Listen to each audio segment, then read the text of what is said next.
All right. What's up, everybody? How you doing out there? Welcome back to the channel. Thinker St. James here. It is Saturday. It is Emmett versus Murphy. It is a fight night. You know the deal. It is me by myself, unfortunately, doing this thing solo. The Vitz King is under the weather yet again, unfortunately. He lost his voice tussling with a bear. The man was fighting a bear, and the bear ripped out his voice box. Now, that's something that I think is kind of wild. Why would you be fighting with a bear in the first place? If a bear comes onto your property, do not engage with the bear. Vitz King is built differently. He goes out into the front lawn, starts fighting the bear. He had the bear down for a minute, actually. He was pulling a Habib. Dude was doing pretty good against the bear, but the bear got one across the throat. It happens, you know. You win some, you lose some against bears, and Vitz King was on the wrong side of that. So, voice box completely removed from his throat. No voice left.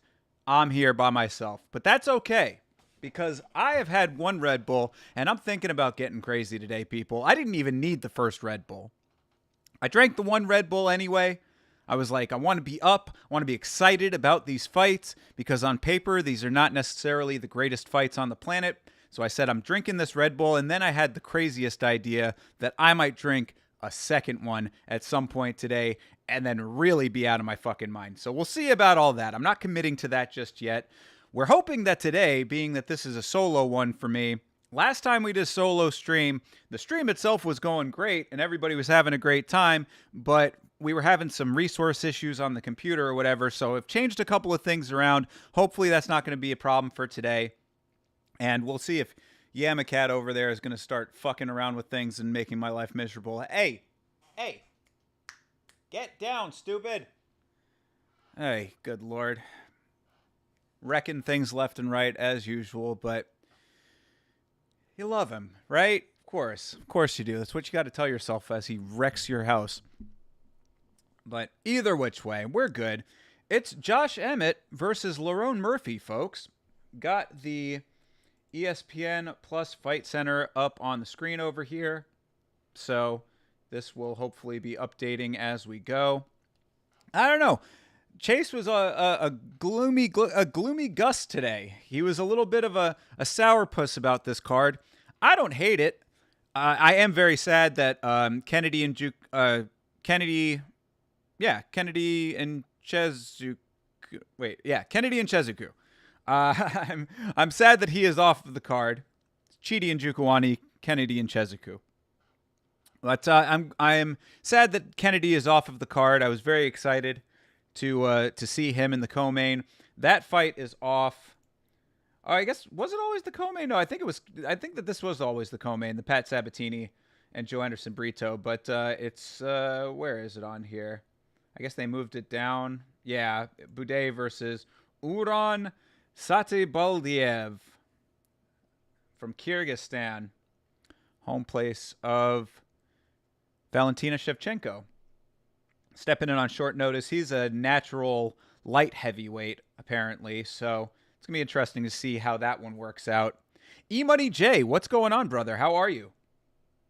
Yeah, this should be an interesting card. I don't know. That's what I was just saying, is that, Chase was all down on this card. There are definitely a couple of names that are not, like, super familiar, but that's why you watch these cards, is to learn new people and see how they fight and then get a better understanding of who they are and how they are going to navigate their fights going forward when you see them in the big show. So a couple of Contender Series people on here, couple of, middling talents, I would say, if I'm being somewhat charitable. But overall, I'm not dissatisfied with this card. I'm looking forward to it, and we're about to get into it in just a little bit. So what is your parlay, E-Money J? I've got mine locked in. I did a very safe, easy parlay today. Nothing too crazy. But let's see. Hello.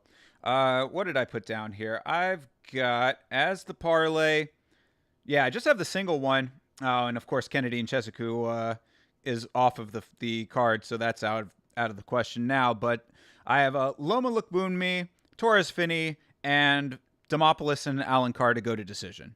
Now, the only one I'm really too concerned about on that is Demopoulos and Alan Carr going to decision, because I think Vanessa might be able to do the damn thing inside the distance, but we shall see.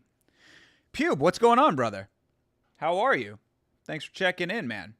You got a 7-leg parlay. E-Money J, you're a wild man. I love it. I love the confidence. Torres Finney gang for real. Hell yeah, dude. I'm on the train, brother. I was skeptical too at first, but I posted a clip from last week's fights, the podcast that I, of course, do with Chase Parton here on the channel. I posted a clip of that earlier this week, and it was the clip where we were talking about Torres Finney, and I was saying, that Bilal Muhammad has a belt, and the only things that you really can say about Torres Finney are that he fights sort of boring and that he's small. Those are both things you can say about Bilal. I think that the logic stands. I think that Torres Finney is about to win this fight, which does suck because I do like Robert Valentin a lot. But, it is what it is. And I think it's Finney's time to rise. Rick Allen, what's going on, brother? This whole card is irrelevant. For the first time, in a long time, I actually might be able to agree with you. This is kind of an irrelevant card, but I don't think that it's 100% irrelevant, at least not the main event. The main event is definitely relevant because if Josh Emmett wins this fight, then it keeps him in the title equation. And if Lerone Murphy wins this fight, then it shoots him up into way higher into the title equation. So I think that there's a little bit of relevance at the top of the card. Betting wise, this is horror. You have 4 fights. No way Lerone and Emmett is irrelevant. Yeah, exactly. Yeah. That's what I was just saying. So, E-Money J has been the betting guru over here. He's had some pretty good predictions. I think that he hit on an 8-leg last week. So maybe he's the man that you want to be asking some advice from, way more so than me. I've only got the 3-leg. And I'm sticking with that for right now. I might be putting some stuff down here or there, depending on how they look in the fight. Or, how they look on the way to the fight, rather. How they look on the walkouts. But we'll see. I just have the one. I'm going real conservative this week until I start throwing crazy money around, just being a wild man later on. Betting. Well, you have 3 minutes, sir. Do you have a community parlay that you'd like to throw down? Even without the Vitz King here, I will still allow it. I don't have the shame drop, but I'll figure something out. All right, the E-Money J parlay. Barbosa, Osborne, Finney, Tavares, Ramius, Brito, and Murphy. Ode Osborne, this is crazy to me that you're thinking Ode Osborne's going to beat Louis Garule, who looked really nice on the Contender Series, and Ode Osborne, who did not look really nice on his last fight at Noche. Finney, Tavares, and Murphy. I mean, I'm riding with Gerald Meerschaert personally. I think you got to be somewhat crazy to be betting against the GOAT of the Apex, Gerald Meerschaert, GM3. But I'll put it down. You agree, Finney, Tavares, and Murphy? I'll go with it. I will go with it. I'll get this locked in right now. But remember, folks, if you are incorrect, oh, how I will be very disappointed. I'll be giving shame drops out all week next week when I am back with the Vitz King. All right, Brad Tavares. Who else was on there? Oh, there's the Vitz King. Yeah, dude, it sucks, man. I told everybody that you got into a fight with a bear and that he ripped out your voice box. That's why you lost your voice. It's unfortunate. Bloomis, what's going on, brother? Finney. Okay, hold on. I'm trying to get this parlay locked in before the feed starts here. Finney, Tavares, and Murphy. I am not confident in Lerone Murphy in the slightest here, but I'll go with it. I will go with it. All right, it is locked in, folks. That's a bunch of favorites. Maybe we're going to be getting our bread up this week. Who knows? See you next week with the snacks. Yes, Bloomis, absolutely next week with the snacks. For everybody who is out there, just so you know, two things, actually. One, I'll speak on what Bloomis was just talking about, and then next, I will talk about one other thing here as the feed starts. Boom, right there as the UFC intro graphic started. There's your sync point. So, okay, next week for UFC 314, we are going to be doing an unboxing of the Danish snacks that Bloomis has been so kind to send over from Denmark. We are going to be unboxing them, trying them out, myself and the Vitz King. That is going to be a lot of fun, so make sure that you come in and tune in for that. We're going to be trying them out, giving our honest opinions about the snacks of Denmark. And then, two, this is also very important. Tomorrow night, for your boy's birthday, just putting it out there. Not something that I care too much about, but it is what it is. It's just a fact that it will be. Tomorrow night, I'm going to be doing a very special stream. We're going to be playing a very fun game tomorrow night. It involves the new movie that has just been announced, with Zack Snyder directing for I guess it's a collaboration between the UFC and Zack Snyder. The movie is called Brawler. Trust me, I don't want to give it too much away just yet, and I don't have a start time for you either just yet, but we're going to be playing a very fun game tomorrow. So if you see the notification for a stream tomorrow night, come on and hang out with your boy, because I promise you it's going to be entertaining. I'll probably have a VOD video out after the fact as well. All right, let's see what everybody's talking about over here. Yeah, you definitely better be good for them, bro. For real.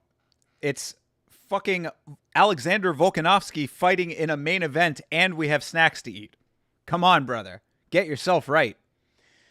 You like Ode and Reese as underdogs? I mean, Ode is not a bad underdog for sure. Like, I'm not a hater by any stretch. I'm just saying that Ode Osborne has been spotty, and the thing that I talked about on the podcast, I actually do believe is a legitimate criticism. I think Ode Osborne is already out there trying to, like, make moves outside of fighting, like get himself into the next phase of his life a little bit. That's speculation, but I'm sticking with it because the dude is very active in business circles. You want to send snacks, but your new PM hates our taxes he hates you. Your taxes got higher. Yeah, fuck the taxes, bro. Come on, man. With all of those winnings that you get every week, with all of that money that you are making off of these terrible ass bets that you send to my way and never come through, yet you seem to make money on every week, you can afford to send over some snacks. I want snacks. Give me some motherfucking Lucozade. Vince better kill them snacks on cam. Oh, he definitely is, bro. Oh, trust me. He's not going to be touching them motherfuckers. He's not going to be touching a single one of those things before we are together. They are being held in a very nice, cool, dark place for freshness sake. So they're going to be completely unspoiled by the time that we get together. They better be. Ohio player, what's good, brother? War ready for these fights on God. Bloomis, I hope you watch for. Yeah, dude, absolutely. Bloomis is the homie. Bloomis is no longer with us in the Discord, but he is still in the Thinkerland Discord. That's almost like the super secret Discord at this point, the personal Discord, because I don't put that one out as much. The MMA Hive is going through some changes right now. We've got a little bit of a shakeup underway, but we need to get right. So hopefully we can figure all of that out. We need leadership. Chase, we need leadership. Your terrible bets make money? Well, they make money for somebody, not me. Osborne, Ramius, and Brito. Bro, I cannot put money on Cortavius Ramius, dude. That dude did not inspire me in the slightest in his last fight. This might be like the tune-up that they're trying to give him so that he comes back better and, like, you know, shows out and wins, because the organization is like, why did we sign this guy if he's not going to win? But I was not super stoked on Osborne. I'll put that one down, though. I mean, on Ramius, rather, I was talking about. But I would throw that down. I'll throw that one down. Uh-oh.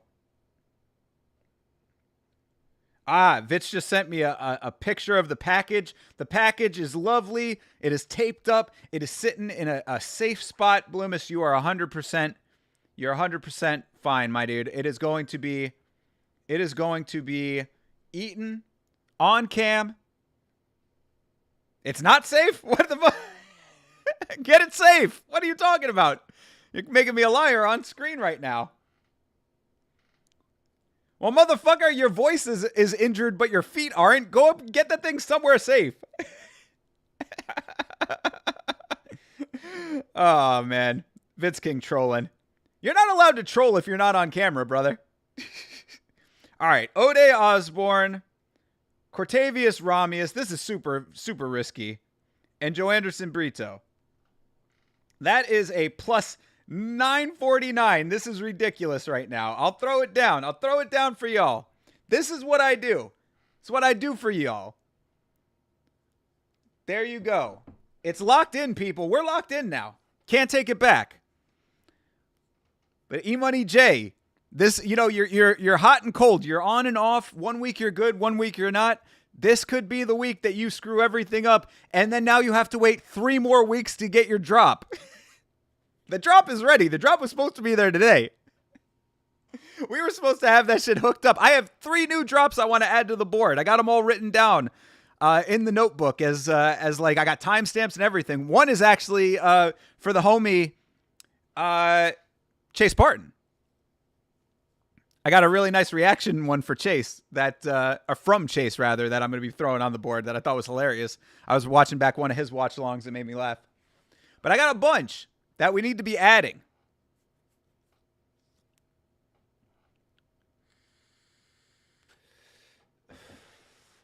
I'll look at Michelle Watterson on the broadcast, trying to make the Karate Hottie an analyst now. She's got the look. But yeah, we will be doing the unboxing.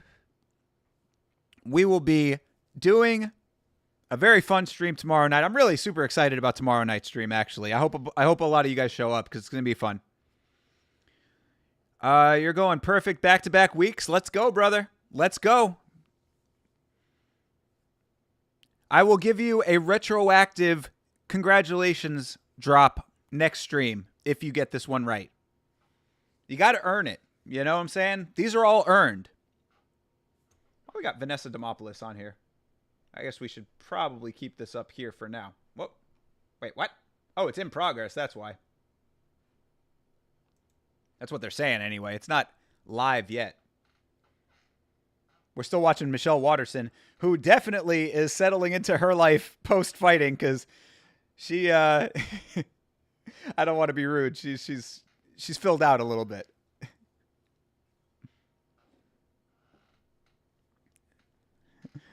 Looks good with the weight though. She wears the weight well.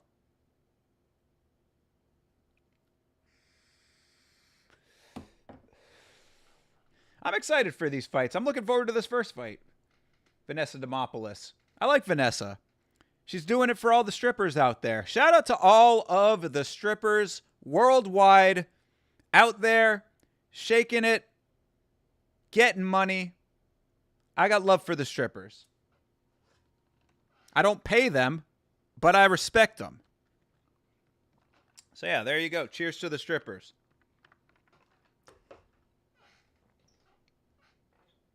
Arrogant Savage. What the fuck is good? You like a thick karate hottie? Yo, same, bro. Same. That's why I was just, I mean, I'm not even trying to be rude. She's looking good. She deserves it, man. She fought a lot of fights. What was she when she retired? She was like 24-12 or something, or 24-13. Like, she had a lot of fights. That's just in MMA. Like, I think she did Muay Thai before that. So, you know how those records are.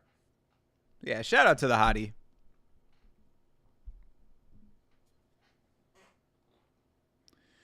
Yeah, this card is not the greatest on paper. We have been talking about this a lot, but I am holding out hope because we always say that the ones that don't look great on paper can often be the best cards. So hopefully this is going to be action-packed. Like I said, there might be potential for a second Red Bull. I'm already shot out of a cannon, people.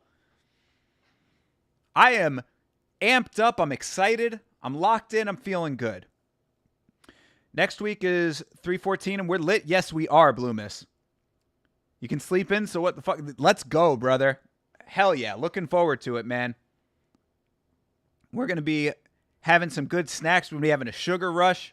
I'm going to drink a Red Bull before that, then eat sugar. Brother, I'm going to be bouncing off the walls. Although, it is European snacks, though. So are they, like, less sugar than we have over here? Because I know y'all have different rules about that stuff. She's a female vet for sure. Good resume. Yeah, absolutely. I agree. Who you got? Definitely not greatest on paper. Like I said, potential banger to be sure. Yes, absolutely. Who do I have? Well, we went down a couple of them. My parlay is... I just said it before and I already forgot it. Well, the original parlay was going to be with Kennedy and Cheziku on it, but since he is no longer in... We've got 3 going right now. We've got Luke Boonmi, Torres Finney, and Demopoulos and Alan Carr to go to decision. That's my parlay. Then 2 community parlays are in effect. Brad Tavares, Torres Finney, and Lerone Murphy. That's a safe one, I think. And then we've got Ode Osborne, Cortavius Ramius, and Joe Anderson Brito as the long shot community parlay. That, I think, is a little bit riskier. Like I said, I am not sold on Cortavius Ramius after his last performance, but I will go with it for the sake of y'all hanging with me, giving community parlays. I appreciate it. Even if they lose, still got to take the shame drops, though. You're going to bounce on something? You're going to bounce on it like Big Money Salvia? Bouncing on your boys? What? Anyway. You got Emmett, but sheer bias. I mean, I think Emmett's going to win this fight too, personally. I think that Chase actually said something on the on last week's fights that was really a good point. He's like, Lerone Murphy is human. Like, he's been humanized by Dan Ige. And if it's not Emmett, it's going to be somebody. Like, Lerone Murphy is not riding it all the way to the top undefeated, I think is basically the gist of what he was saying. And I kind of agree with that. So, if it's not Emmett, it'll probably be his next fight, but I think Emmett can win this fight because I think that the power is there, and I don't think that Emmett's going to let Murphy point him like crazy the way that Edson Barbosa did. That's where my head is at anyway. She's not a vet. She's just, come on, Bube. She is definitely a vet. She put her time in. Come on, brother. Be kind. You women MMA hating bastard.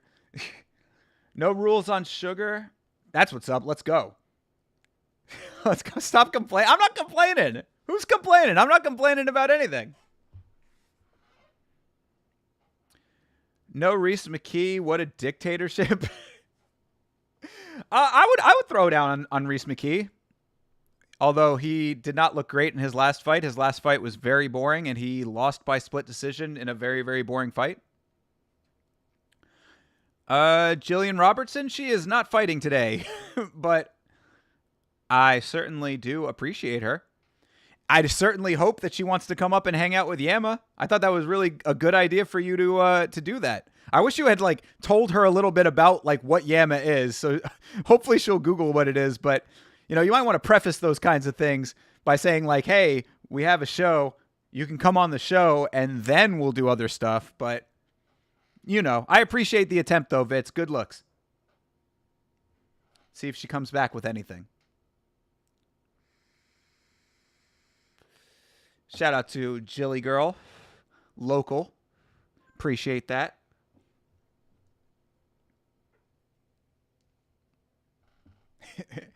If she responds, yeah, we'll see. We'll see. Vitz King out here trying to put that work in. I appreciate it. We got 12 fights on the docket today, everybody. I'm looking forward to these fights. Vanessa Demopoulos coming up. If she responds, give her your IG. Brother, do your own work, goddammit. Why the hell are we playing middleman for you? I'm out here working on Shauna Bannon. I didn't ask for any help with that. Okay, actually, I did kind of ask for some help with that on last week's fights, but no one did help me, so I'm having to do it all. I'm having to do all the work myself. I'm having to do it solo mission over here, trying to make it happen with my Irish queen. Shauna, if you're out there, come hang out. Show you a good time. That's a promise.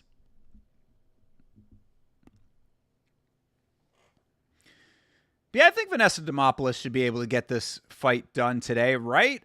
Against Talita Alankar. Alankar, who had very negative reviews from Mr. Chase Parton.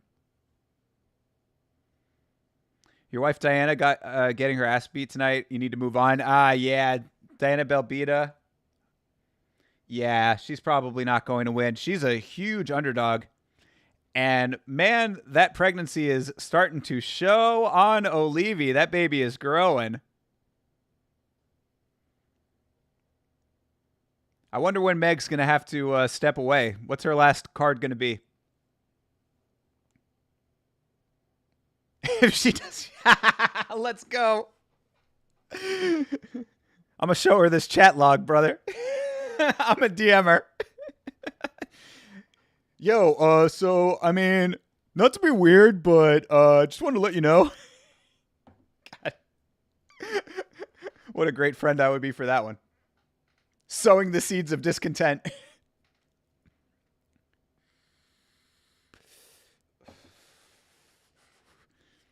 Damn. Is it possible to cock block after you've already been smashing for months? I don't know. Future cock blocking. Your secret is safe with me. What happens in the chat stays in the chat.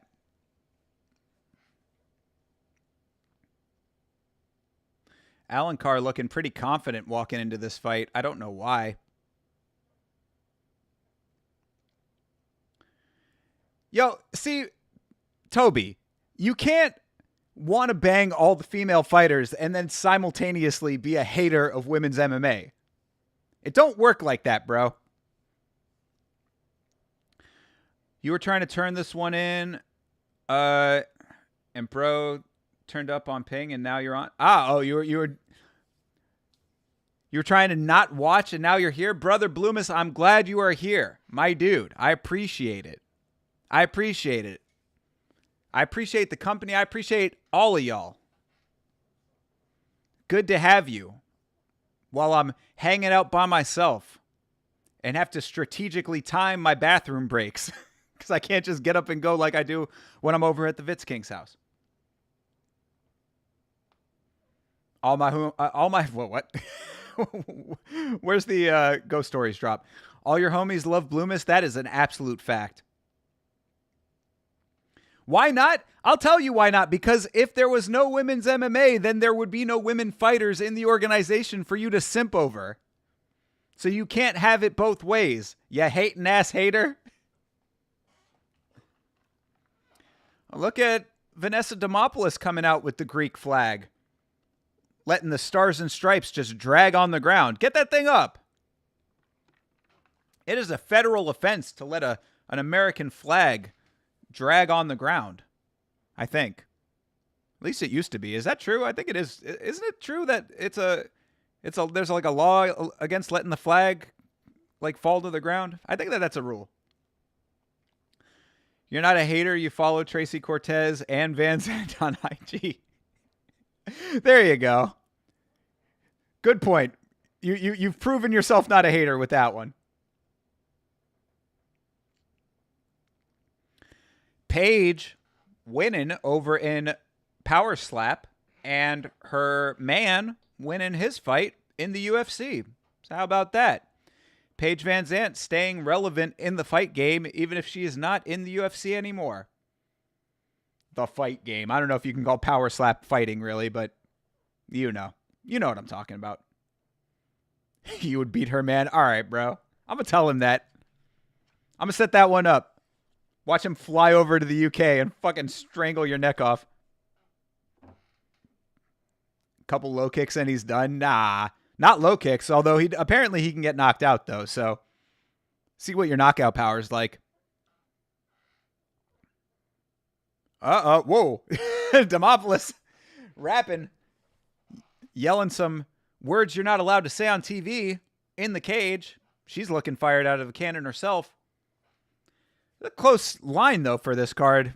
Demopoulos a minus 120 and Alencar a plus 100. That's almost a pick 'em.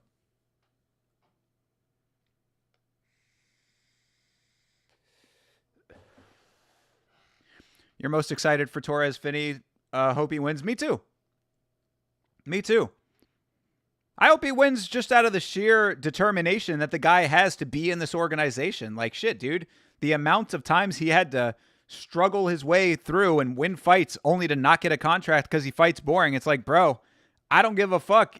Like, how many of these motherfucking Russian fighters fight boring? How many Dagestani fighters are fighting boring as shit? They all seem to get in just fine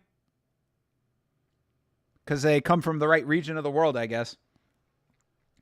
Valentin has potential, though. You're worried. Yeah, no, Valentin is a good fighter. I just think he's going to get caught like everyone else gets caught by Finney. I think that Finney's going to rush him. I think he's going to get taken down. And if he doesn't get subbed, I think he's just going to get held down for the entire fight. I think it's probably going to be a kind of a boring fight, a la Torres Finney. But I think that that's just going to be what it's going to be. I think that Valentin is going to get overwhelmed. All right, Tyone is our referee. Tyone with that white beard of his. Very sheer, very thin white beard that he's rocking. Alencar, Demopoulos. Let's watch some fighting.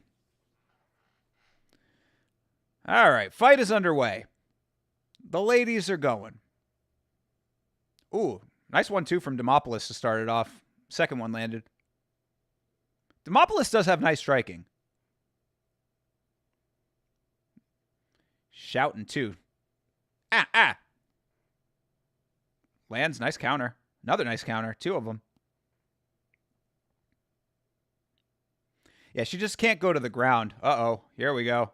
Alencar tying her up. Nice knee to the body in the clinch.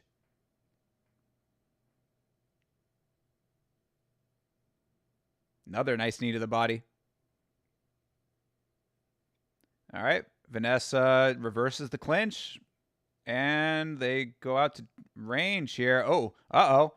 I don't know why Alencar should have went for some knees there, but now Demopoulos on her knees. And Alencar with the cradle right now.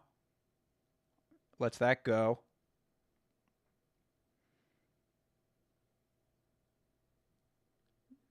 Yeah, Alencar has the one arm tied up, or yeah, she still has her arm underneath there.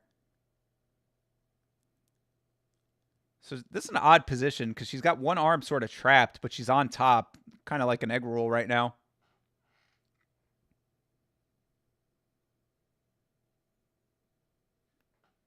I mean, this isn't great for Demopoulos, though. Like, she really needs to work her way. She's right on the cage, too. Like, she needs to try to get that arm free, but it's just way behind her head. So this is kind of a hard position to get up from right now, but it's also a stalemate. Like, there's nothing that Alencar can really do right now. Just kind of patiently sitting in it. Yeah, that's Dom saying the exact same thing. There's really not much that can be done right now. It's a stalematey position, so we'll have to see if Tyone ends up standing this up. Demopoulos like, hey, there's nothing happening. Demopoulos does talk a lot in the cage. She got a lot to say to the referees.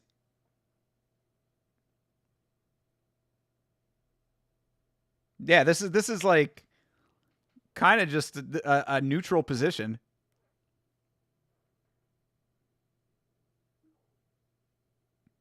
Yeah, what Alencar needs to do is just get her arm free, and then she can start ground and pound. Like, she's got the one arm crooked under. There you go, exactly that. Like, let the arm get out of there, and then land some strikes. Perfect. Now she's in good position for it. There you go, Alencar. But now Demopoulos needs to get further onto her side and then get to her feet. Because, yeah, now Alencar's in a good spot here. She could be landing hammer fists. Like, Demopoulos was fighting the hand. There you go. That was a nice shot to the face. There, another one. This is what I'm talking about. Alencar doing some decent work right now. Demopoulos needs to get the fuck up. Like, that might have been a neutral position, but the judges are going to count it as control time. She's losing this round right now. Another nice elbow there. Yeah, all of these shots that Alencar starts landing are going to add the fuck up. Vanessa is flexible. Yeah, she is. Why does Alencar think she can half Nelson her to a victory? I mean, because now look at what she's in now. I mean, she ended up on top, and then Vanessa's not doing anything to get to her feet. She's landed decent shots. Yeah, that's the only note for Alencar right now, is that she didn't do enough with the shots that she could have been landing earlier when she had Vanessa sort of off to her side. Like, Vanessa's really not handling this bottom position very well, in my opinion. She's kind of accepting the position a little bit too much.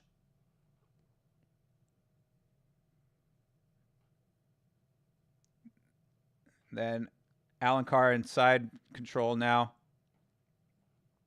Uh-oh, Vanessa trying for an armbar.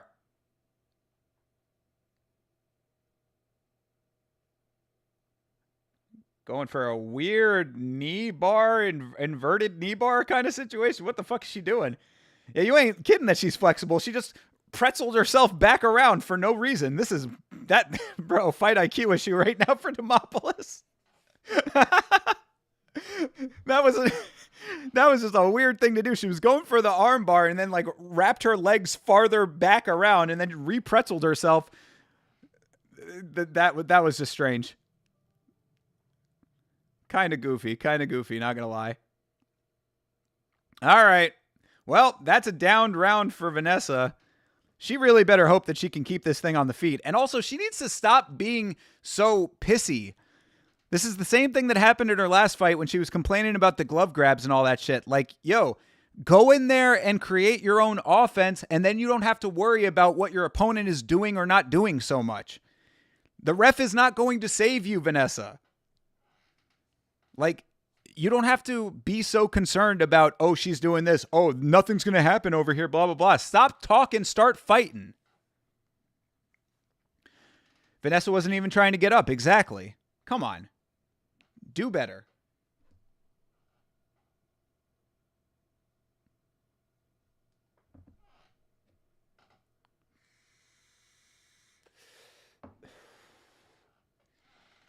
So if Vanessa's down one round over here, it's going to be a long fight if it goes back to the ground. She needs to keep this thing on the feet. What I would like to see Vanessa Demopoulos do in round 2 here is come out strong, get Alencar up against the cage and then just start landing a couple of shots at close range against the cage. Yes, come out quickly. Now back her down. There you go. I give Alencar some credit, though. She's not backing up from much.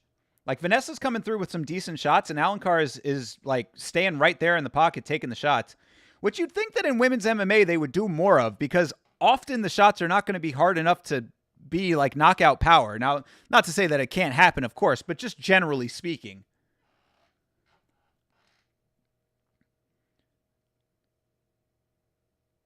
All right, let's see what Demopoulos can do here. Don't make a fool out of me, Vanessa. Actually, all I need this fight to do is go to decision, though, so I'm going to be straight either way.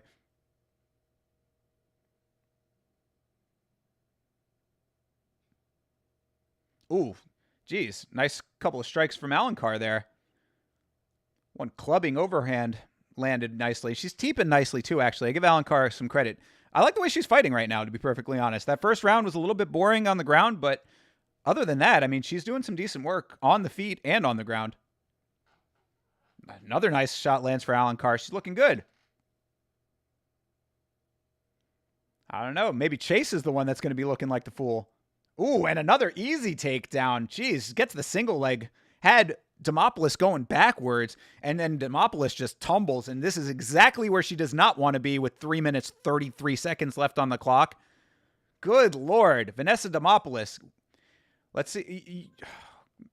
Man. Takedown defense not there for Demopoulos.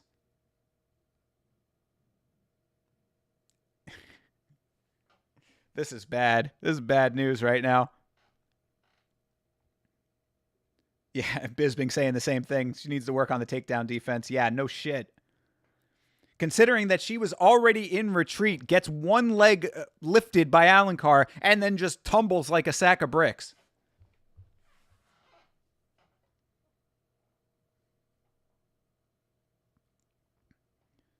She is getting dominated right now. This is not good. I mean, it's not like Alencar is doing a hell of a lot, but it's going to be more than enough.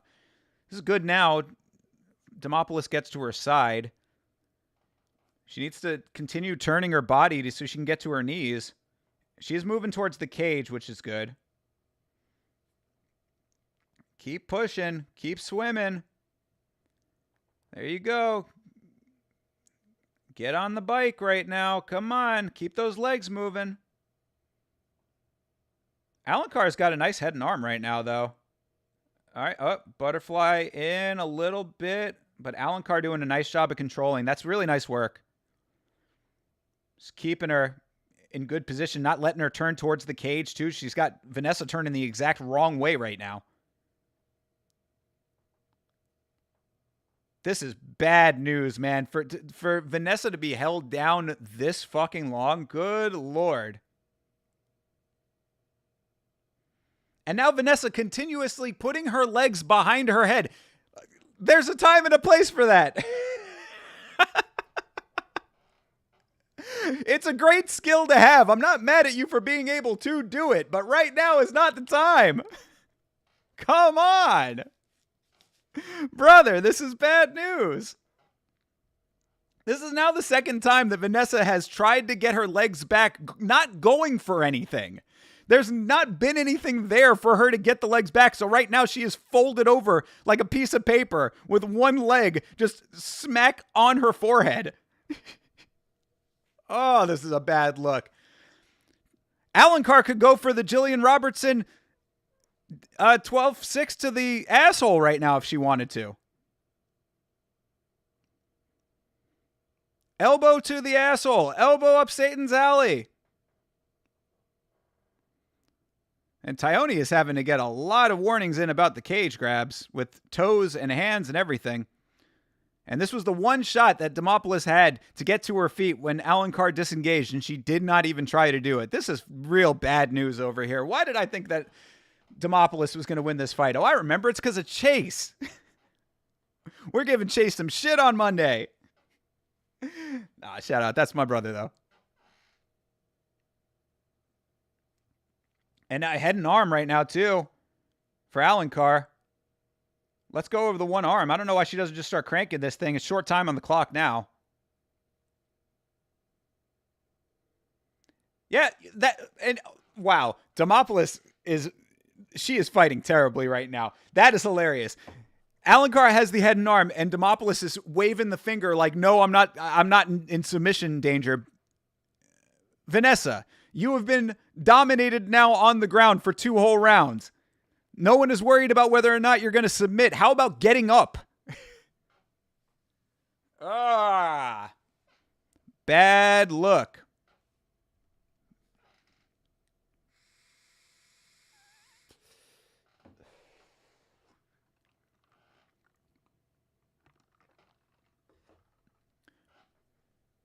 All right, what's going to happen in round 3? Maybe Demopoulos is going to take the advice that I gave her between rounds 1 and 2. Go out, rush her, make her start backing down. Because Alencar has been fighting a great fight on the feet as well as on the ground. Even if it's boring and controlling on the ground, whatever, she gonna win the fight. So, Demopoulos, come out of the gate, swinging and back her the fuck up. Don't let the teep stop you.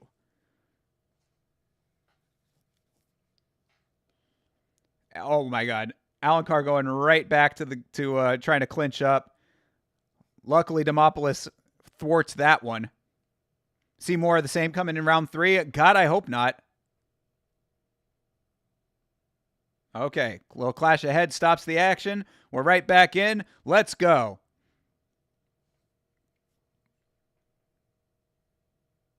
Oof, nice kick for Alencar. Yeah, Alencar looking sharp in this fight, dude. She's going to be getting some nice praise on Monday. And there you go, Arrogant Savage. Mystic Savage over here.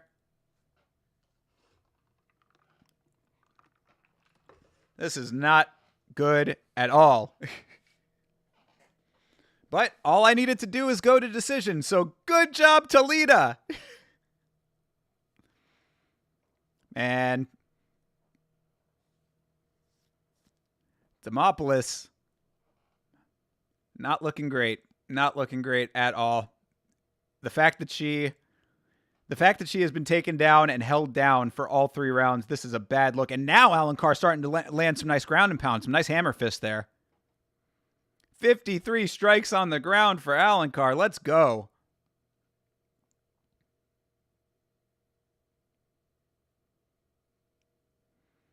Demopoulos is getting dominated in this fight. This is bad, bro. Anybody who is betting Alencar, I wish that this has been a broader line. Good dog win coming in over here.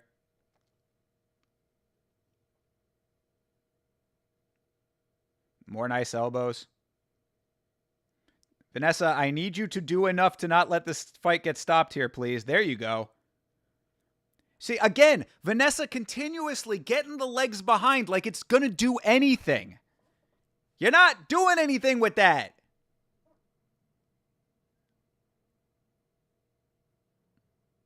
I mean, the one thing she is doing with that is creating a little bit of distance so that the strikes can't land as flush. But she has been folded over like a piece of paper this entire fight. Ass just all up in the air, right for the elbows. Where are the asshole elbows, I ask? Alencar needs to go train with Jillian Robertson, get her asshole elbow game a little bit tighter, then she'll be a real threat in this division. Women's strawweight is going to have to watch out if she does that. Oh my God, this is so bad.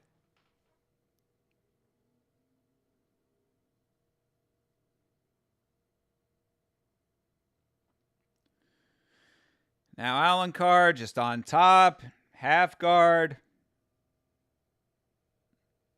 Just smothering, controlling, not having to do much. Alencar's going to be fresh, bro. She can fight next week.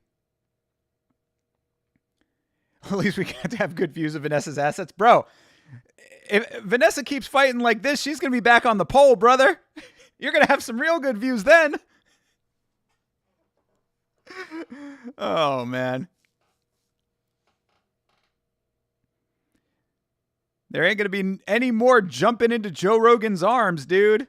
Oof. Uh-oh. No. Oh, my God. Vanessa, you need to get out of this. Please turn your body or something, for fuck's sake. You got a minute. There you go. Buck out. There you go. There. All right. This is better for her. Okay. Wow. Back to her feet for the first time. And right back down on her ass. What the fuck?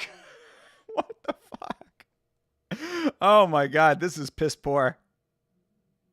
At least she's going to take this thing to decision. At least this thing is going to decision. At least my bet is going to come through.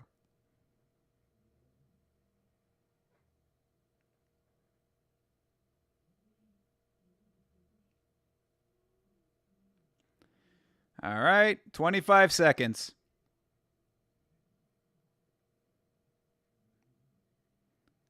Ooh, uh-oh. Oh, my, yeah, nice. That, getting a little nervous there for a second. That was some ground pound from Alencar as the clapper sounds here. 7 seconds, Vanessa. Don't get TKO'd here. And there we go. There's the horn. One leg of the parlay has come through. Yippee. Vanessa Demopoulos, that was pathetic. Yeah. Hilarious indeed. Sadly hilarious. That was bad, bro. That was bad news. What a shitty way for that to start. Well, we're off to a great start on this card. Let's all pretend that fight didn't happen. But honestly, for Alencar, it wasn't bad. I mean, that was a nice performance overall, right? I mean, did what she needed to do. Why work harder when you can work smarter, right? Do just enough.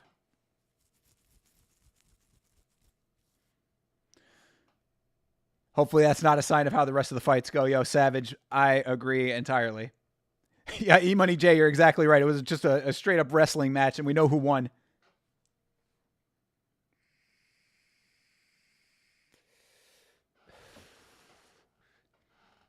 Oh, well.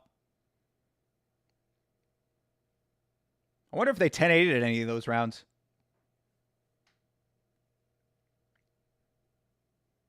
I'd say that there's probably an argument for, like, one of those rounds to be a 10-8. Probably second round, round 2. Yeah, Demopoulos, yeah, do not raise a hand. Thank God. 30-27. 30-26. Yeah, somebody did 10-8. Hell yeah.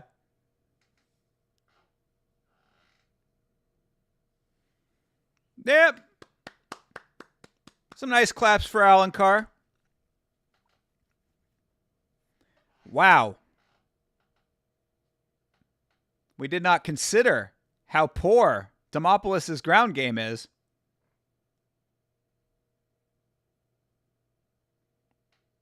All right. There you go. Somebody did 30-26 for Demopoulos. I think it's the right call. Round 2, I would say would be that round. I'll have to go back and look at the cards.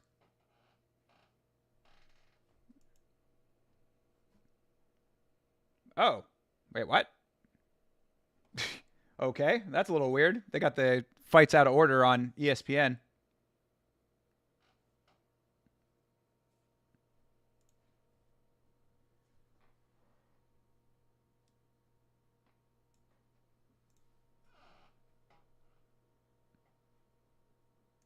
Uran Sadibaldiev.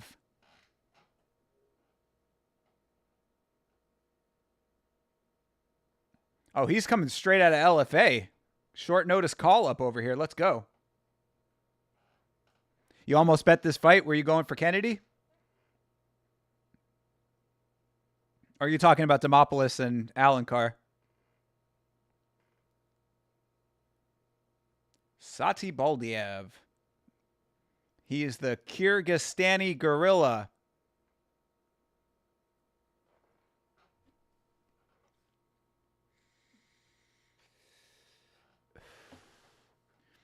I would suspect that Budai is going to be able to win this fight, considering that he's coming in crazy heavier than Sadib Baldiev. I mean, bro, the money is there for Budai, bro. I don't know what the odds are on this one. Ooh,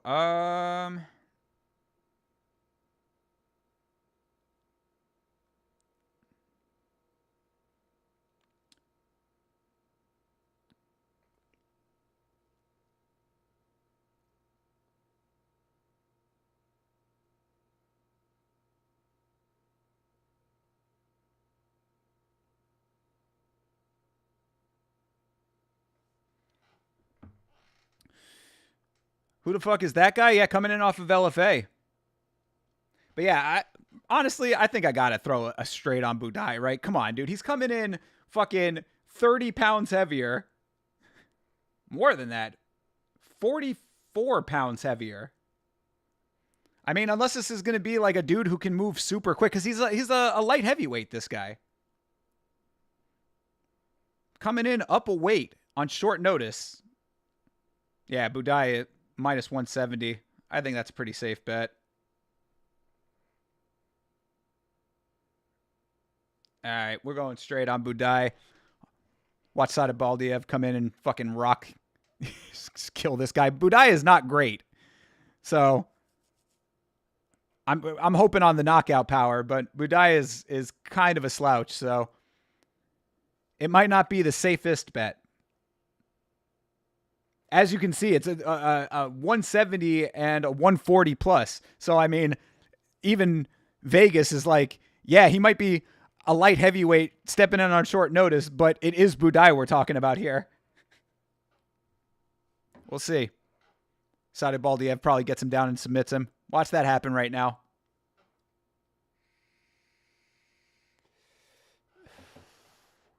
Or Sadib Baldiev might just have an amazing chin and could take the thing to decision.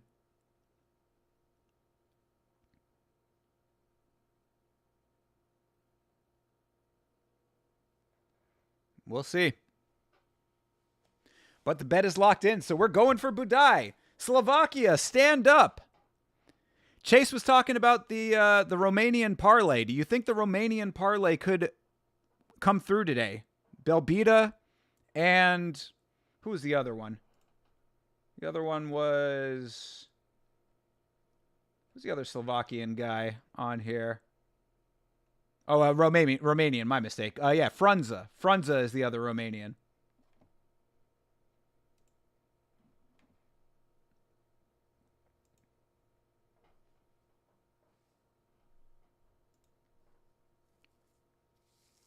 We'll see.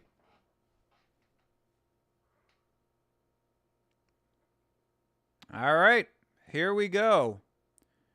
Budai with Uran.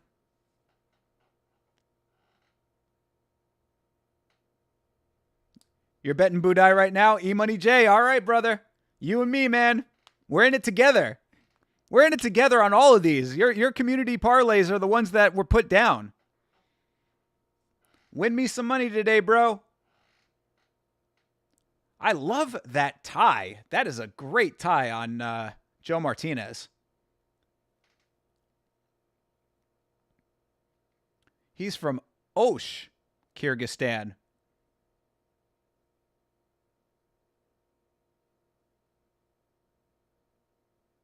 Oh, he's undefeated. Uh-oh. Didn't see that. Give the kid some credit, dude. He's coming in against a heavyweight, undefeated, risking his record. Come on, Budai. Yes, Slovakian oaf. Look at that gut. Budai's gut is so flabby, it is folding in on itself. Oh, good Lord. All right. Let's see if Budai can do it. Yeah, how crazy is that? Budai had to cut weight to make heavyweight. That's insane. I know he weighs 40 pounds more, but still. I'm telling you, this could be the bigger they are, the harder they fall situation here.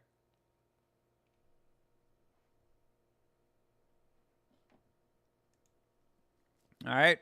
Kick for Budai down low. Sadabaldiev. Uran. Kicking low. Ooh. Reaching for shots. He might get countered that way. Staying with those low kicks, though. I like that Uran is doing that. A nice low kick for Budai. Bro, Budai is massive compared to this guy. Ooh. Nice straight for Sadabaldiev. Uh-oh. He's swinging. He was backing Budai down. And Budai gets out to the center. I like that. John motherfucking Dong. How are you, sir? Rolling solo today. Hope you're doing well. Chilling over here. Like I had said earlier, I'm on 1 Red Bull. Might make it 2. Just to get super amped. Watch me start bouncing off the walls like a cartoon character. Budai has Sadabaldiev against the cage right now, doing some decent work. And obviously, with the weight that he has, he can be doing this all day long. So this might be his method of victory. But Sadabaldiev gets out, circles back around. I appreciate the way that he's conducting himself at the moment. Ooh, yeah, Sadabaldiev. Uh-oh. Yeah, landed a couple nice ones against Budai. I'm good, man. Sucks that I'm having to do this one solo, but I'm chilling. I'm enjoying myself, you know. It's a nice Saturday. Hanging out. Yeah, Sadabaldiev is doing some decent work right now. He's landed a couple good shots. Kennedy would have smashed this guy? Yeah, no shit, E-Money J. Kennedy was going to be my lock of the card.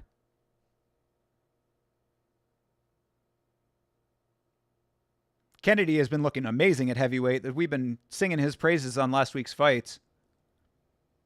Ooh, another nice low kick for Budai. And this is good, though, for Budai. Like, he weathered some adversity now. Hopefully, he's felt the power. You know, now he can start mounting his own offense here. He moves so terribly, dude. Budai looks awful the way that like, his body language is just bad. He really is just baby Huey in there.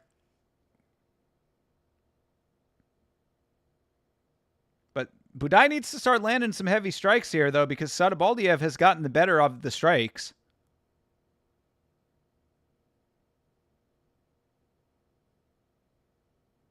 There you go. That was a good one. Oh, there you go. All right. Bro, go for a takedown, Budai. You have 40 pounds on this guy. You can get him to the ground. Come on.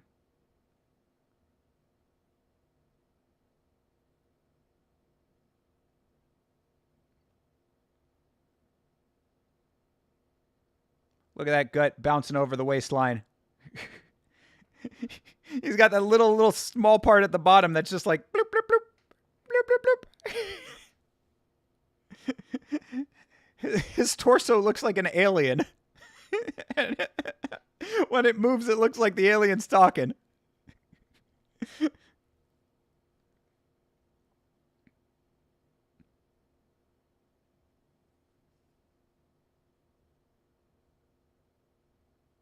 I don't know if Budai is really winning this round.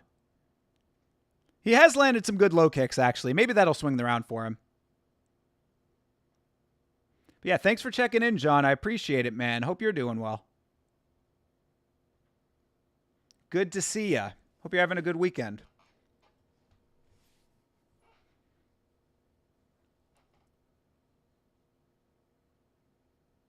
Oof, nice knee for Sadabaldiev.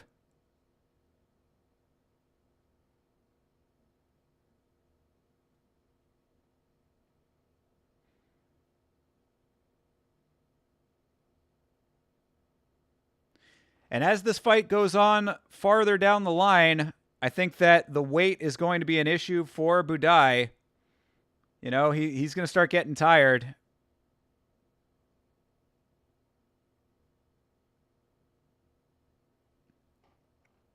You thought you were out of shape? Yeah, exactly.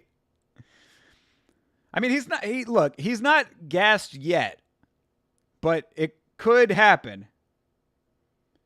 He actually doesn't look very gassed. I give him some credit. As a heavyweight, carrying that much weight. When you have to cut weight to make heavyweight, that is bad news.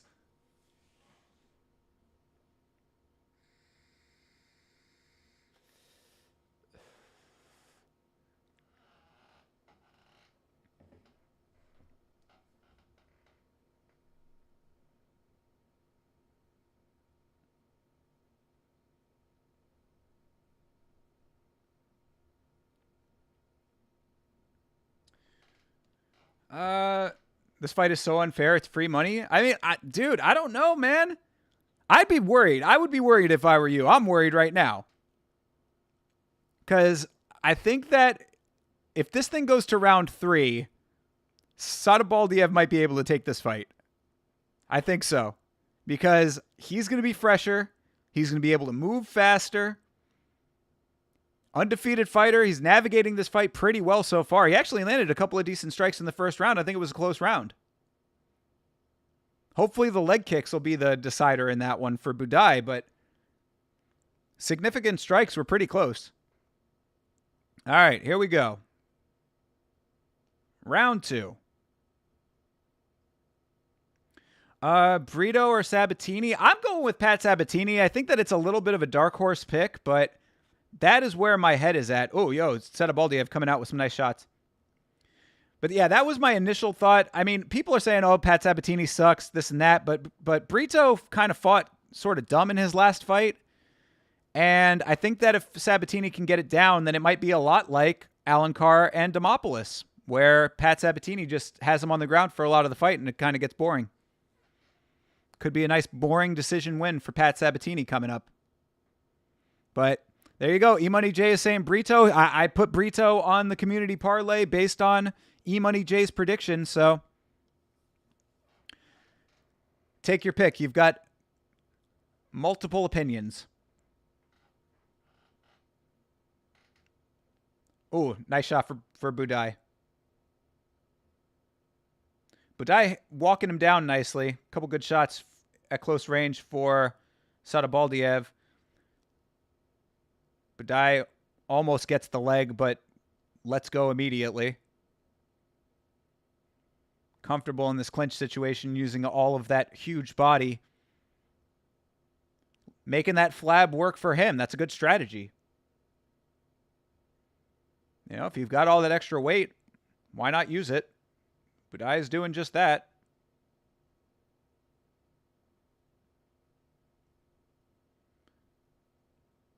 Budai could go for the high crotch. I don't know if he really wants a takedown. He probably could get one. It is kind of crazy to think that he has 40 extra pounds on this dude and can't sweep the leg, you know?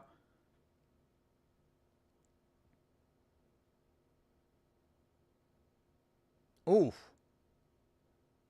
Big right hand for Sadabaldiev. Oh, they're saying that Budai is weighing 285 right now. That is madness. That is absolute madness.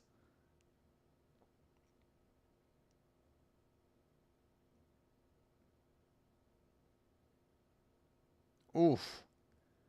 Nice straight for Budai there. Yeah, Uran Sadabaldiev is a fucking G for taking this fight.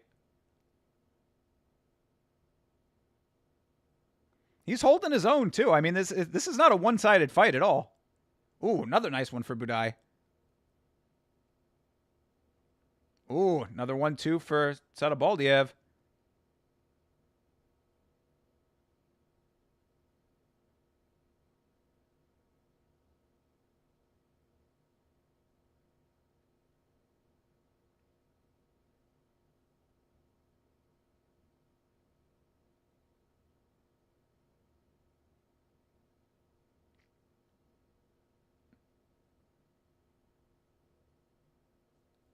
Kind of stalking now. Both of them slowing down just a little bit. Nice overhand for Sadabaldiev. He's landed some good shots, man. I'd be a little concerned about this. Nice combo for Budai. Sadabaldiev bleeding out the nose. That's going to look good for the judges there. Another nice low kick for Budai. Budai is doing a decent amount of work, but I'd say that Sadabaldiev is a little bit more active.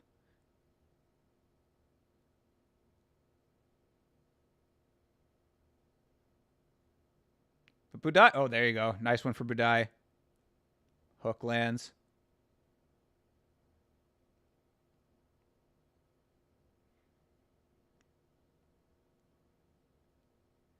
Yeah. Now it's starting to add up a little bit for Budai. He's getting some good shots. He's getting him a little bit closer, wearing him down.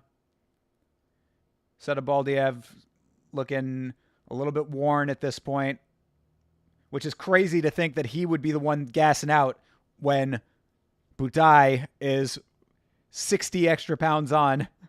But it is what it is. And that blood is definitely going to look good to the judges. Oof, nice uppercuts for Budai. Let's go. There you go. Yeah, Budai is starting to look really good right now. Nice. Ooh, heavy shot for Budai. Let's go. Budai starting to lay it on at the end of the round. Very nice. What are your thoughts on cards like 314 where a lot of the fights are in the same division? I think it's cool to see seeing a different perspective in the same division on the same night. Yeah, I agree. I'm cool with that. I like when it's a number of them in the same division if the division is very contested like that division is. Because we're talking featherweight, and featherweight has a lot of change up going on right now. So, yeah, I'm cool with that. Like, it's exactly what you're saying. Get a different perspective on the same division because of all of what's happening there now with the vacant belt and everything else getting shaken up according to that. So, yeah, I'm with you on that, John. I like a variety, too. I mean, I prefer a variety, but, like, for something like this, it makes a lot of sense to have a lot of the same division fighting on the same night. Yeah, I don't mind it at all. Budai got them hands. I mean, starting to towards the end, I would have liked to see a little bit more activity early from him, but he's kind of fighting a decently smart fight right now. And it is kind of amazing to think that Sadabaldiev is gassing out because Budai does look kind of fresh for a big guy. I give him some credit. Yeah, he's starting to bear down a little bit. He's looking like he wants to fight now. Oh, yeah, Sadabaldiev. Oh, uh-oh. Sadabaldiev lands. Ooh, uh-oh. Sadabaldiev, somebody lit a fire under his ass. He knows he's down. You think Jan versus Merab Fight Night had a lot of bantamweight fights? Yeah. Yeah, that makes sense. It's 1-1 right now. I'll go with that. But yeah, Budai needs to turn it up because Sadabaldiev came out strong there. Aaron Bronstetter says it's 2-0 to Budai.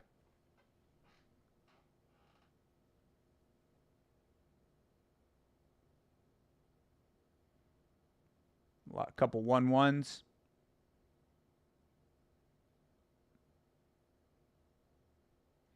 They have Dom Cruz on the commentary and on Twitter right now. That's funny. All right.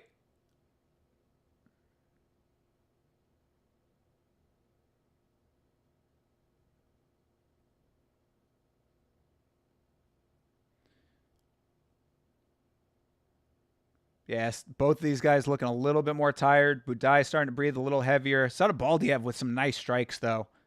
Ooh, that one landed clean. Sadabaldiev is doing some nice work. Budai needs to start turning up the heat. Uh-oh. He's on skates. Sadabaldiev got him. He's rocked, people. Woo! He had him doing the chicken dance. Budai is not out of it, though. He clinches up, using his fat to his advantage. Clinching up to get his wits about him. Yeah, dude. He took one earlier, too, before that one that, like, that didn't wobble him, but you could tell that it was flush. I don't know, dude. Budai is going to have to do some heavy work now to take this round. This could be Sadabaldiev's fight.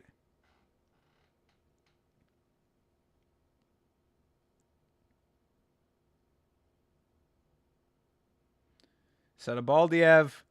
This dude could be a stud in the making.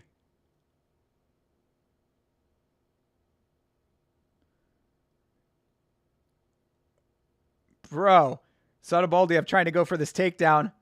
If he can take down this massive man, that would be wild. All right, Budai reverses the clinch. Yo, Budai needs to land some heavy shit right now, though. Bro, land, my dudes. Throw those hands. Quit with the fucking foot stomps. Oof.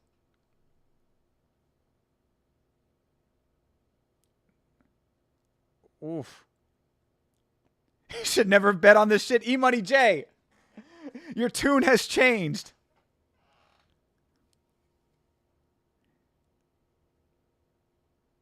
Yeah, I probably should have stuck with my guns, though, knowing that Budai is a little bit of a slouch. But, I mean, he was doing some decent work. That was a nice knee. Budai, throw those hands, dude. Bro, it's like he's standing in front of him when he gets back out to range. I don't know what he's doing. I mean, he might not have the strength to throw the hands anymore. He might be gassed out. He might be too gassed to get those hands moving.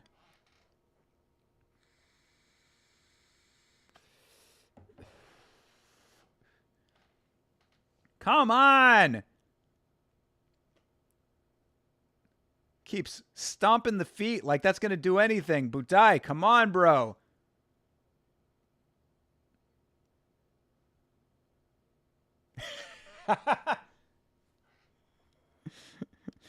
Damn, Tom Cruise got jokes on the commentary. All right. Beltran separates them. Budai back to the action. And Budai needs to throw something. There you go. Because this blood don't mean shit right now with all these strikes that Sadabaldiev is throwing. Jesus Christ, he is winning this round handily. Oh, this is gonna be close, man.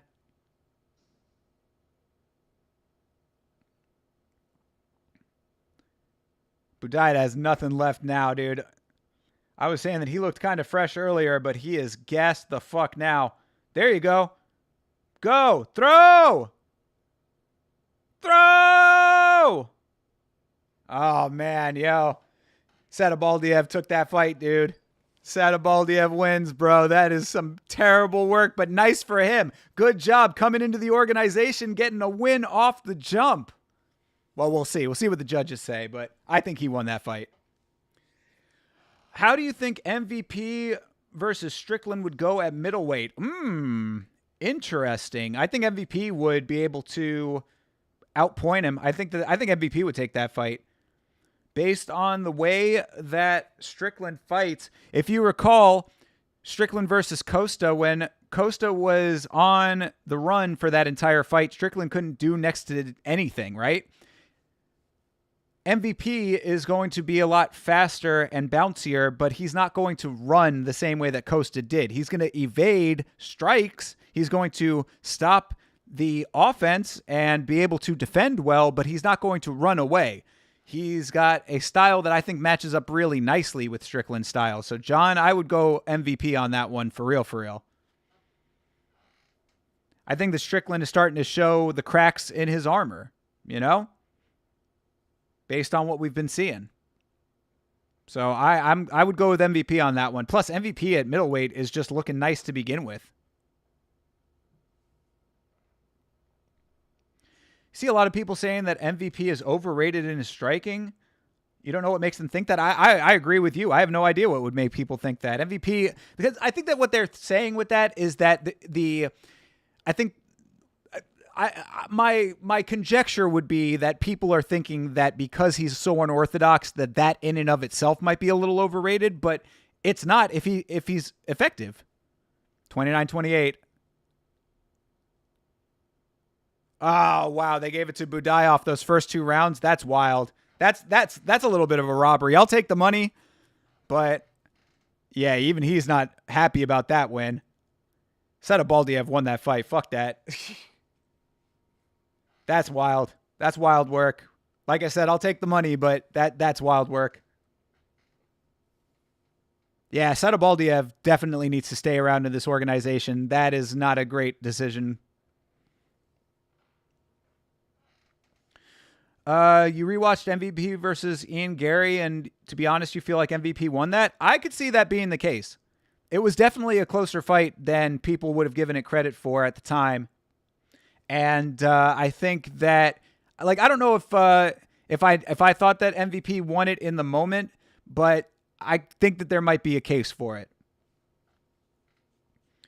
What about Bilal versus Fluffy at middleweight? Who wins that? Ooh, that's an interesting question. I think Fluffy probably wins that because Bilal at middleweight, he'd be way, way small at middleweight, man. He'd be a tiny middleweight. And Fluffy does have a lot of, drag out abilities.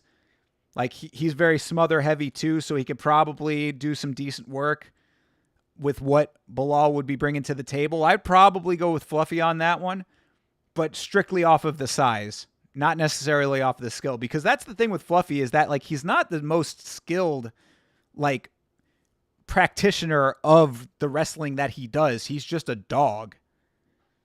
So that would be my thought process, at least, but I don't know. I wouldn't be super surprised if Bilal could win that fight, but I don't think the Bilal should go up to middleweight. Like, that should be out of the question. Yeah, Budai, I know. How crazy. How crazy to think that we won this fight. We won the bet anyway. We didn't win the fight. Budai somehow won the fight, but he ain't even win that fight. That is ridiculous that he won that fight. He did not win that fight. We got to be honest with ourselves, people. Like I said, I'll take the money. You want to see MVP versus Strickland, even though it doesn't make sense ranking-wise. Unorthodox offense versus unorthodox defense. It might end up making sense if MVP wants to stay up at middleweight, but I don't think he does. I think he had said that he's not trying to stay at middleweight. So if that's the case, I don't know why he wouldn't stay at middleweight, though. I thought he looked great at middleweight. Granted, there are going to be other guys that are going to be able to clinch him up, and, it's not going to be a strike-heavy an affair. But I think that he could do some good work that way.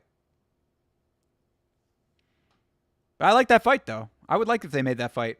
Because I definitely think that I think that the offense would be more than Strickland would be able to work with. I don't think that Philly Shell is going to be able to counteract all of what MVP brings to the table on that one. Easy money, easy bet. All right, brother. I don't have the Borat drop right now, but I think Budai might have slipped somebody a 50.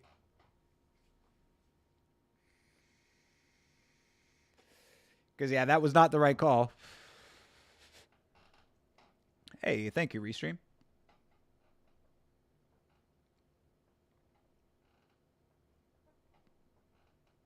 But I'll take it. A little extra money never hurt anybody, but that's, yeah, I don't agree with that decision.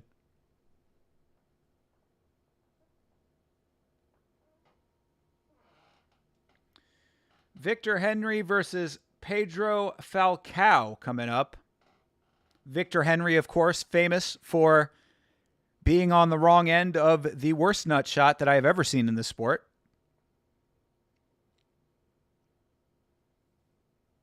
That was out in Abu Dhabi.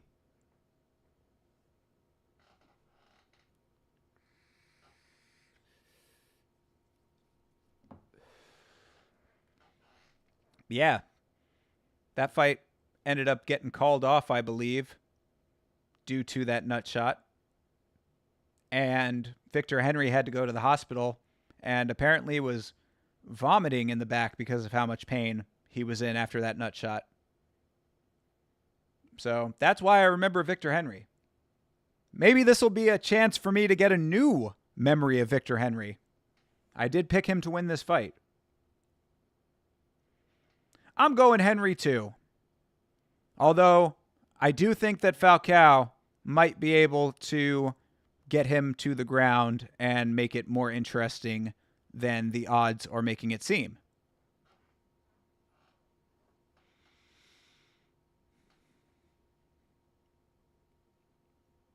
look at that fantastic tie. The tie with the matching pocket square. Joe Martinez does not get enough credit for his style. He always has some really nice suits, and I love that combo of the maroon purple with the baby blue. Fantastic look.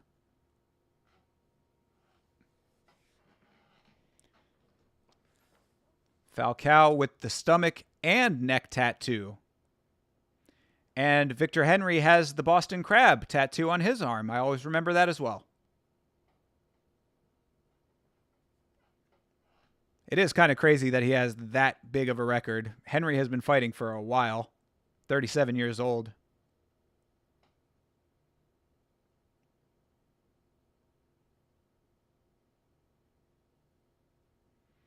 Svelte Keith Peterson.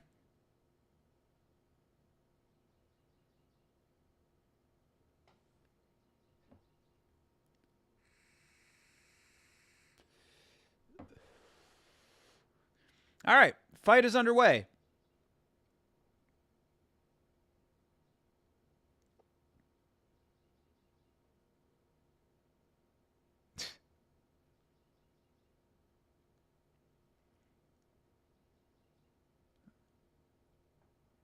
All right, Falcao got the left hand working.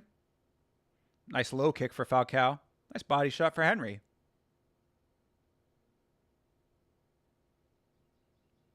Nice leg kick for Henry. Oh, and there we go. This is what I was worried about here. Falcao almost had him down. Doesn't get it. Has the back now.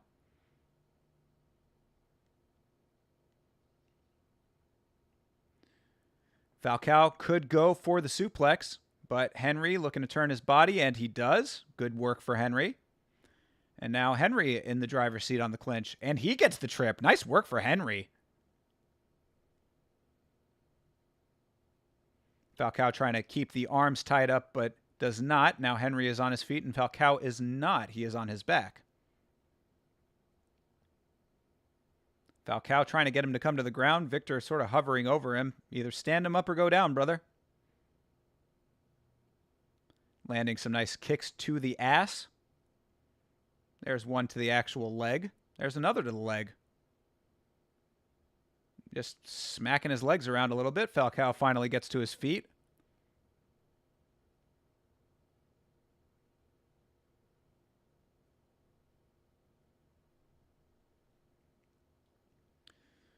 Not a great navigation of this fight for Falcao, but let's see what else he can do.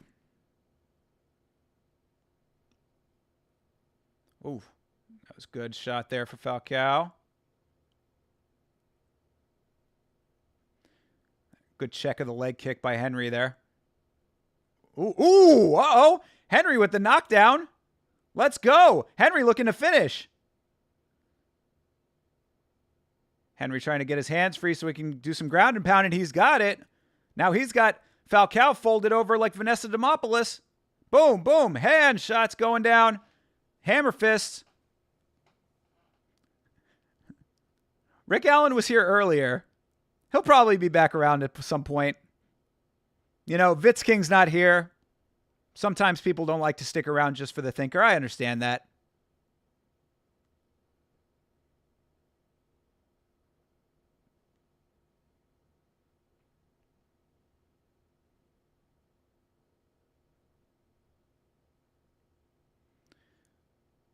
Yeah, this is a nice solid round for Henry right now. Got the knockdown. Almost had him out of there. Now Falcao is on his ass again. On his back, just taking leg kick after leg kick. Henry is just chopping away at that leg. He literally was going foot after foot to the same leg. Just bam, one shot. Bam, another shot. Boom, boom, boom, boom. Henry looking sharp in this fight so far. Nice kicks to the body for Falcao.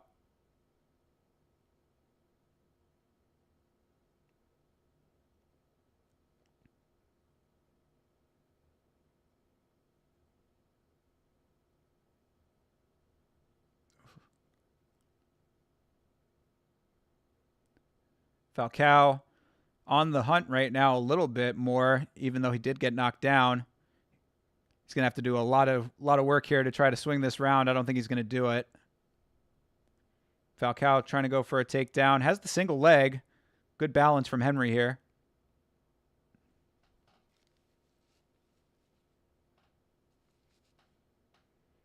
Nice elbow for Henry in the clinch as they break.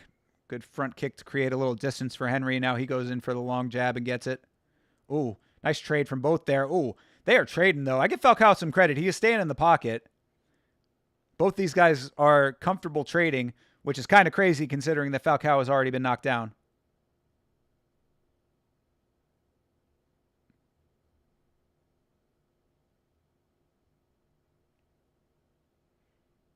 Both kind of resetting here.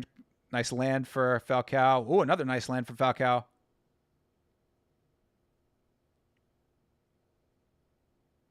All right, clapper sounds. And nice. Yeah, nice combination for Henry to end the round here. And there it is. All right. Good round for Victor Henry.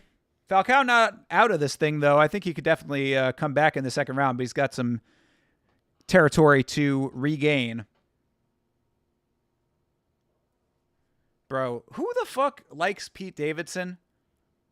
Like, who sees Pete Davidson in a commercial and is like, that's a product I want to buy now? Man, if Pete Davidson is endorsing this shit, I gotta buy that. I don't know. I guess this guy has fans out there somewhere. I saw him live, his stand-up. He was terrible live. I wish I could. I got to talk to my brother about that sometime. See if I can get him on the show to talk about Pete Davidson's stand-up. Yeah, we saw him live out in St. Pete. It was him, Jared Carmichael. I forget who the headliner was. Oh, it was fucking Chris D'Elia. Way before all of his shit went down. He was okay. There were a couple. It was like a not a festival, but like it was a large number of comedians. It was like I think a radio station doing like an event. And yeah, Pete Davidson was terrible live. Yeah, Henry is definitely up one round for sure. Ooh, Henry reacting heavily to a leg kick, though. He did not check that one.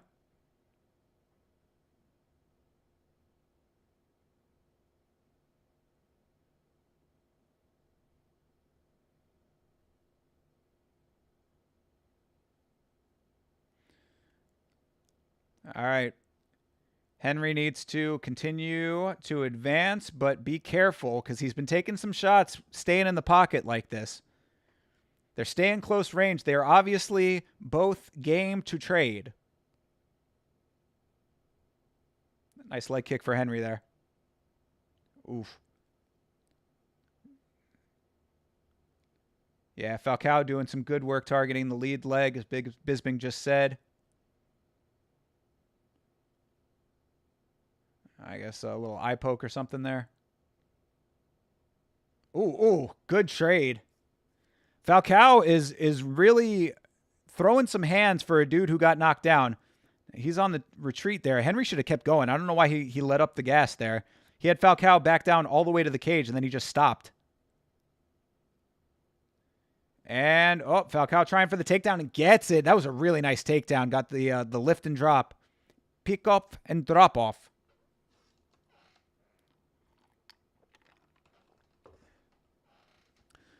And this was what I was worried about before this fight started. Falcao has him on the ground. You genuinely dislike Pete with a passion. I'll actively pass on any movie he's in. Such a punchable face.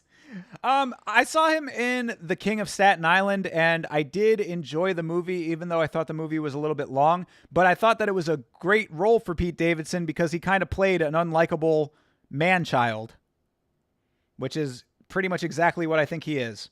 So I would recommend the movie. Bill Burr is really good in that movie. Bill Burr is actually a really good actor. Falcao with an armbar right now. Henry looking okay right now. Yep, got the arm in an okay position here, trying to land some hammer fists. There he goes, gets the arm freed. All right, Henry needs to continue to advance, but be careful because he's been taking some shots, staying in the pocket like this. They're staying close range. They are obviously both game to trade. Live odds swinging all over the place in this fight. Yeah, Falcao coming back, making this a lot closer in the second round. Clinched up now. Henry needs to try to turn the tides here a little bit.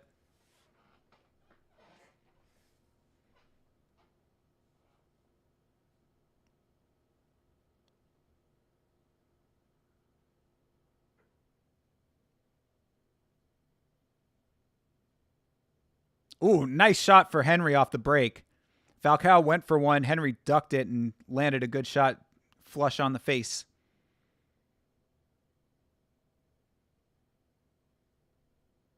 They are really trading. This is a good fight. Finally, some like legitimate action on this card.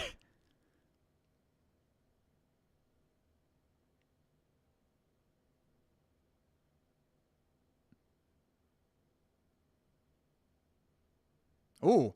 And then Falcao just gets an easy takedown middle range here. That was not great for Henry.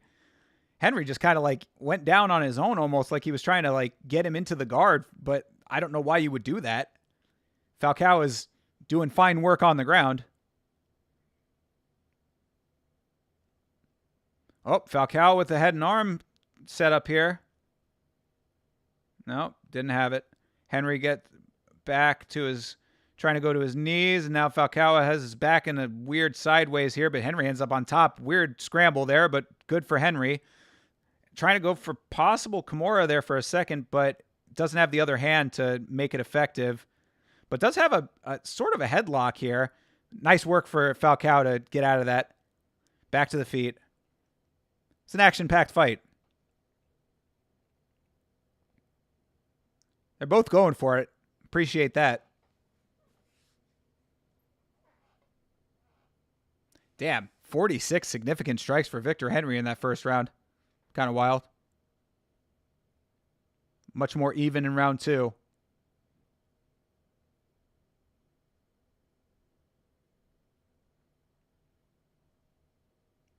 All right.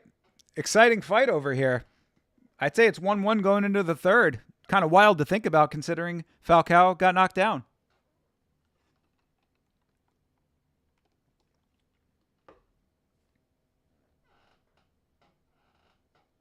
Good stuff.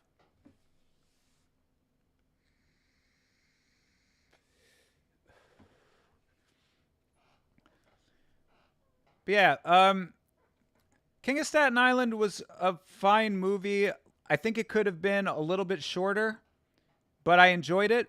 And like I said, Bill Burr is actually a really decent actor. And I let everybody know that as a little present for some work that I did for a homie, going to be taking a little trip out of town to go see Bill Burr coming up in just a few days. So I will give a full report seeing how Bill Burr does in his Broadway debut. Kind of cool.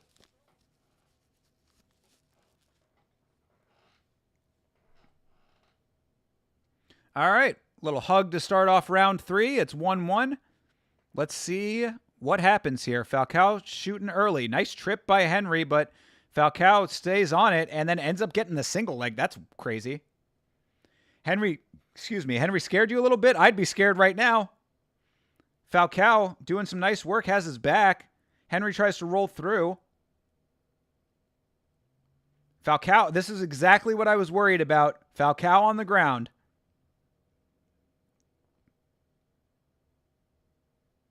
Henry is breathing pretty heavy. Oh, thanks, man. Yeah, appreciate it. Yeah, I'm really looking forward to it. Me and my friend, the whole story is that my friend is doing some work up there. He wants me to come up and help him out with some of the work that he's doing. And when we saw that Bill Burr was going to be in Glengarry Glen Ross, we'd been talking about wanting to see it for a while when it was announced. And then my friend is up there. He's like, you want to come up and help me do some work? I was like, well, we got to go see Glengarry Glen Ross if we're going to do that. And we were looking at tickets. Tickets are super expensive, but we found a couple that are not terrible. So, you know, we were like, we got to do it. If we're going up, if we're in New York, we got to fucking see this show. So it's going to be fun. Hopefully it'll be a good show. I've been hearing good things about it so far. Just like this fight has been fun.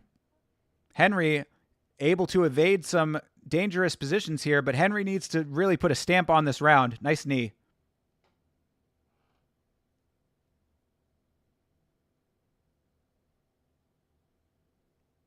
Yeah, look at old man Barnett over there. That beard is amazing. Barnett looking like an aged Viking.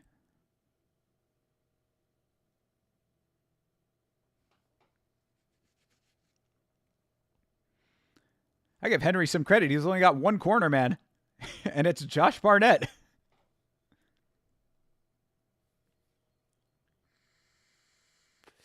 Oh, yeah, Chris Lieben is a judge. Shout out to Chris Lieben. What a fucking great fighter he was. I might have to watch some Chris Lieben fights next time I do my cardio. I need to make a note of that.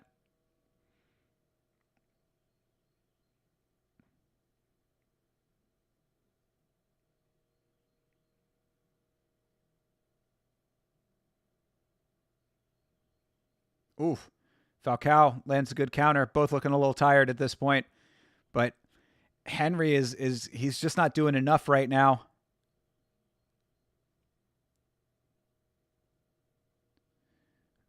Falcao going for another takedown, but Henry ends up getting the takedown.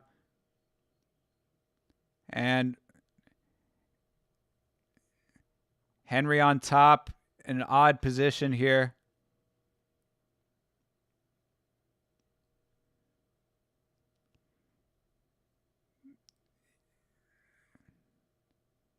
There you go. Henry, they're in an odd leg lock situation, kind of tied up, got the legs all pretzeled. Oh, uh-oh. Falcao's got the one leg. Henry's going to be able to probably be able to pull that out.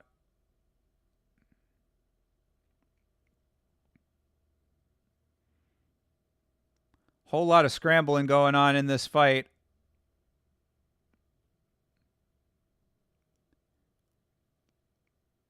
But yeah, Henry is just not being active enough right now, in my opinion. There you go. There you go. That's some activity. That's some motherfucking activity.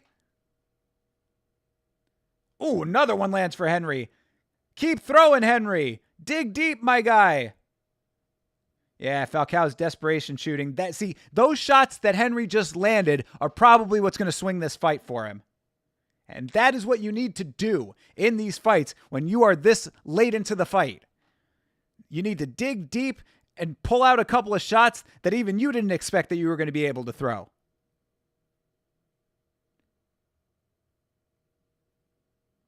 Falcao with a lazy swing of the leg, hands all kinds of low. They're both tired as fuck after this very heartfelt fight here at bantamweight. Kind of crazy that they are fighting at bantamweight for the amount of tired that they both are, but that's just how much effort was put into this fight.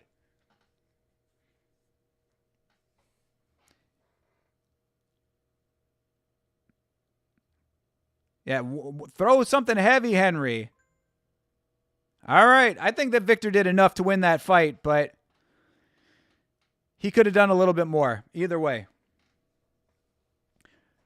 Chris is a legend? Hell yeah. Glad he's judging. Maybe it'll keep the other judges in check. You doubt it, though? Yeah, I agree. I think that he's going to fit right in with all the rest of the judges. Being like the lone voice amongst a sea of whatever the fuck. Because it'll be him, Mike Bell, and Derek Cleary, whatever. You know what I'm saying? It'll be Chris Lieben and Hadi Hussein Mohammed from out there in Saudi Arabia, and his votes are not going to count.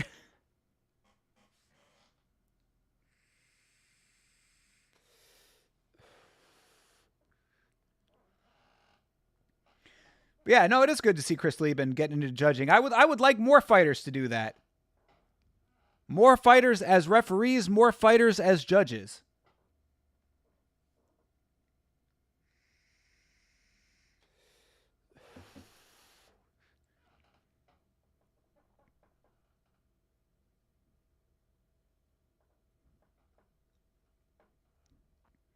Yeah, I'm looking forward to going out to take a little trip. I haven't been out of the state in fucking years, it feels like.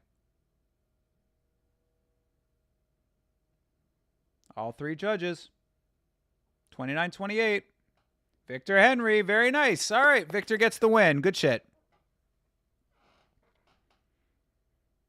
Yeah, that's the right call.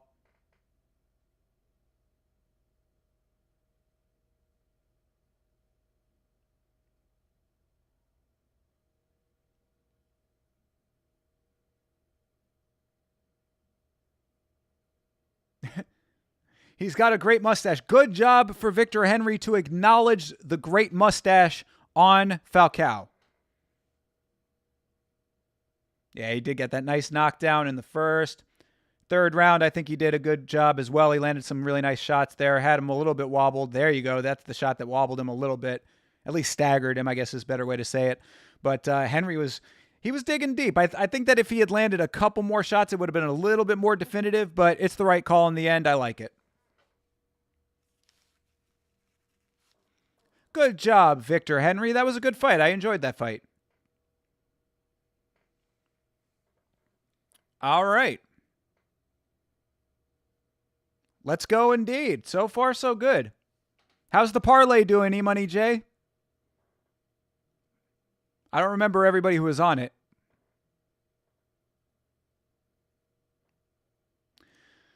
All right. I'm going to take a quick bathroom break. Of course, usually you'd have the Vitz King here to hang out with while I go to the restroom, but since he is not, I will BRB. But yeah, I'm going to do the BRB screen, even though it's going to reset the timer, but don't worry, I'll be right back.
See, how quick was that?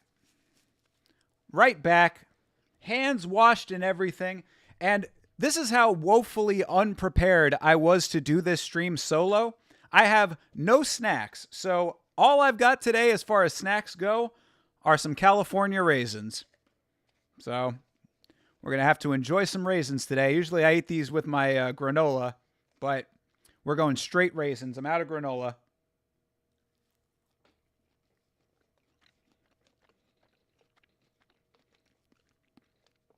Little healthy snack in action here.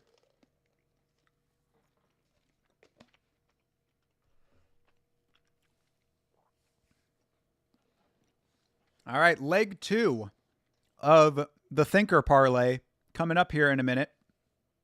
Luke Boonme is going to get a nice solid win here. She's not great, but she's good enough. And Estela Nunez is about to get cut, in my opinion.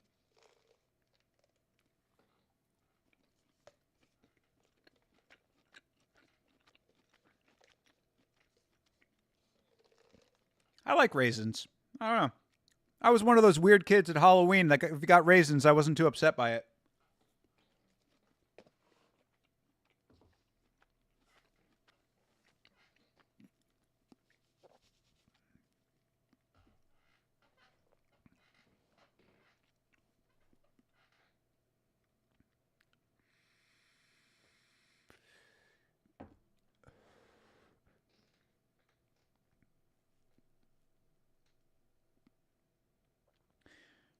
So yeah, Luke Boonme, man, look at that line. Minus 1,300. I think I got her from minus 800. But that line has divided even farther. I wonder what she's at right now. What the fuck is my... Oh, I was like, where the fuck's my phone?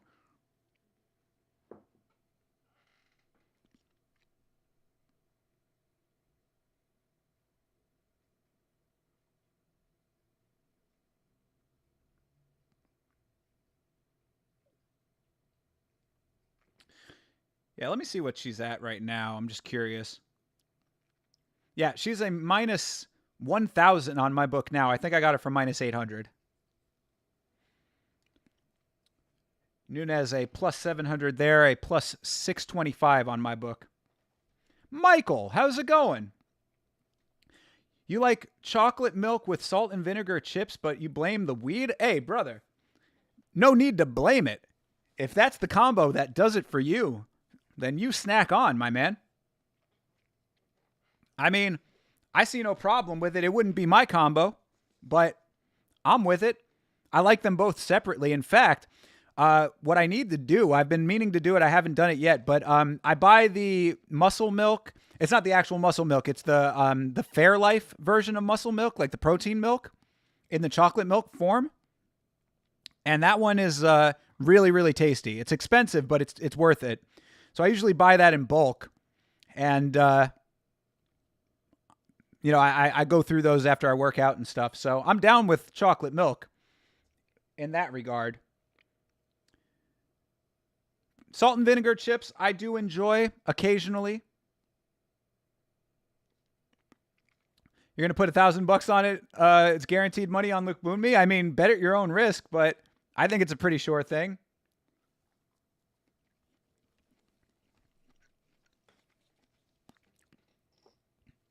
If you go in and look at Estela Nunes, she's on I think a 5-fight losing streak. 4 or 5, something like that. I think, yeah, she might be like 1-4 in her last 5. Like, I think that this is going to be the one that's going to put her out. And I got to find out if Luke Boonme is the only Thai fighter in the UFC currently, but I think she very well might be.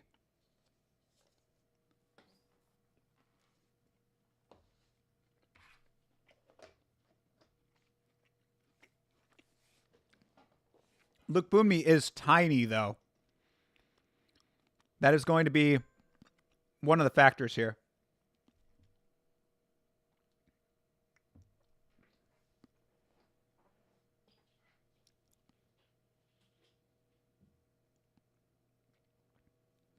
Let's see if all this time off for Estela Nunes did her any good.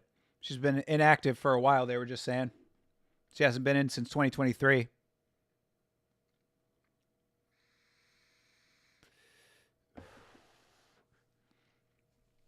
You'd be careful placing that much money. For example, we all thought Izzy would beat Strickland. I mean, there are times when that is the case. You know, there are crazy upsets and whatnot. For a fight like this, I'd be a little bit more confident in it. But it's women's MMA, and you know that can often go very different. So I'm pretty confident in Luke Boonme, though, because she's a good, scrappy fighter. And she's durable enough that I think that she's going to be able to get in, tie her up. I think this is going to end up being very clinch heavy. And it's going to be mostly Luke Boonme initiating, but that's just my initial gut thought. So let's see what happens. Excuse me. Making extra cash waiting on your parlay, my man. Yeah, the only Thailand fighter, the only fighter from Thailand. The only Thai fighter. All right, nice kicks traded on both sides there.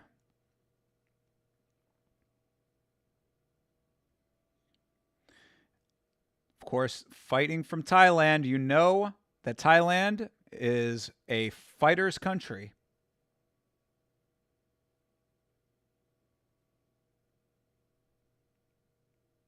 Ooh, yep, kicks fast for Luke Boonme. Trying to keep range right now is Estela Nunes. Little tap kick for Luke Boonme. Nunes kicking back. Ooh. Nunes just got a nice kick to the body while Luke Bunmi was adjusting. Nice push kick from Luke Bunmi.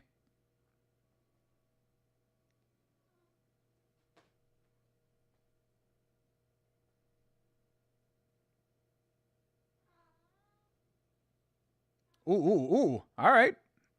Nice little combo there for Luke Bunmi. Yeah, she is fast right now, dude. I don't remember her being that fast. They're saying that she improved her speed. If that's the case, then, I mean, she might be even more dangerous than before. Yeah, they're just trading kicks. This is a kick-heavy fight so far. Overhand action for Nunes, but does not land all of it.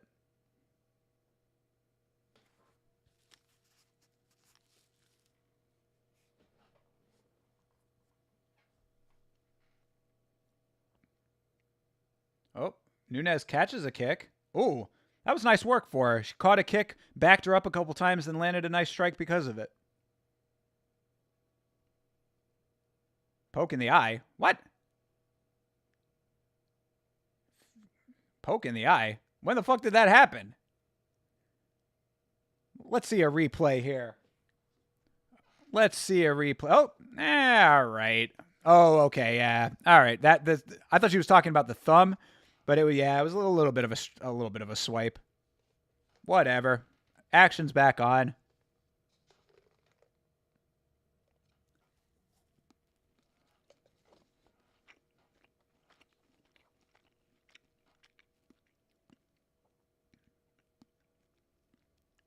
Nice kick for Luke Bunmi.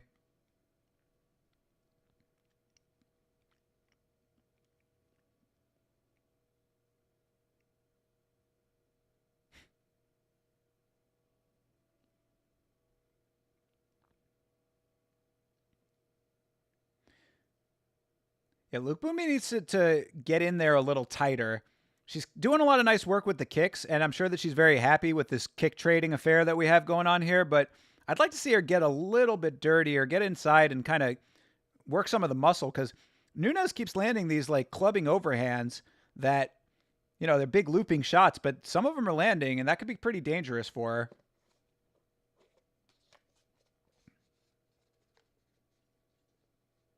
Oof, nice counter for Nunes there. Like, she's not looking terrible in this fight so far.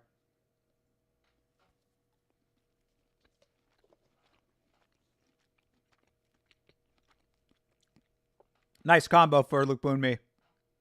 That was nice work.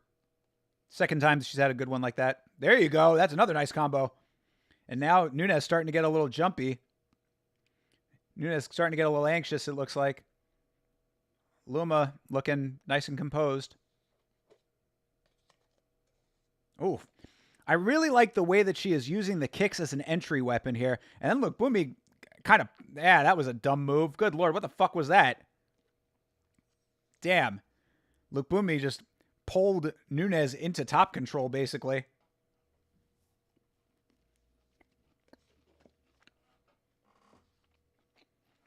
Yeah, that was a bad look.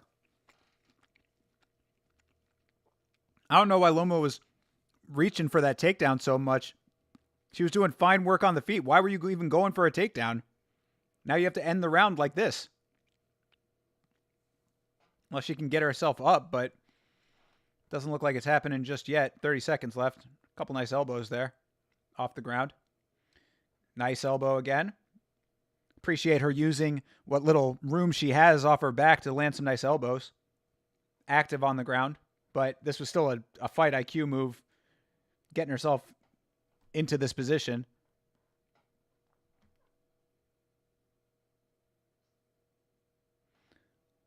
I mean, I'd still say that Luma took the round, but this is probably a lot closer than everybody who has her would like it to be. All right, round one complete.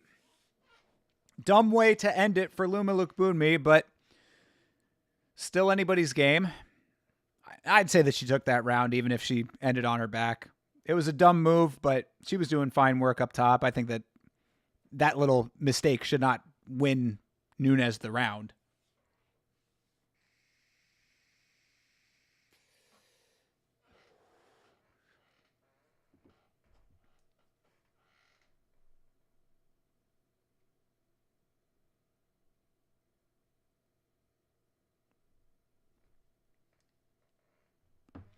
While we're on a little bit of a break, I should let everybody know that there is a new video out on the Emmett channel right now.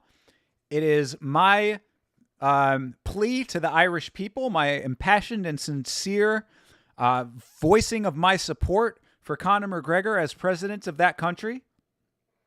Been getting some good reviews so far, so go and check that out. Give it a like if you enjoy it. Appreciate the support as we enter round 2 here. No more live betting for you? Okay, E-Money J, I'm with it. Yeah, certainly not living up to the minus 1,100 or whatever she was, minus 1,200, 1,600.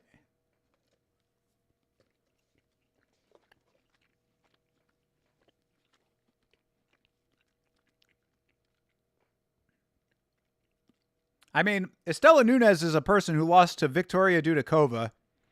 So, conventional wisdom would say that this should not be very close, yet here we are.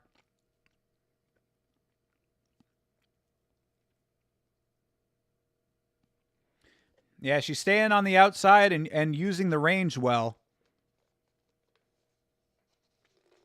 Lukbunmi needs to get her back down to the cage. Clinch it up.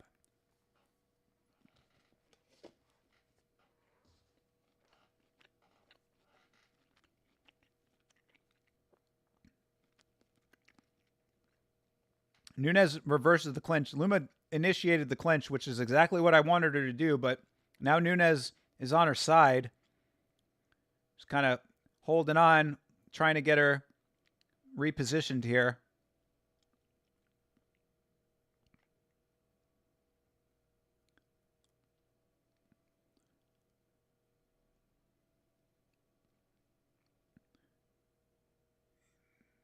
Yeah, Nunes just kind of hanging on right now, holding this clinch.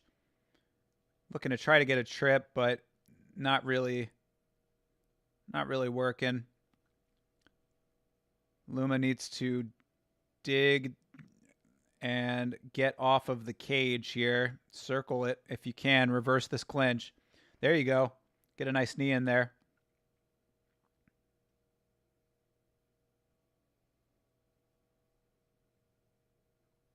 Yeah, this is not great right now. Luma Lukbunmi not looking so hot at the moment.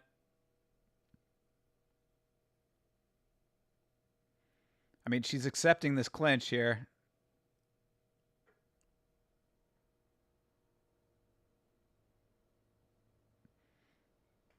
Corner's telling her to switch the hips. That's exactly what she should do. Nunes keeps getting her hand slapped for having the fingers in the cage. It's like, at what point do you actually... Oh, very nice trip for Lukbunmi. But overshot it a little bit. Now, kind of an odd north-south-ish situation going on. But better for Lukbunmi. See if she can land some strikes in this position, but it's a far way to go. She's got short little arms. Yeah, 50-50 position, that is. But I was saying, how long and how many times can the referee warn about fingers before he actually, like, says something? Sprinkled some on Nunes before the fight. Hey, I mean, as of right now, it's not the worst call in the world. Starting to think maybe you didn't flush it down the toilet? Yeah, you could be right about that. Nunes is just clinching, but not one-sided like the odds made him be. Yeah, absolutely. I agree completely. Yeah, it's just that Nunes was coming off of so many losses that I think everybody was thinking one way. But right now, I mean, this is a much closer fight than I think a lot of people were thinking it would be. Obviously, closer than Vegas thought it would be.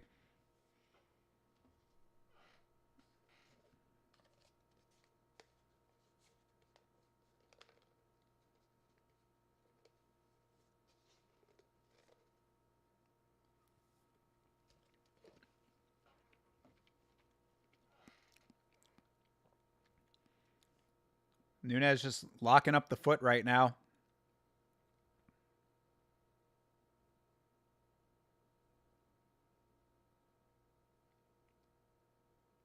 All right, Luma looking better now. Short time in the round, though. She really needs to do something here.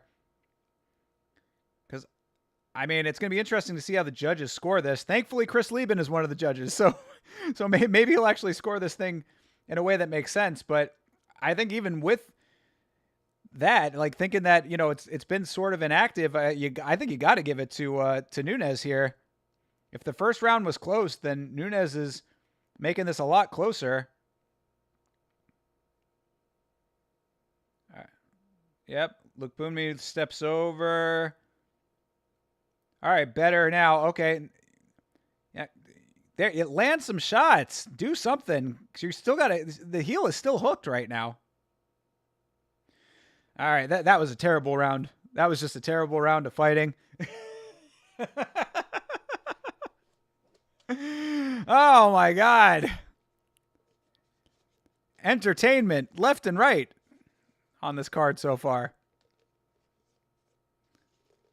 But yeah, Luke Boonmi really needs to make this third round count.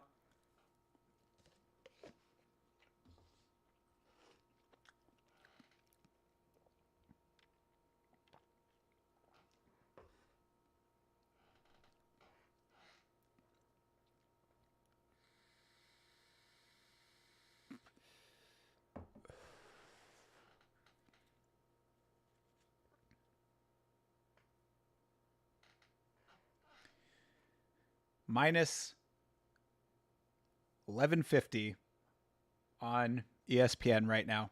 Cannot believe that it's 1-1 going into the third. This sport will always surprise you, though. Why is Tyone wiping her down like that?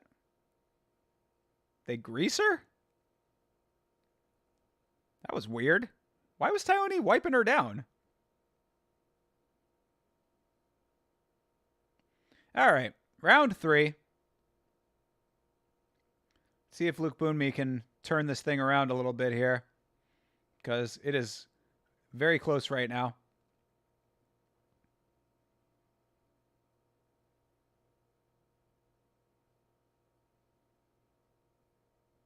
Oh, there you go. Nice shot for Luke Boonmi. Oh, another nice one for Luma. Yeah, she uses the kick as an entry weapon, which I appreciate. But she cannot get clinched again, though. Come on, dude. Bone me. Look. People, bone me, okay? Come on. Don't clip it.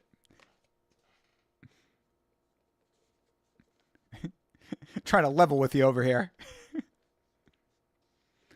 I mean, Luke Boonmi is about to bone me if she loses this fight, which it's looking like she might.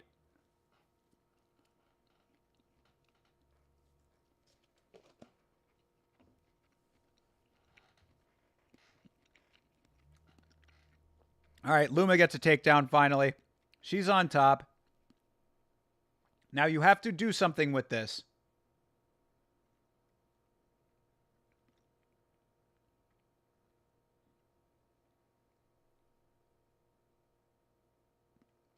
Yeah, do something with it. Bisping wants urgency, so do I. I would very much like for something to actually happen in this position.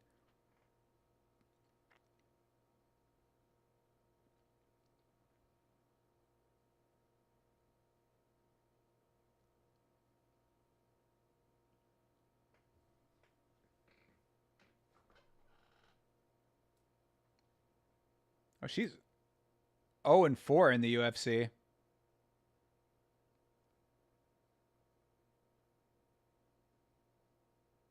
Nunes, that is.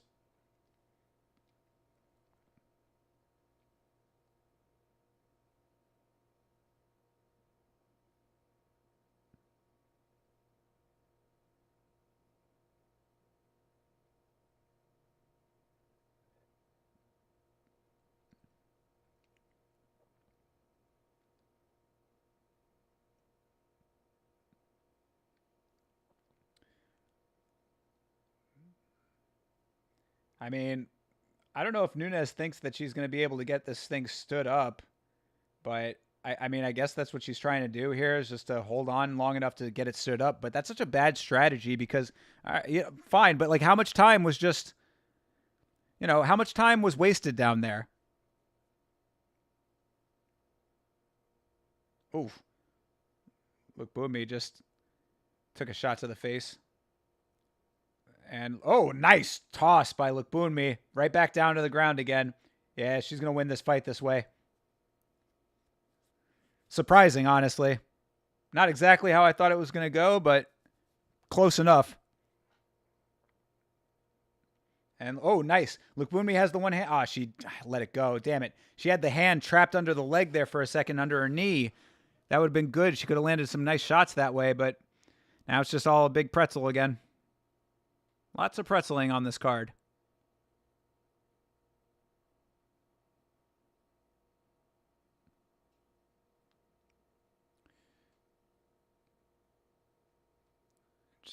There you go. Now she has the hand trapped. There you go.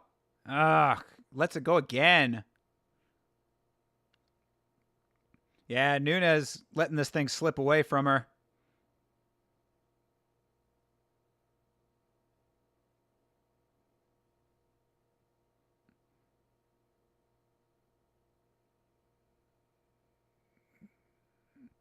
And Nunes with the toes all up in the cage. Taione has been very, very lenient with all of what Nunes has been doing as far as grabbing the cage goes.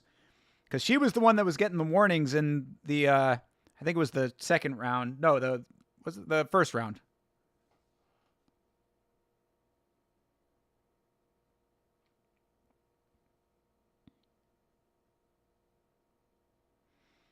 Yep, Lukbunmi postured up a little bit now as we get down into the last 15 seconds here.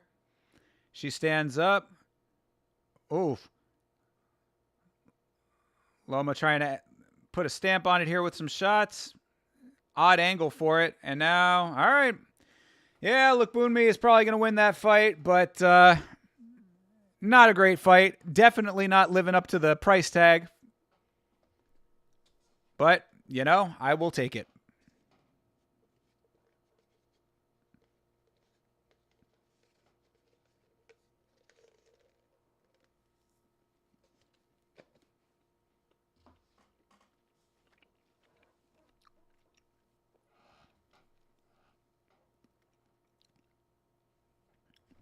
Arrogant Savage, how you feeling now, brother?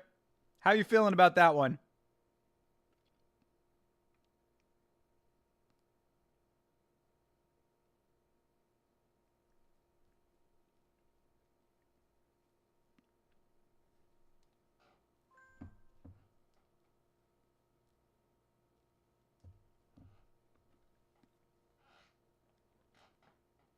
See what the decision has to say here.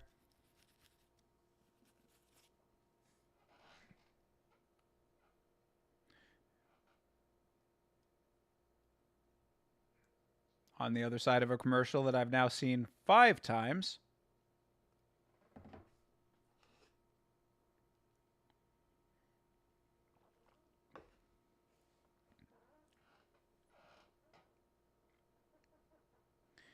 UFC 314 coming up, people. Looking forward to it.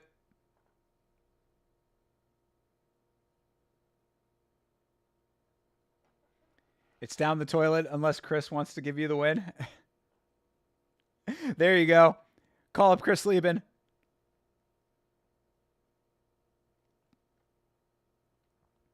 It's going to really come down to, I think, the first round. 30-27. Oh, either way. All right, Loma takes the fight. Stella Nunes very confused by that win, or loss rather. Very, very confused by that decision, but somebody gave her a 30-27. What the fuck happened to round 2? Maybe that was Chris Lieben saying, hey, that shit on the ground wasn't good enough.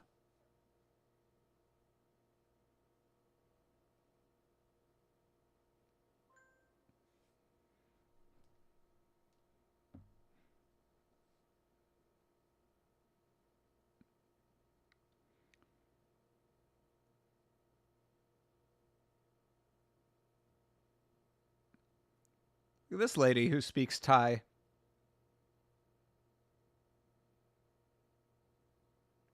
Oh, she is the only person representing Thailand.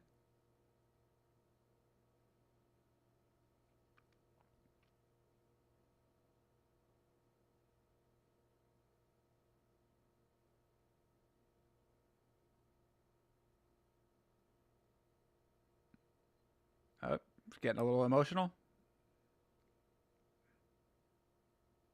Or it was just a translation error, I think.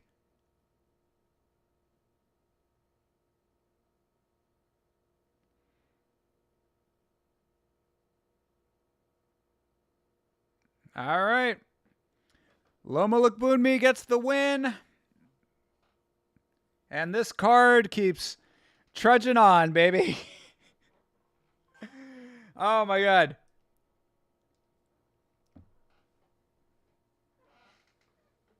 I guess it was a little bit of tearing up going on there. You're going to be so rich by the end of the night? My man. Hey, look at Minty. Minty looking nice. White's a good color on her.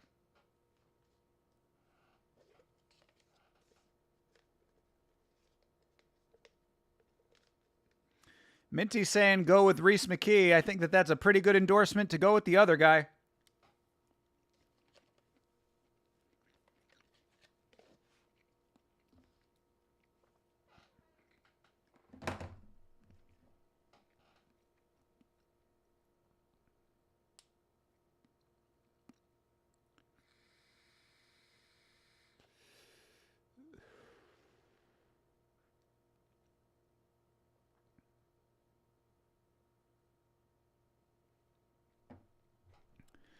Yeah, so far the parlays are coming through.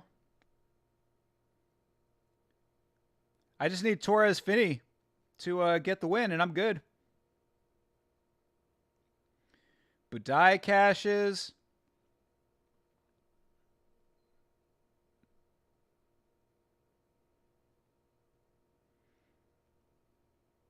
Yeah. Torres Finney is the last leg of that parlay that I need to come through. Let's see. Frunza and McKee.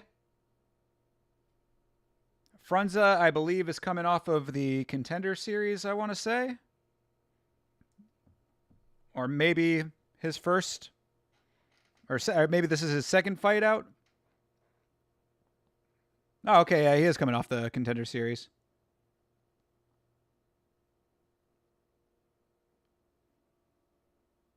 Yeah, got a knockout on the Contender Series. Got a TKO there.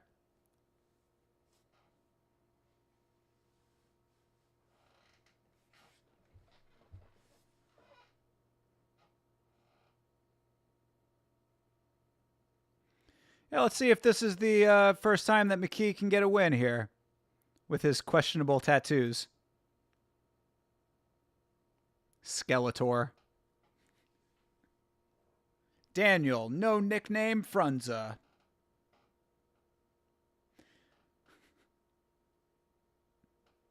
Could send him to the fronts of the line for a good fight next. This is why I need Vitz King here. He would laugh at that dumbass joke.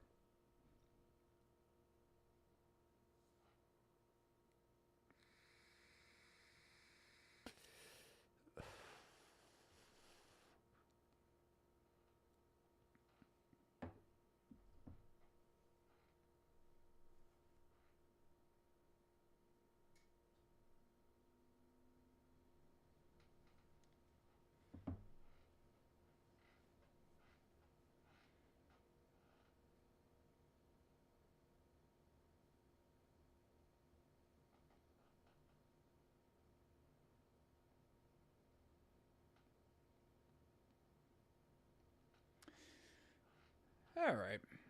Get this thing going here in a couple minutes. What else is going on? I am currently watching American Psycho for the 8 millionth time. I picked up a copy of the director's cut on DVD. The DVD itself was a little bit weird. Like the back of it looked like it was all messed up, but I was testing out the DVD. That's why I'm watching it, just to test it, see if it was working, and it's working fine, so never miss an opportunity to watch that movie. One of my favorites. You're waiting on Barbosa. What is she, 2 fights away? She is next one after this.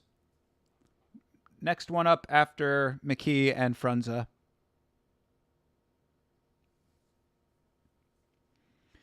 So yeah, watching American Psycho right now. I'm trying to think if I watched anything. Oh, I watched the Reno 911 Miami movie last night, and it was really funny. I hadn't seen it. I never saw it when it came out. I always loved Reno 911. I thought that the show was really funny. Of course, it's a bunch of guys from the state, guys and women, of course, from the state, which is a classic sketch comedy troupe. So, yeah, I quite enjoyed Reno 911 back in the day, and I'd never seen the movie, so I put that on last night, and I was really glad that I did. It was funny as fuck. Yeah, Reno 911 was real fun, so I enjoyed that last night.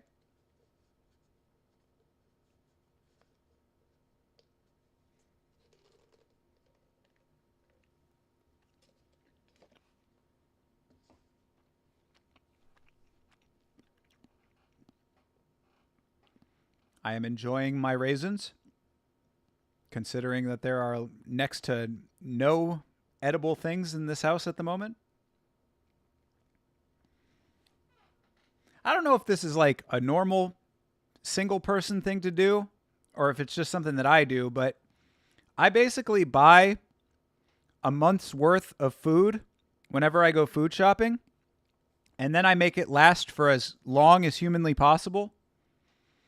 So I've got edible things, but they all have to be prepared because I've eaten through all of the snacky kind of stuff. So the last snackable thing is raisins. But I might make myself some nice meal a little bit later in the evening, even though when this card is over, it's going to be rather late to start eating, but do what you got to do. You love Reno 911. Nick Swartzen is your favorite. Hell yeah. Oh, God. What's his name on there? Teddy?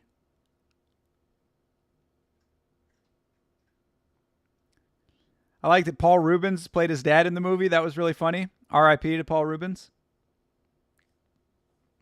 Oh, Frunze is a Miami guy. All right. Well, now I'm rooting for him. Go Frunze. Fuck Reese McKee and his questionable Aryan Brotherhood tattoos. I'm joking. But they are questionable, though. A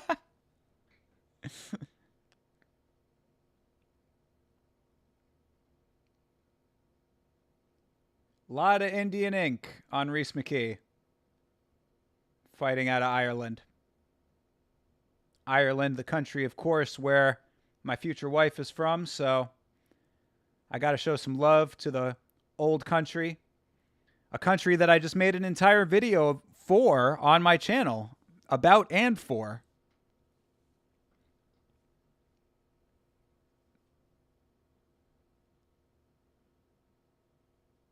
All right. So far, Frunze is active. Ooh.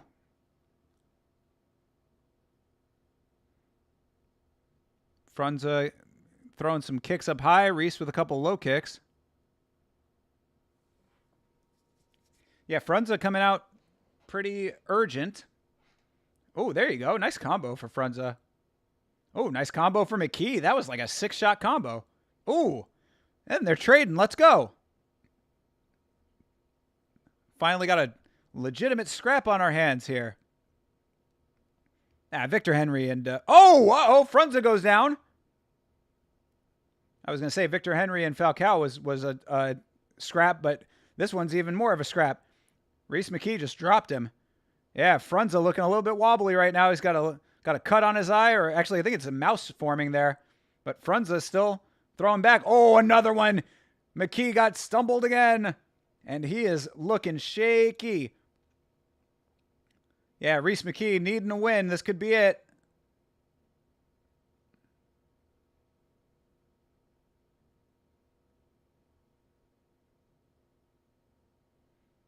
Yeah, McKee just needs to stay on the hunt here. Let's go. Oh, what the fuck? Frunze just went down off of nothing. Oh, this got to be over, bro. Yeah. Oh, Herzog giving it a whole lot of leeway here, but Frunze's face is fucked. Damn. Yo. But damn, Frunze tough though, man. He's still trying to swing back. Yeah, Frunze somehow in this fight still, it looks like. After getting dropped several times. Holy crap. One of those drops, he just dropped on his own. But he's got a crazy mouse under his eye now. If he makes it to round 2, this is going to be wild. Nice body shot from McKee there.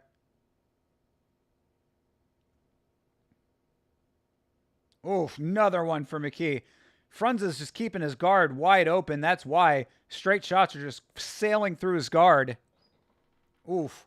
McKee is landing really nicely. But yeah, Frunze somehow in this fight still. Like, it looks like he shook the cobwebs pretty easily. But yeah, look at that eye, bro. Another nice body shot for McKee. Oof. I don't know why McKee is clinching right now. I have no idea why he's clinching. That is so dumb.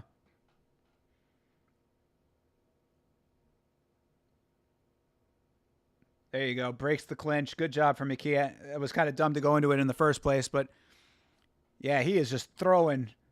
But yeah, Frunze is... It's amazing to me that Frunze is in this fight right now after getting dropped 3 times, one of which he did on his own.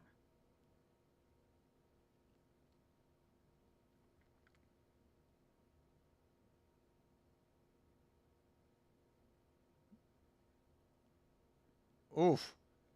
Yep, Frunze is not out of this thing, amazingly. Good job to Herzog to let this thing go. Nice kick from McKee. Man, they are really throwing hands. Now they're in the clinch. Some elbows in the clinch. Bro, that eye is fucked up.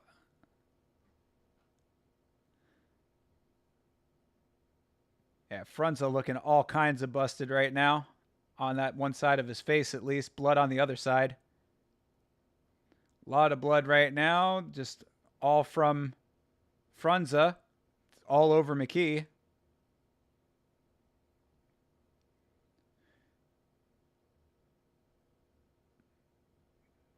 Yeah, Reese tying him up has just been really not smart when he had him as hurt as he did.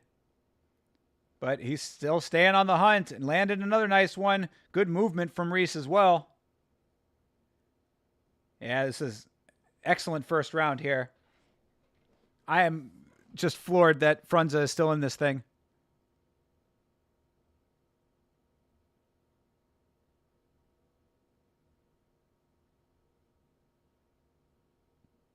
Yeah, that is insane. All right, round 1 complete. And Frunze is all kinds of busted up on both sides of the face. Cutman's going to have his work cut out for him. Oh, okay. The other side of the face is just a cut. But decent cut though. I mean, it's right below. It's like right on the side of his eye. And it's swelling too, so he is not sitting down either. Trying to be a gangster about it. Damn, good round for Reese McKee. Cutman working all over him. Oh, his lip is split too. God damn, I didn't even notice that. Holy shit. Oh, brother. I didn't even notice that. His lip is split to fuck right now. As he's talking, it's oh, ooh. Yeah, that was the one that did it. They just showed the replay of the shot that split the lip. His lip is split, boy. Your dad is native, but you took after your mom. White as fuck. I wanted to get native pride tattoos and be and a back tat like Reese. Oh, they're calling it? Oh, shit. Yeah, doctor called it off. All right. I mean, yeah, I guess the lip did it. All right. I mean, Yeah, it is a bad split. Yeah, yeah. All right, I'll give it to him because yeah, that lip was when I was saying that the lip was real bad. I was like, yeah, I guess they could let it go, but like looking at it when you see it from a little bit of distance, like that was a pretty bad cut. Anyway, you wanted to get native pride tattoos and a back tat like McKee when you were young, and your dad laughed at you and said you're way too white for those tattoos. I mean, not if you're actually that, though. If you want to get tattoos, man. I don't agree with your father on that one.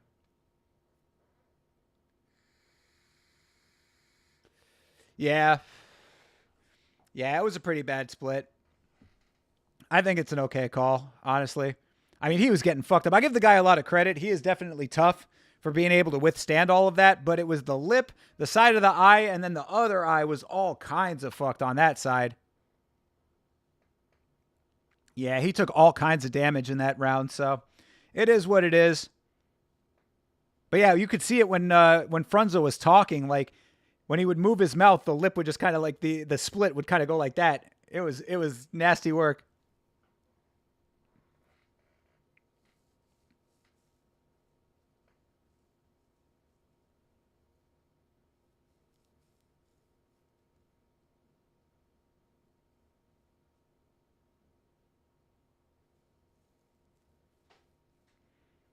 Yeah, cover that thing up, brother. Yeah, the cut under the eye. Cut on the other side. Gonna have a fucking Joaquin Phoenix hair lip going on now. Yeah, good job, Reese McKee. Finally getting yourself a win in the UFC.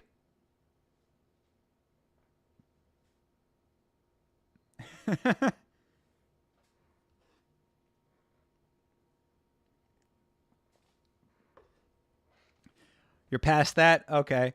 You're like 16 plus I am too white for a native pride tattoo. Might as well get black power. But I feel you. It's about what runs through your blood. Yeah, exactly. I mean, if that's something that you resonate with, you know. But yeah, if you don't want it, that is what it is, you know. I don't think you would have been wrong if you had done it, is what I guess I'm trying to say. His lip could have been overeemed if it went on. Yeah, no shit. Yeah, overeems is so bad. That was a really, really nasty one. Yeah, Reese was putting that work in, boy. Beautiful feint into the right hand there. Yeah, he was landing some really good shots.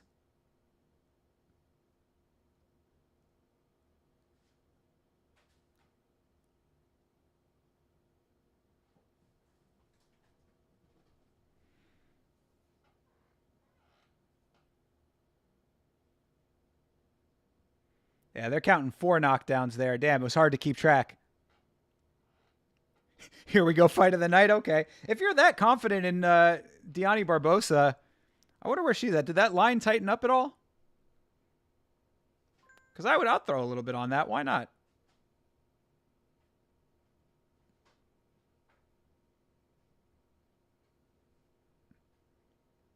Nah, it didn't tighten up at all. She's a minus 1,000 on my book.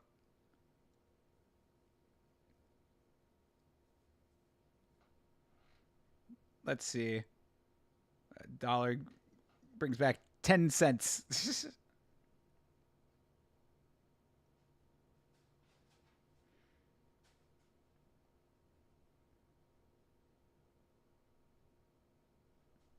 All right, I'll do it though. I'll do it. I put that and then Torres, Finney, and Valentine to go over a round and a half. I like that. I like that as a little mini parlay. Rick Allen, why is Chandler still getting co-main slots when he has lost almost all of his UFC fights? 2 reasons. 1, he is entertaining, and 2, the organization likes him. He is in good with the UFC for whatever reason, and the fights that he's in, even if he loses them, people enjoy watching them. So I think it's pretty solid logic, to be perfectly honest. And they're trying to hotshot Paddy Pimblett, or, trying to build his star up. I don't think you can really say they're hotshotting him anymore. But, they're trying to build up Paddy Pimblett, so a win over Michael Chandler, he's a big name, well known in the sport. And I think it makes sense. If Paddy Pimblett can win that fight, then it works out great for the UFC. So I think it makes perfect sense. I wonder if the UFC also feels bad for Chandler for waiting for McGregor. Nobody should feel bad for Michael Chandler for waiting for McGregor. The only person who should feel bad about that is Michael Chandler.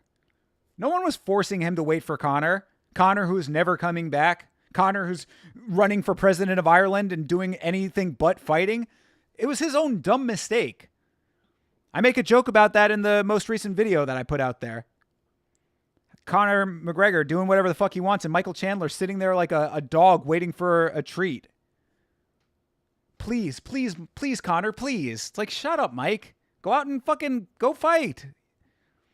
Just sitting there waiting for the payday fight when he could have fought 2 or 3 other times and probably made just as much money. So yeah, there's nothing to feel bad for Michael Chandler about. That was his own dumb mistake.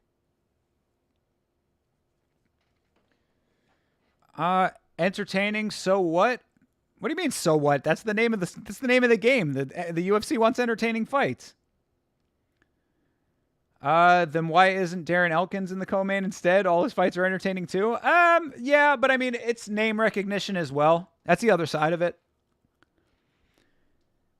He came into the organization after being a champion in Bellator, so he came in with a little bit of hype.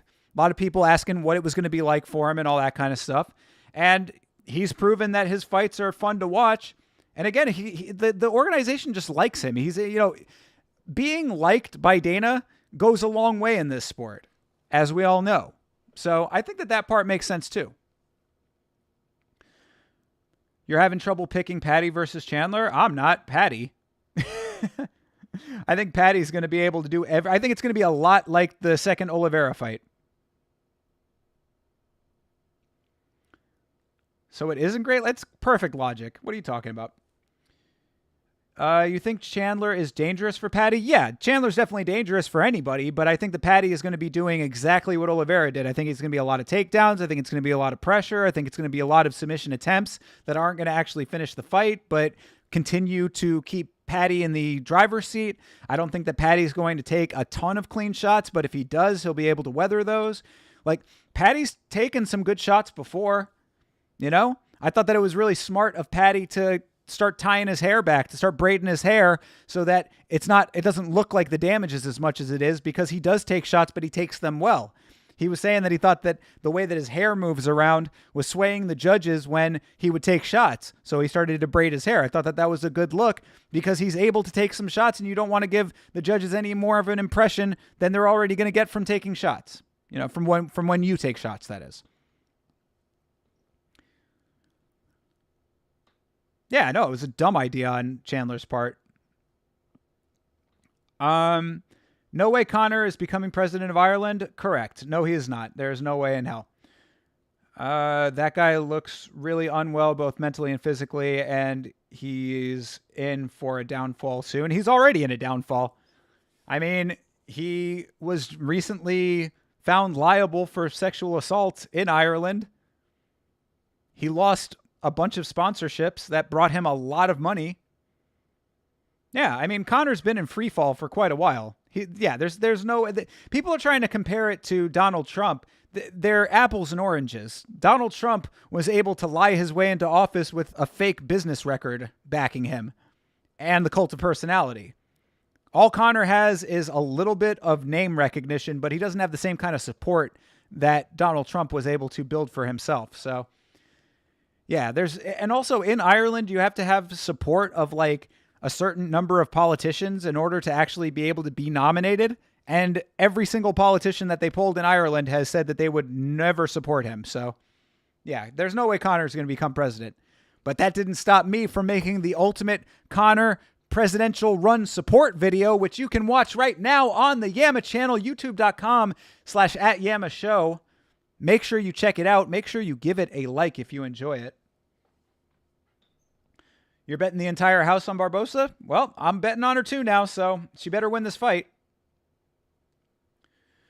There's no point in having a ranking system at all if Chandler is still in the top 10. He loses 90% of his fights. Just get rid of the rankings. Well, Rick Allen, funny you should mention that because the UFC just recently announced that based on their partnership with Meta AI, the rankings are now going to be done with AI as opposed to with the media as they have been in the past. So now the rankings will get readjusted based on AI. I don't know exactly what the criteria for the AI is going to be, but soon the rankings could be decided a lot more fairly, which, at first I was a little opposed to it. I kind of liked the human element of the rankings, but I think that if the AI is going to be trained in order to have the rankings be metric based, then I'm all for it. I'm okay with it. And also, we already know that the rankings don't matter anyway. They'll make whatever fucking fight they want. If Steve Erceg goes from number 10 to getting a title shot, Khalil Roundtree goes from number 8 or 10 or whatever to getting a title shot, then what the hell do the rankings really even matter? The rankings are just a reference point. So whether the AI fixes the rankings or not is really, it's all just, it's theater. The organization does what they want, which is the same thing with Michael Chandler. So even if the AI says Michael Chandler's out of the rankings, he'll still probably get pretty good fights. She looks locked in. This fight's going to be over quick. All right, E-Money J. Let's get it, bro. Let's get this money, my man. So far, we're on a hot streak. All of the picks are going okay. I'm sure I just jinxed it right there. So, we're probably going to start losing right now. But other than that,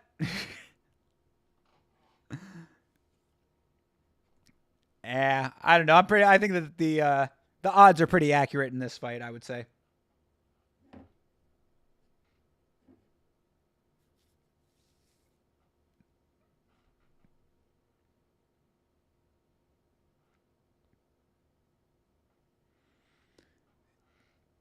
I can see why Toby is a fan of Belbita.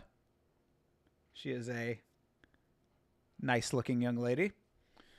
Michael Chandler could maybe beat some female fighters if they started doing male versus female fights, but he isn't competitive in the male UFC divisions unless he can cut down to flyweight, maybe. I think you're being a little uncharitable to Mike Chandler. Sure, he doesn't win often, but he's still an entertaining fighter. Main event, you got two underdogs. You talking about this in a different card, or are you talking about in the main and co-main events? They just straight up cut away from Meg O'Leary while she was starting to talk. They said, we're not showing the walkouts.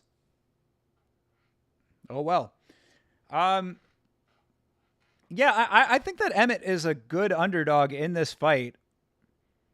What I had said earlier about that is echoing Chase Parton's sentiments on or from the podcast that we do, Last Week's Fights. He was saying that Lerone Murphy, he's looking more beatable now that he's up in the higher echelons of the sport. So, I think if he was human against Dan Ige, then this could be a bad matchup for him. I think that Josh Emmett has a lot of power in his hands, and if he can get in, close the gap, not let Lerone stay out at range and point him, I think that there's potential for Josh Emmett to land the shot. Chandler versus Erceg could be semi-interesting fight, for example. Yeah, I don't think Mike Chandler's making it down to flyweight anytime soon, but I think you're being a little uncharitable to Mike Chandler. He's not the worst fighter. The problem is that he intentionally fights like a moron. Like, he is like old school Justin Gaethje. Just going in there trying to make the fight as entertaining as possible, not really caring about technicality. That's why he often gets caught.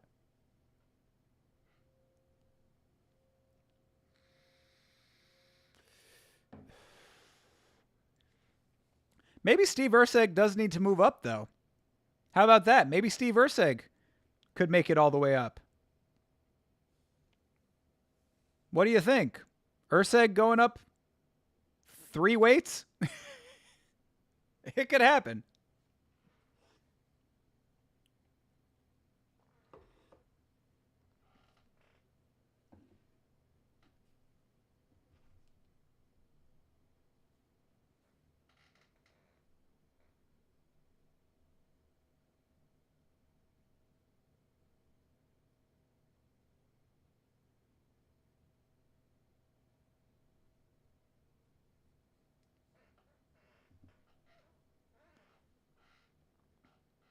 Yeah, I think that Michael Chandler is better than you're giving him credit for, but I do admit that he fights like a moron often. And then when it gets to the highest high level of the sport, like someone like a Charles Oliveira, what happens in the last fight is what will often happen. Since DEI is a big thing nowadays, maybe they will start doing male versus female fights if both genders agree to the fight voluntarily. I do not think so. I don't think that that is in the cards. For that, you need to go over and start watching some of those Russian organizations. Yeah, but the UFC don't care about DEI, though. The UFC is already inclusive enough. The UFC does not get enough credit for how inclusive it is. They've had gay champions before. No credit going to that at all. They've got a gay champ. Well, they just lost the gay champion that they used to have. I was going to say Raquel Pennington is who I was thinking of course, Amanda Nunes.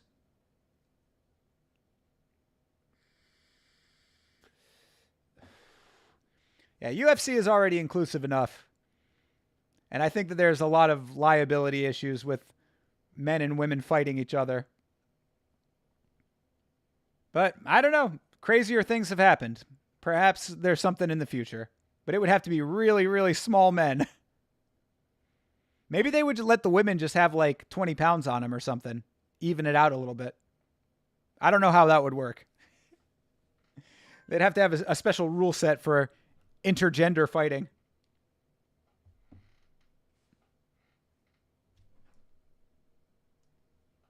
Here we go. The Witch.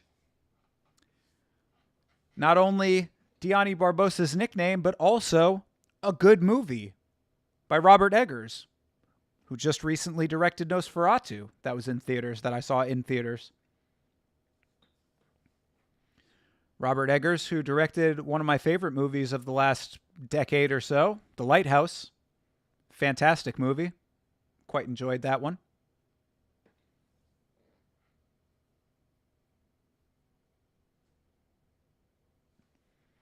All right. Keith Peterson back again.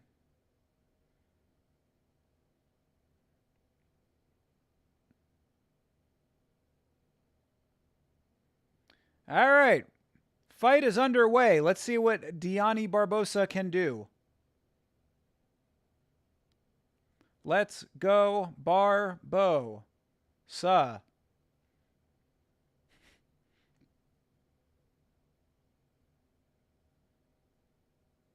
Oof. Looks like Barbosa just opened Belbita. A little cut going already off that one strike. Yeah, Barbosa moving nicely. Belbita a little flat, but not like terribly. I think it's just compared to Barbosa, who is really laying it on. Belbita trying to swing her way through this thing. Not landing anything significant just yet. Ooh, nice overhand for Belbita.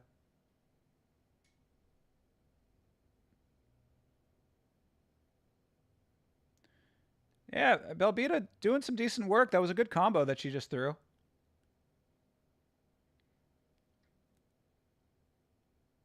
Barbosa just kind of throwing singles here, going for those leg kicks.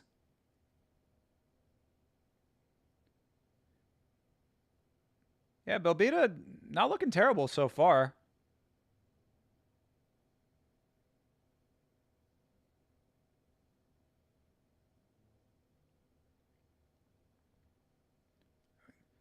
It's good work for Barbosa there. Belbita throwing several shots, trying to land a combo, doesn't land any of them. He's kind of swinging at air right now.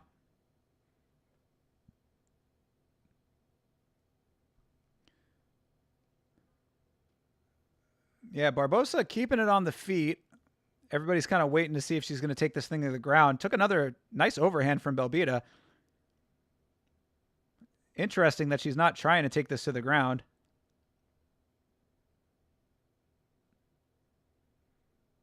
She's kind of playing Belbita's game at the moment. Ooh, that was another nice one for Belbita. Belbita is throwing these looping shots that are connecting pretty decently. There you go. Another nice forward motion combo there for Belbita. Oof. There you go. That was some nice work for Barbosa.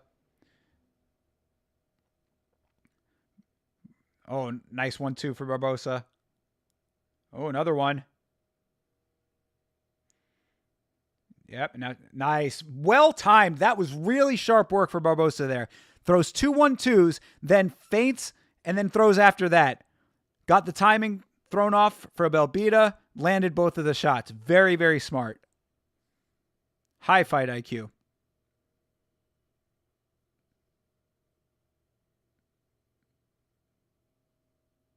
Oh, there it is. All right, Belbita gets pushed up against the cage here. Barbosa. Ooh, nice spinning elbow for Barbosa.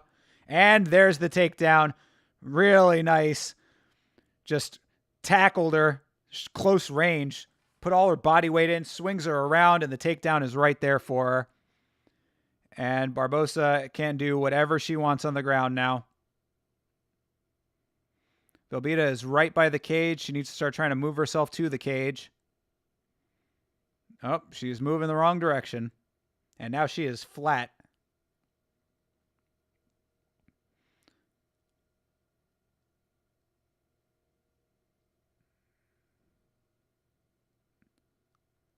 Barbosa just smothering right now. Just over a minute left in the round. Barbosa tying the legs up, trying to posture up a little bit here. Trying to go for a head and arm, but I don't know if she has it. Oh, uh-oh. Looked like she tapped. Oh, there it is. She got the tap. Very nice. Head and arm is effective, and Barbosa gets the win in the first round. Let's go.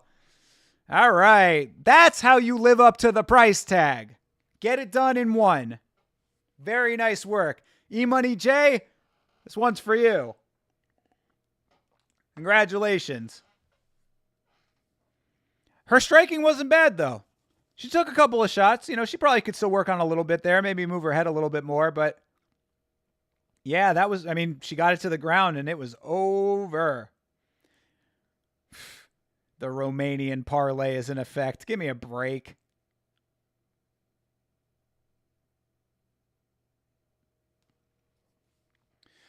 I wouldn't mind seeing Nunes come out of retirement to fight Pantoja since she isn't being challenged in the women's divisions.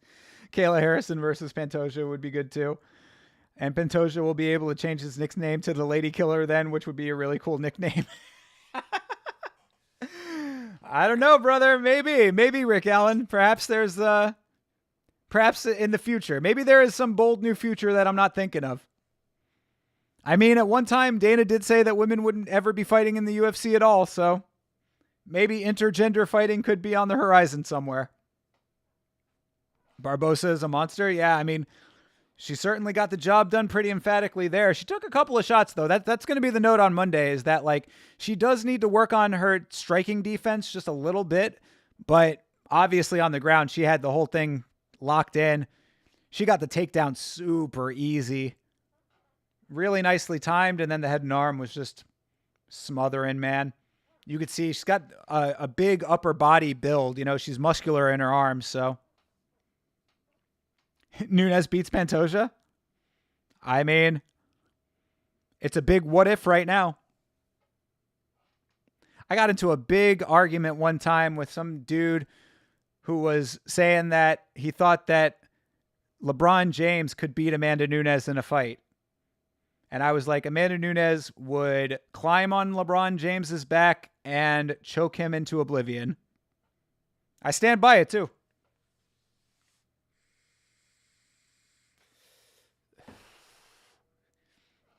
Bro saying, oh, LeBron is so much bigger than she is, blah, blah, blah. He's not a fighter.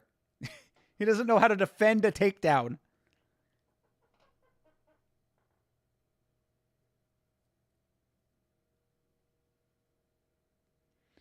Deanne Barbosa gets it. Nunes beats most males in her weight class. Amanda Nunes beats most males, period. Like, bro, I would put her up against like 90% of the male population if we're talking non-fighters.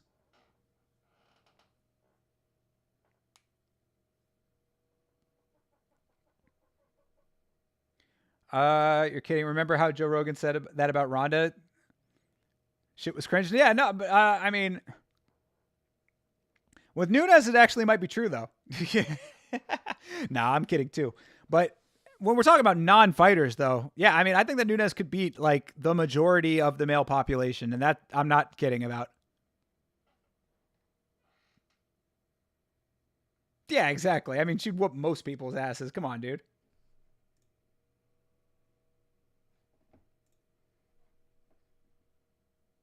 Nunes versus Ngannou, who takes it. All right, that might be a little bit different. Look, Francis has really stepped up his ground game over the years, so he might have a shot in that one.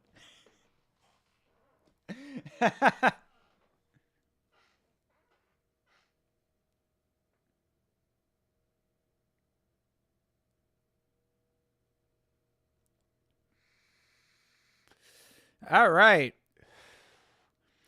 That goes for the prelims. We are coming into main card here in a couple minutes.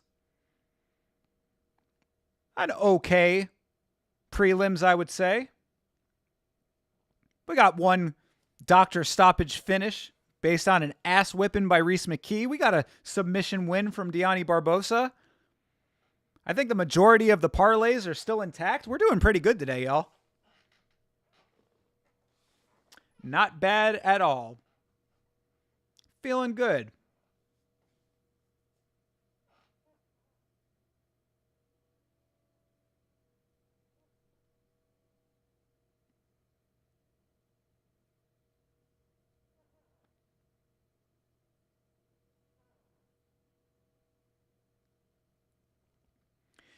Is Josh Emmett going to be coming out with the huge beard? Over under on that. Does Josh Emmett make the walk with that ridiculous beard that he's got? Yeah, see, Lerone Murphy already telegraphed, and he's saying he's going to pick him apart. I think that that's going to be his mistake here, is thinking that he's going to be able to point fight with Josh Emmett.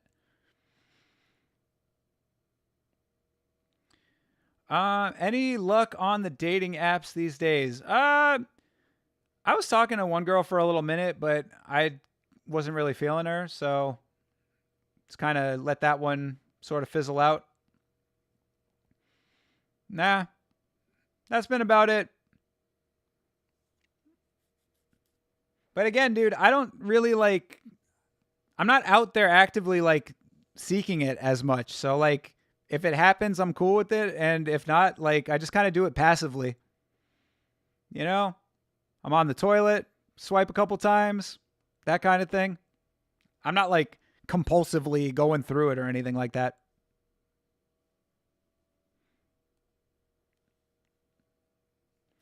Ode Osborne up next. Yes, indeed. I am not super confident in Osborne getting this win. I think Mr. Contender Series might be the man to do it. But we do have Osborne on the parlay, so I am rooting for him, and I like Ode Osborne. So I'll go with it. I will support. Ode Osborne is actually a friend of a friend anyway, so I have a, 6 degrees of Kevin Bacon kind of connection to him. So I got nothing against Ode Osborne at all. I just know that he is very actively doing things outside of fighting, and Gurule is looking to make his mark, coming into the organization off of the Contender Series. So, he's going to want to go out there and really get this win.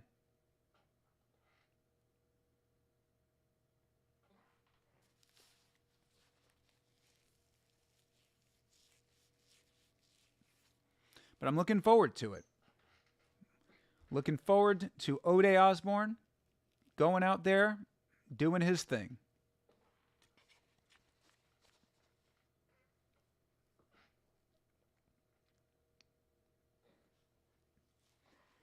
Looking forward to eating something that is not raisins. Good Lord.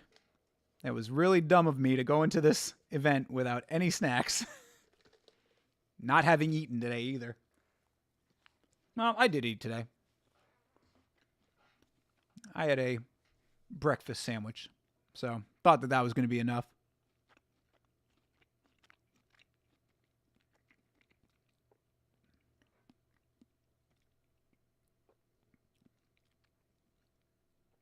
As far as breakfast sandwiches go, what are we feeling, chat? Are you a biscuit guy? Are you a bagel guy? Are you a English muffin guy? Are you a croissant guy? Normally for me, I'm rocking with the Jimmy Dean sausage, egg, and cheese croissants. But right now, I got the Jimmy Dean sausage, egg, and cheese biscuits. And I'm liking the biscuits. I kind of miss the croissants, but my ultimate favorite is the bagel. Anything on a bagel, I'm a happy guy. I love myself a bagel. In fact, when I go up to New York, I am going to be eating the fuck out of some bagels. Hell yeah, that is on the agenda. What do you do when you go to New York? You get off of the plane and you go have yourself a bagel. That's definitely my game plan.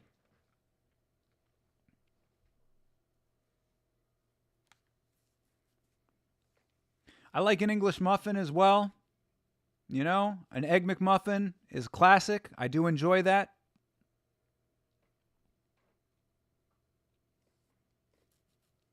But the bagel reigns supreme to me.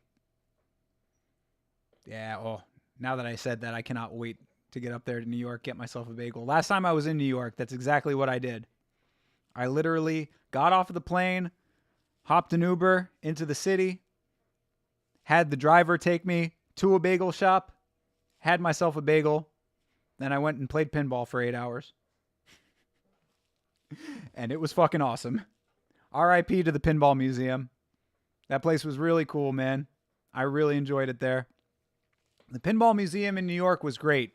You entered in the front and you went up these little steps, and then it was just this long, skinny corridor, and it was just two walled, almost like a hallway, but it was bigger than a hallway, like small room, and it was just pinball machines on both sides, and it was, I think, free play for like $20 or something like that, and man, I was playing the fuck out of those tables. Played a whole lot of Fishtails. Played Johnny Mnemonic, Walking Dead. It was a good time. That was a great trip, man. That trip to New York was one of the best trips I've ever taken in my life. I was up there. I went to go see one of my favorite bands perform live. And then immediately after that, I caught the late show at the Comedy Cellar. And Chris Rock performed. So, went down. I got off the plane. This was all in one night, by the way. I got off the plane, went to get the bagel, played pinball for like 8 hours, maybe 6 or whatever it was. Multiple hours. Went to play pinball. Went to go see one of my absolute favorite bands, my second favorite band of all time. Then went to the Comedy Cellar, saw a show there. Then went drinking after that. Till the bars closed, basically. Went back to the airport, took a nap, got on a plane, and went home. All in the span of 24 hours. That trip was amazing. So this trip that I'm going on this time will be a little bit longer, but probably going to go back to the Comedy Cellar. Might even see 2 comedy shows while I'm up there. Haven't figured that one out yet. Puerto Rican Ashley, what's up, girl? How you doing? Glad to see you back. How's everything going up there? You said you were in Washington, right? Yeah, how are you? Hope you're doing well. Came just in time to hear my war stories from going up to New York. Phineas. Oh yeah, Phineas fighting first. Yeah. I guess they switched up the lineup because of they switched the lineup up because of the switch up with Kennedy and Chezuku. But they have it on here saying that this one's next. I don't know. We'll find out in a minute. You're great. Glad to hear it. What's new? I mean, chilling right now. Everything's going pretty good. Enjoying these fights, you know. We're back on watching fights as we always are. Talking about how I'm going to be going up to New York in a couple days. Well, more than a couple days, but within the next 2 weeks. I'm going to go up to New York, go see a show, go watch some comedy. Hopefully have a couple of bucks in my pocket if we win some money on these fights. Be a good time. So yeah, everything's going pretty all right. Can't complain right now. Doing pretty okay. Oh, it said Finney in 15 minutes? All right, yeah. They like I said, I think they switched the lineup up a little bit. Hope I win money? Yo, same. Very much the same. Very much the same. We're hoping for it. So far, E-Money J is the guiding light. He's got the sixth sense, you know. He's the oracle. What have you been up to, Puerto Rican Ashley? How's life going for you? Are you watching the fights? You could turn these fights on and watch along with us if you wanted.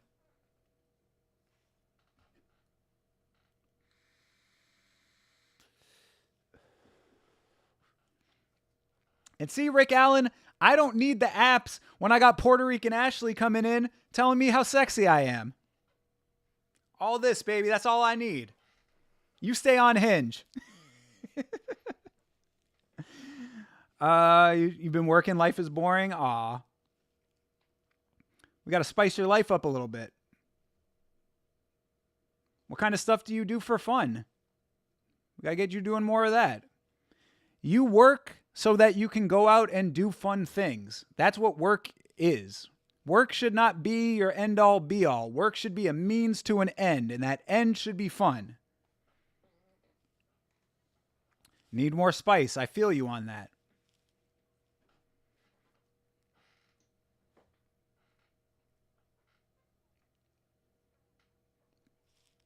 Set up a trip to Florida. Spice your life up real quick.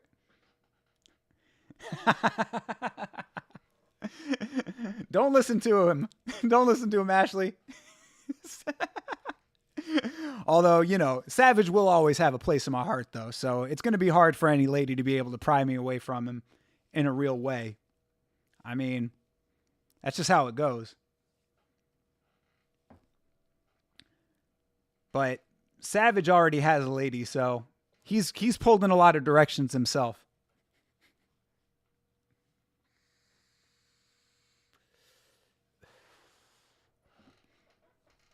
Also, try finding some work that you enjoy, even if it means a little less pay. John Dong, that is so goddamn true. That's a big goal of mine this year, is to figure out what the next phase of my life is going to be looking like when it comes to all that kind of stuff. Because, like, I have a decent job, but I'm trying to figure out, like, what I, like, you know, how I want to navigate, like, the next part of my life.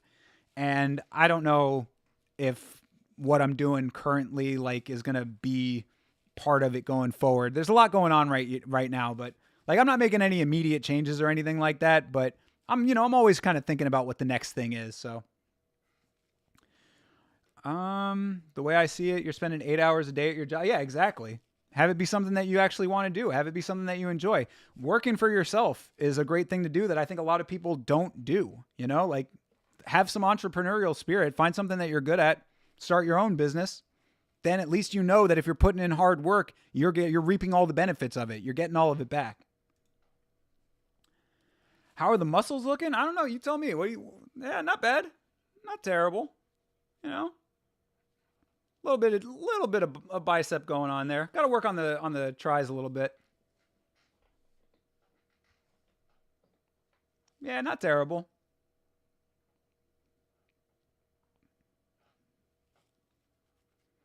It's the stomach that's the issue, though.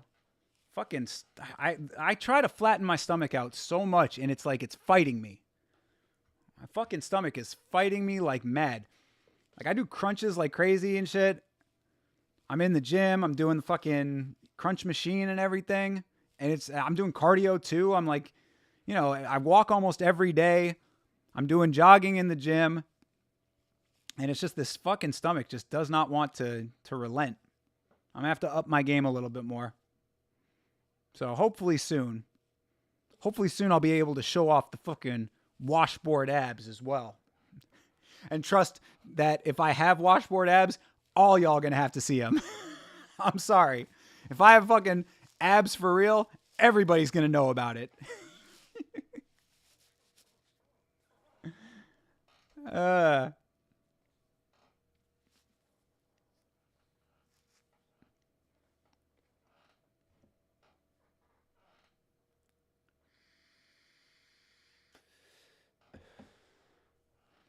They got Paul Felder on the desk right now. Felder not calling the fights. He is back on the desk with Michelle Watterson and Michael Chiesa, Karen Bryant. We're still waiting on fights. That's what a knockout will do. A lot of main event coverage.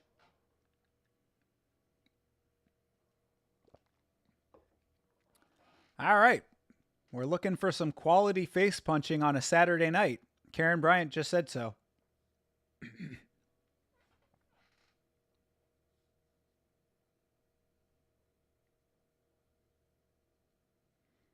Yeah, I got to get back in the gym like on a more consistent basis. I mean, I'm still going like I've got it at like 2 days a week right now. I need to get that up to 3. Stalling for 10 more minutes exactly. That's what they got to do. They got a schedule to keep.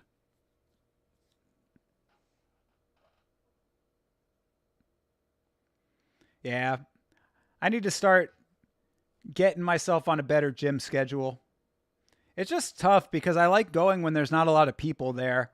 So I don't have to like fight for machines and stuff and worry about a bunch of people being around. I have a pretty big gym that I go to, so it's usually not a problem when I go to get the machines that I want and stuff, get to the weights and everything. But I just don't like having to, navigate.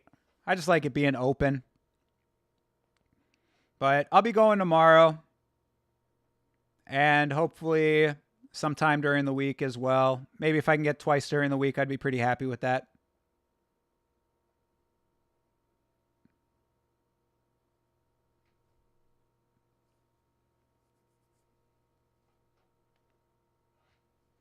Lerone Murphy just said that the goal is the championship and no one in his way but him. Well, I would beg to differ, Lerone. I think there are a lot of people in your way right now. Well, there are going to be anyway. We're going to have to see what happens at the event this weekend.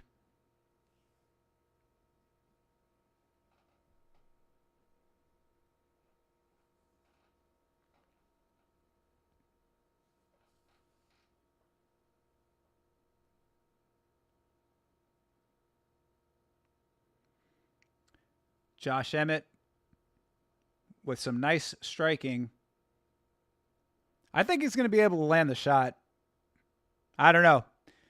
A lot of people said the same thing about Sean O'Malley against Merab, and that didn't work out so well, so we'll see.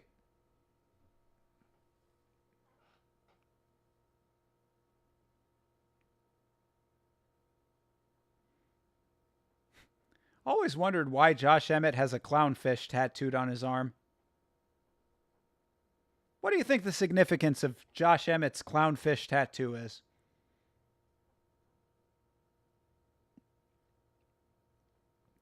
Hey, there's the sphere.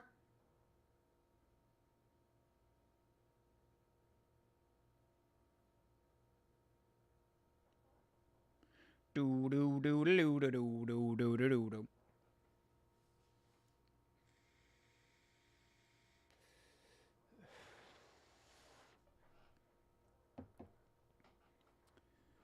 All right, let's get some fights going over here. Come on.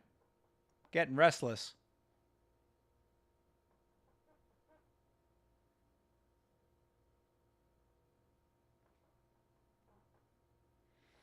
All right, we didn't do it at the start of the stream. Let's do a little suit roundup over here. I like Fitzgerald, very classic, looking like a politician with the dark blue blazer and the red tie. Dom Cruz looking disheveled with his collar open. Michael Bisping looking classy, looking like an usher at an upscale movie theater with that maroon jacket and the black shirt. 2 out of 3 ain't bad. Dom Cruz, tighten up. Dom Cruz looking a little too casual right now. Dom Cruz looking like he threw this look together at the last second. Like, bro, you got to get out there. You're going to be on live TV. He's like, oh, shit.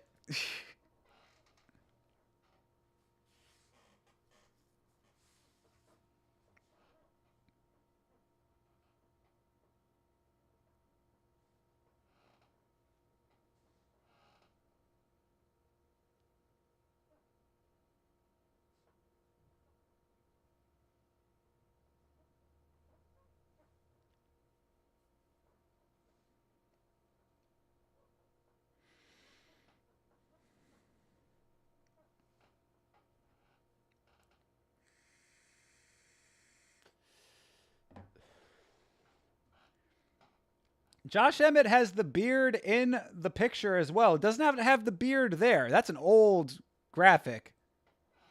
There's the beard. He's got to be coming in with that huge-ass beard, doesn't he? I don't know what his rationale for growing out that large beard is, but he's working it.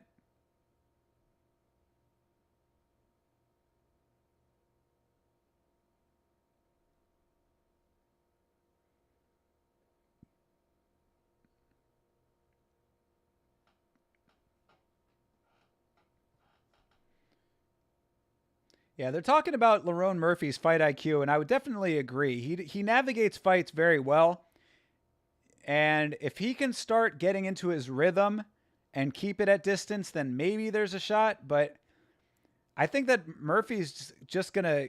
I think that Emmett's going to be able to get in on him. Yo, they ain't lying, though. Emmett's ribcage is crazy. Look at the way that that thing pokes out. He's got that Davy Grant ribcage.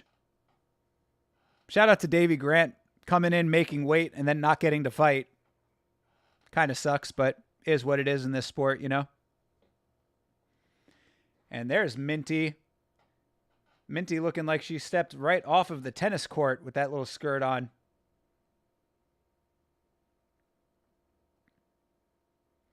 I don't know if that skirt is just flared out at the bottom or if her hips are just that wide, but either way, I am okay with it.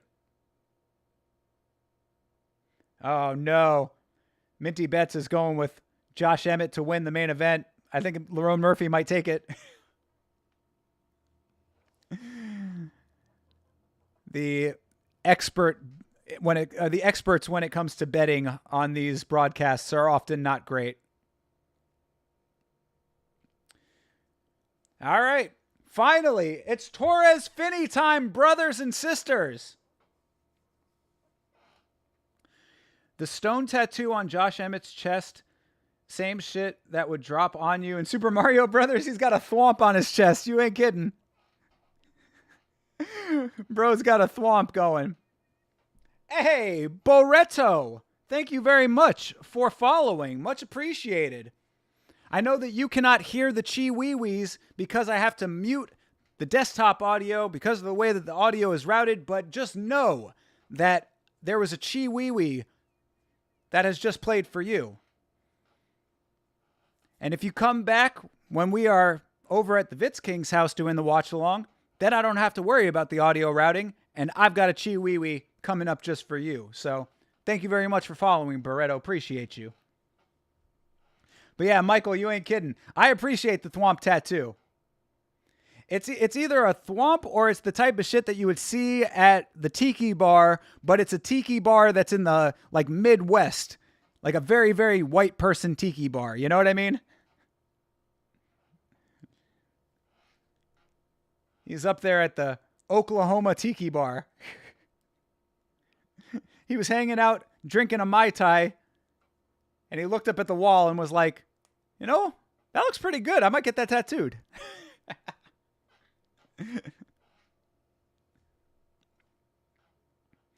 But I still want to know about the clownfish, though. What is the reasoning for the clownfish? Somebody tell me. Somebody give me the inside scoop on the clownfish.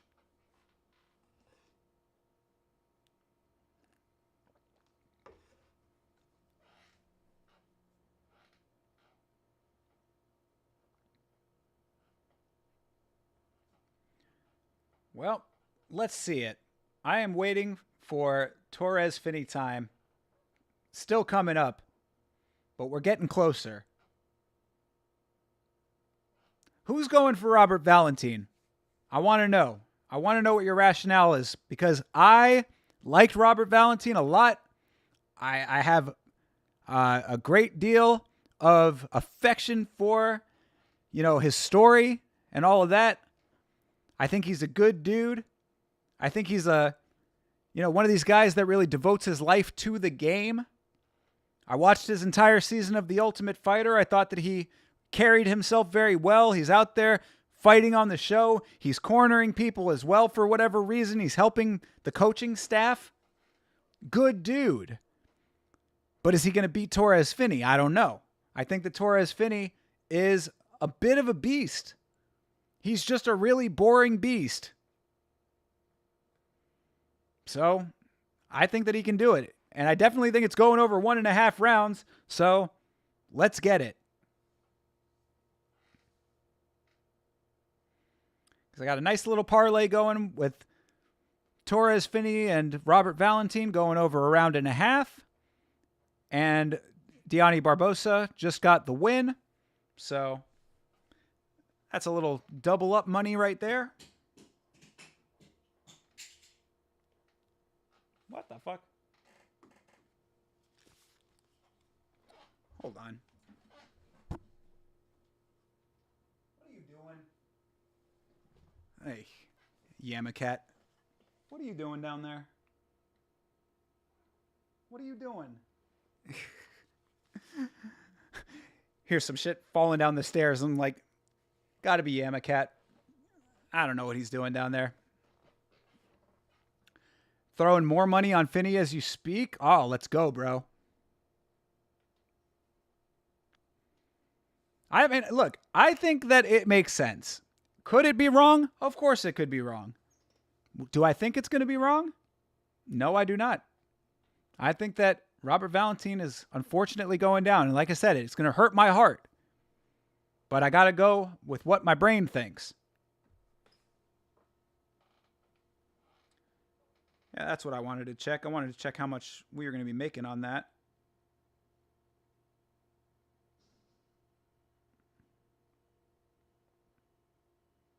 Yeah, that's a little short money bet.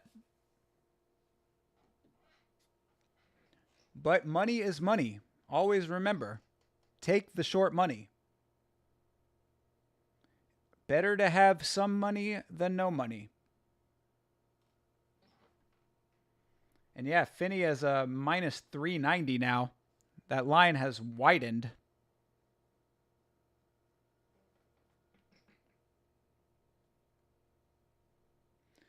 Oh my God, it's taking fucking forever to get this fight going. Let's go.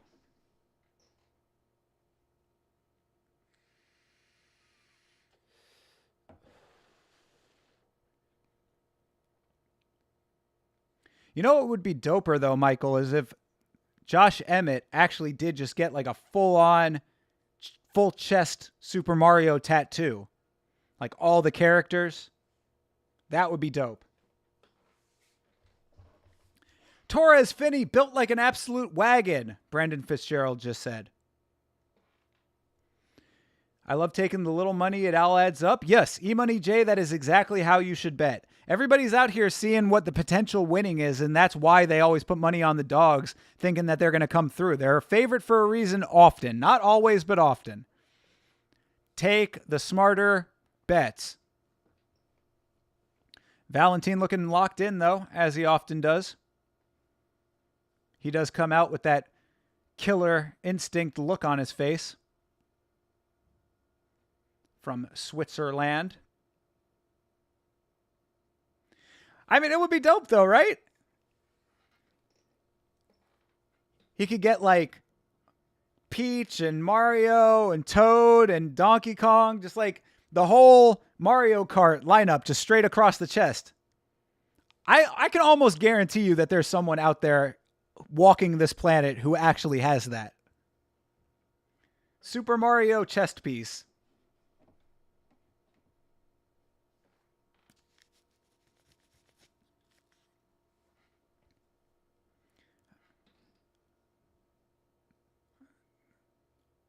Yep, Torres Finney soaking it all in. You're finally in the big show, my lad. It's Torres Finney time. We have waited for this moment for years. Literal years we have waited to see this fight, people. Torres Finney making his Octagon debut in the actual UFC. This is history we're watching right now. We are watching history. All right, fight is underway. It's Finney time. Bouncy Finney. Bouncy, both of them.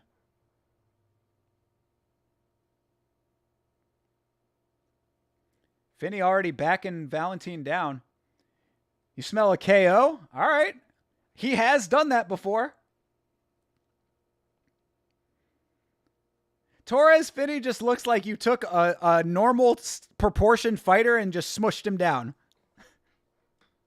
And Torres Finney has him up on his shoulder, carrying him like his little brother, looking for a place to slam him, and there he goes down. But Valentin doing a good job, gets back to his feet almost here. He's on his knees. This is Torres Finney's game, just like on the Contender Series. Valentin doing a decent job, though, right now. There you go. Nice elbows for Valentin. And Valentin's up, and that's an even better slam. Still on the cage, though. Finney is all over him. This is exactly what I was expecting. And Finney is doing exactly what he wants to do. He's got the one arm controlled there. Just kind of trying to use his muscle here to just kind of keep him seated. Let's see what the next position is going to be for him, though. Because he's controlling the one hand. He's got the wrist control there. And there he lets that go. Now he's trying to move him a little bit. There it is. Nice. Very nice work for Finney. Lets go of the wrist that was holding Valentin up and then grabs it to sweep it out. That was really nice work. Very short, quick movement there. But those are the kind of things that add up very quickly when it comes to the wrestling. And now Valentin is back to his feet and Finney is on his back.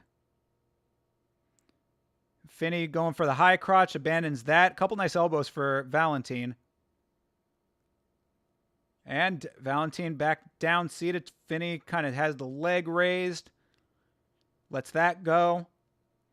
It looks like Finney is kind of just like going with what Valentin is doing, which is really a smart way to be doing things. You know, whatever Valentin is going to react to, if you have a game plan to counteract the next motion, then you're good. There, another up and down. Yeah, Finney is getting closer. Half guard. Valentin with his toes right up in the cage. Beltran not saying a motherfucking thing.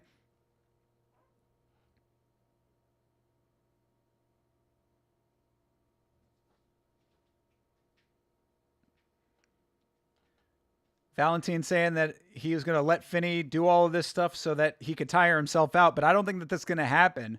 I don't think Finney is like one of these guys that like is going to tire out from all of the wrestling. That's what I think Dom Cruz just said that exact same thing.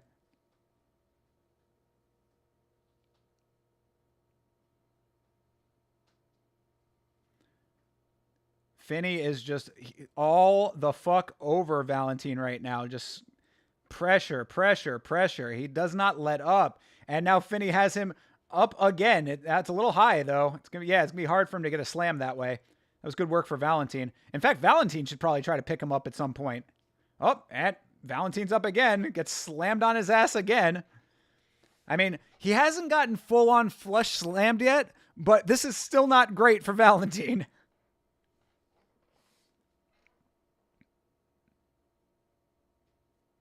Nice knee for Valentin. Just being controlled. This is the Torres Finney show, baby. Torres Finney got the one short leg up high, looking like either a gangster or a hip-hop dancer. If you are familiar with professional hip-hop dancers, for some reason, they always do the one leg of their sweatpants up a little bit higher. Don't know why. But Finney is rocking the look right now.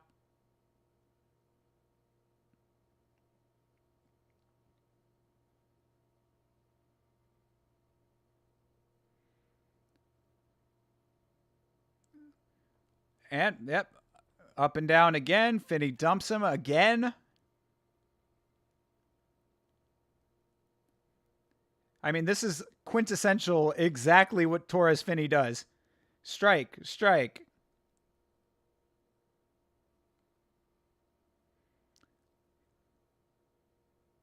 He is landing some nice shots right now.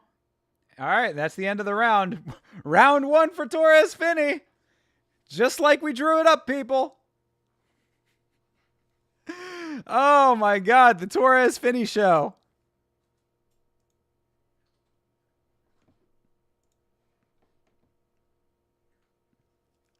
How we feeling after one round? I'm feeling pretty good.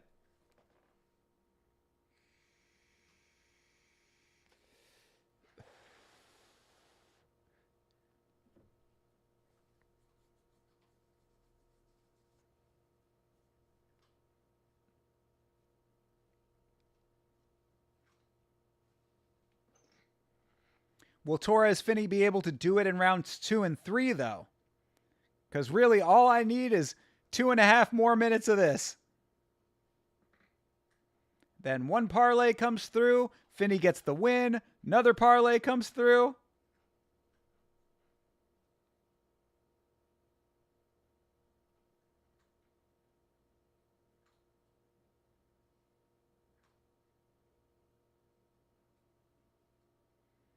All right, let's get it. Round 2. Let's see how long it's going to take for Torres Finney to get this back to the ground. Nice teep for Valentin. Keeping some distance would be really smart. You're a much taller guy. You got way longer legs. Right back to the cage, and Finney right up and down again. Good fucking Lord.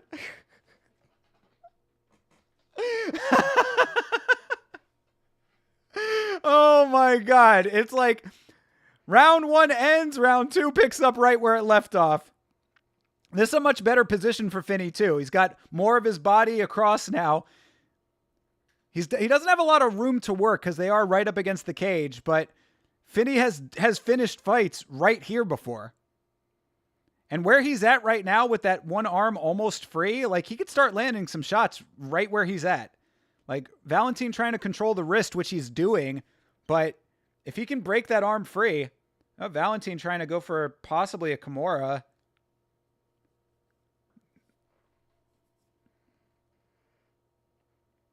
Yeah, he abandons that. Yeah, nice elbow for Valentin there. Yep.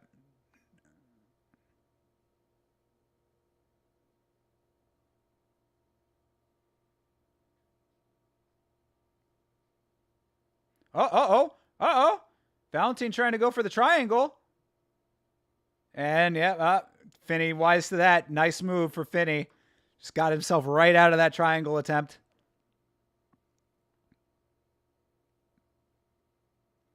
Finney just okay with all of this.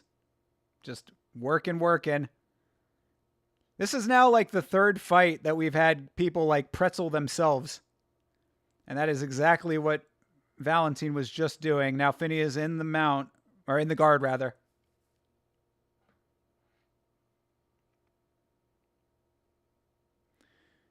Full guard for Valentin, trying to get the butterflies in there. Doesn't really have it, and Finney landed some nice shots here. And that clock is ticking away, and my bet is sailing on down the finish line here. Uh-oh. Oh. Oh. Oh, nice pickup and slam for Finney to break the armbar attempt. God damn, that was nice. Pulling a Cody Brundage right now. Let's go, Torres.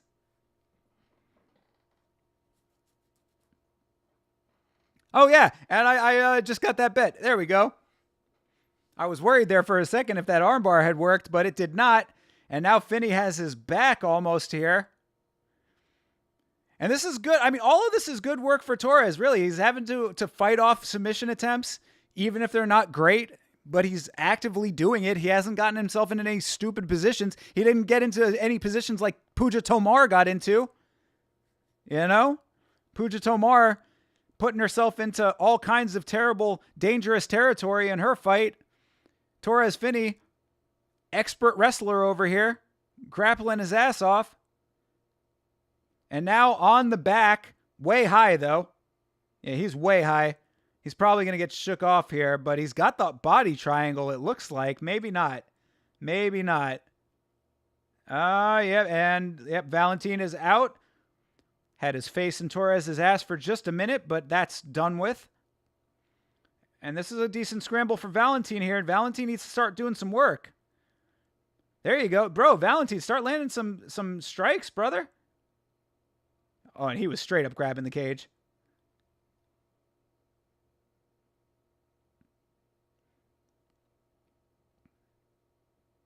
But Finney still just on it. Valentin finally back to his feet, and Finney in the clinch here.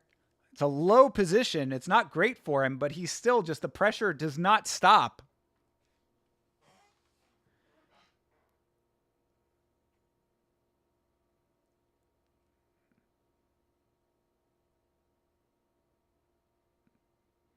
Finney has one leg, I want to say, almost, but Valentin landing some decent strikes here.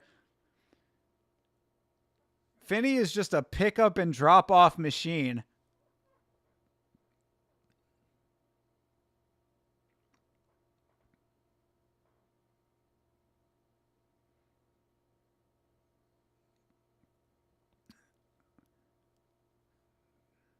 All right.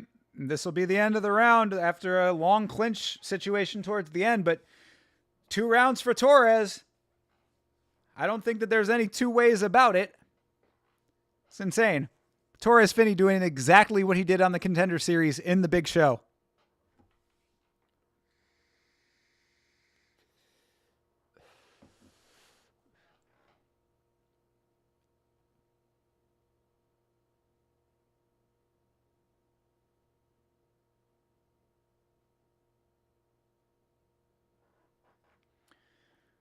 Let's see if Robert Valentin has anything in round 3.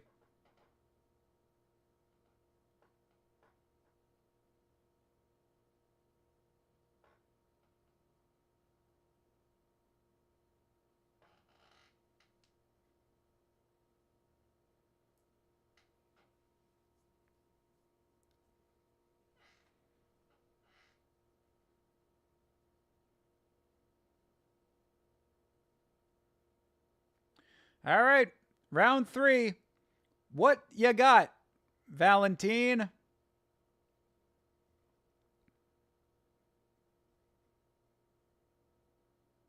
All right. Round 3. Valentin coming out heavy. Oh, yep. All right, this is what Valentin was talking about. He said he was going to weather the storm here in these first 2 rounds. Valentin's starting to swing his hands a little bit. But yeah, exactly. Bisping's exactly right. Can he stuff the takedown, though? Because Finney was right back to it. Finney took like 3 shots and was like, I'm going to truck you to the cage. He is built like a wagon, as Fitzgerald told us.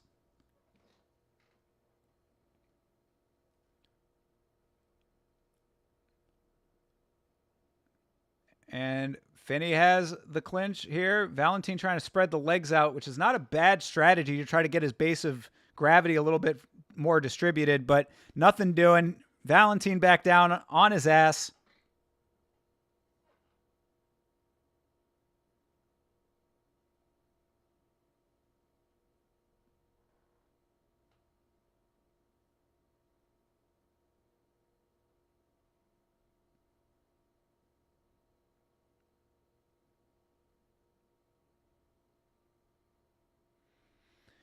I mean, Cruz is making a good point, though, that people are going to be able to thwart this wrestling that are not Robert Valentin, and Finney might have some problems going on. But right here, right now, I don't give a fuck. That's a different day's problem. All right, they're separating.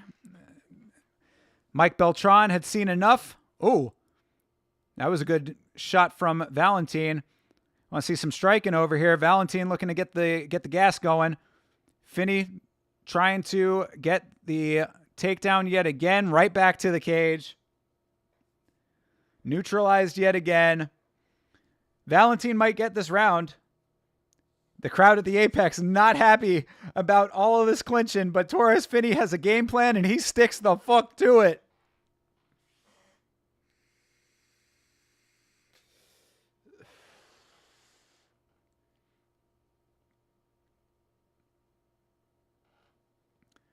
Finney just doing exactly what he wants to do. Valentin is fighting his fight.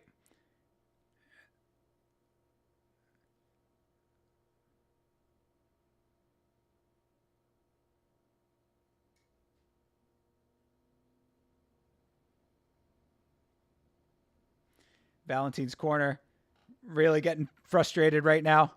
They're right on top of the action too.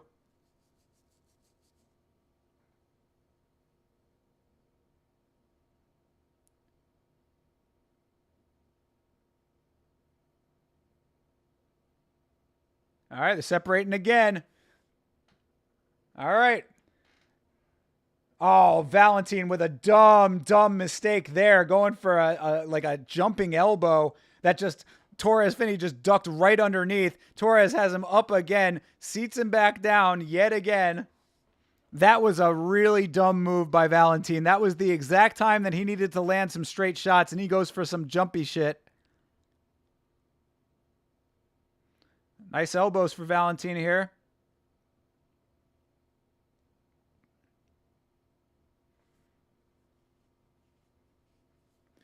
Yeah, they're talking about Finney being a one-trick pony over here, but Finney has TKO finishes. He started him off with this type of stuff. So, I mean, people are just going to have to deal with this. You might not like it, but you're going to have to learn to deal with it.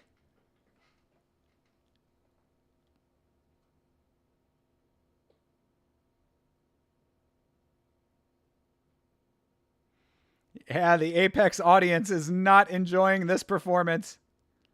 And they're separated for the third time in round 3. And Torres goes right back for the shot.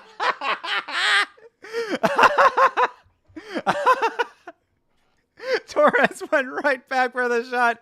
He pulled a Mario Bautista. Look up crotch sniffer in the dictionary. Yo, Chase, you are not lying.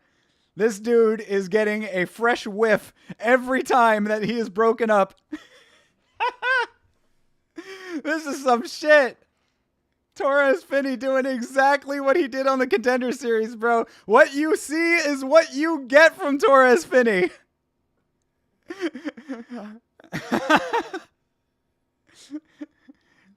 I am an expert at clinching and wrestling people against the cage. And that is what I came to do, so that is what I'm going to do. Merciful conclusion to that fight, but Torres Finney getting himself a win.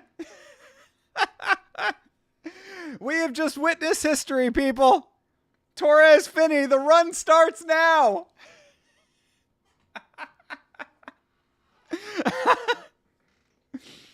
Oh, let's go. I love it. I love it. I'm here for it, man. I am here for it.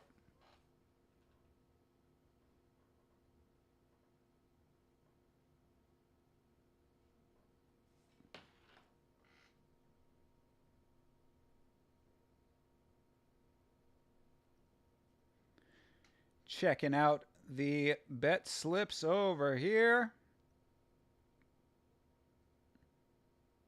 Have not updated yet, but Torres Finney and Valentin over 1.5 cashes.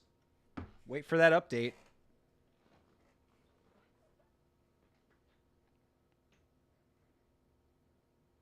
I want to see Torres Finney up against Dagestani Sambo guy. Maybe that's what they match him up with next.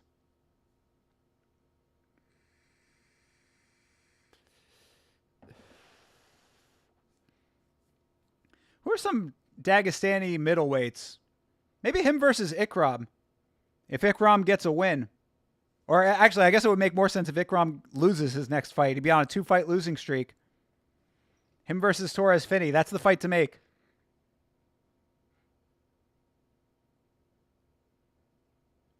The split decision? What?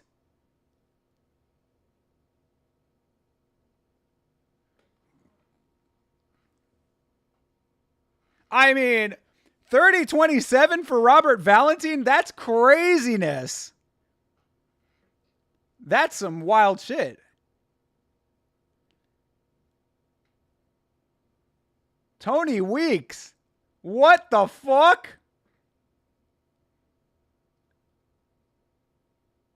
That is wild. I mean, come on. Yeah, they're saying Tony Weeks is a boxing judge. Like, bro. I mean, look. We've heard, so okay, how about this? This is the discussion. We have heard people saying that, oh, the control doesn't matter. The control doesn't matter. There you go. Tony Weeks saying, fuck that control time. Oh, we're going to have some shit to talk about on Monday, Chase.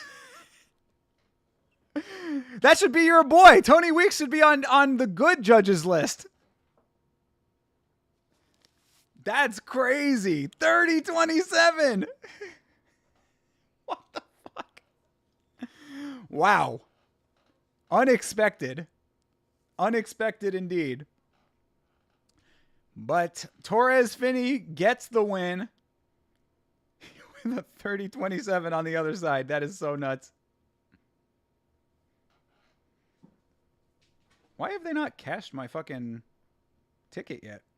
Deani Barbosa and Torres Finney versus Robert Valentin over 1.5. They still have not updated my book. Give me my money, bitch. Usually this thing updates like immediately. I want my dollars. Give me my dollars. I can't get over that. Tony Weeks is the man. I'm saying, fuck that wrestling. Fuck all that control time, dummy. 30-27. That is some wild work.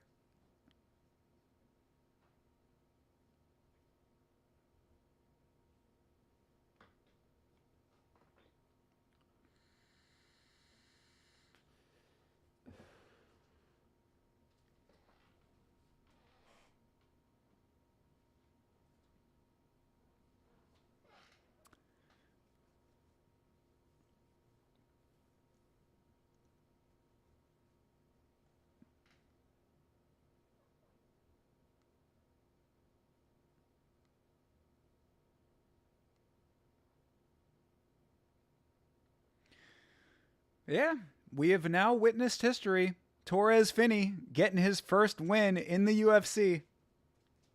History has been made. Ah, and there is Josh Emmett, and he does have the big beard.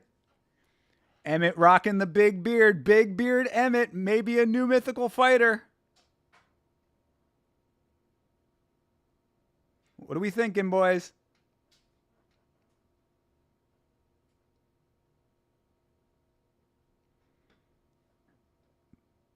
Lerone Murphy walking in stoic with his shades on, with his big headphones also on. Always wonder what they're listening to. Maybe they're listening to Rock the Boat, Don't Rock the Boat, Baby.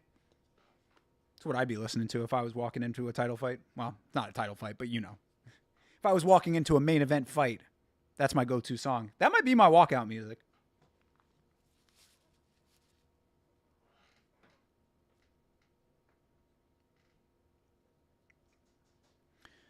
All right.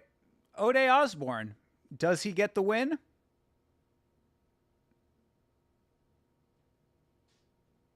Oh, right. Garule was the dude who came in. I don't know if it was short notice or not, but he was a Contender Series guy. Won his fight.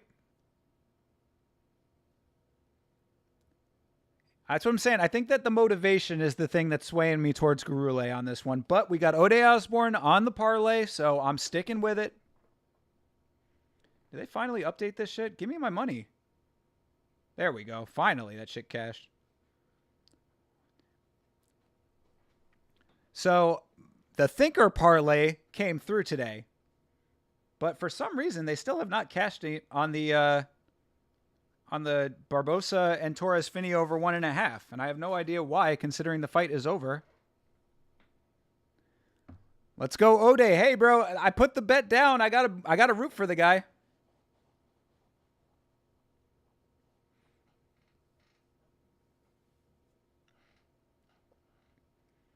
I mean, he knocked down Lazy Boy in their fight.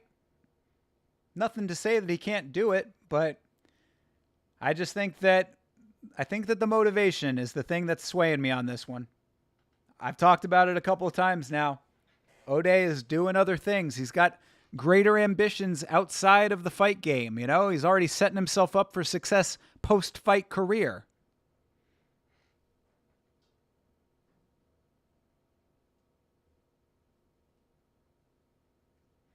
Oh yeah, and Gurule's the dude with the goth girlfriend. I remember because he has the Misfits tattoo. So he's already winning. Luis Gurule is already winning in my eyes.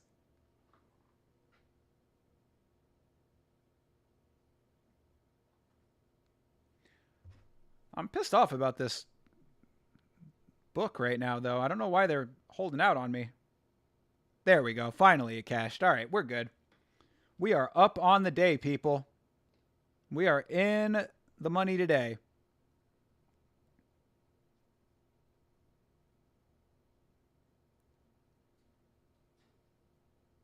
But yeah, I am not super confident about either of these community parlays, but I'm going with it.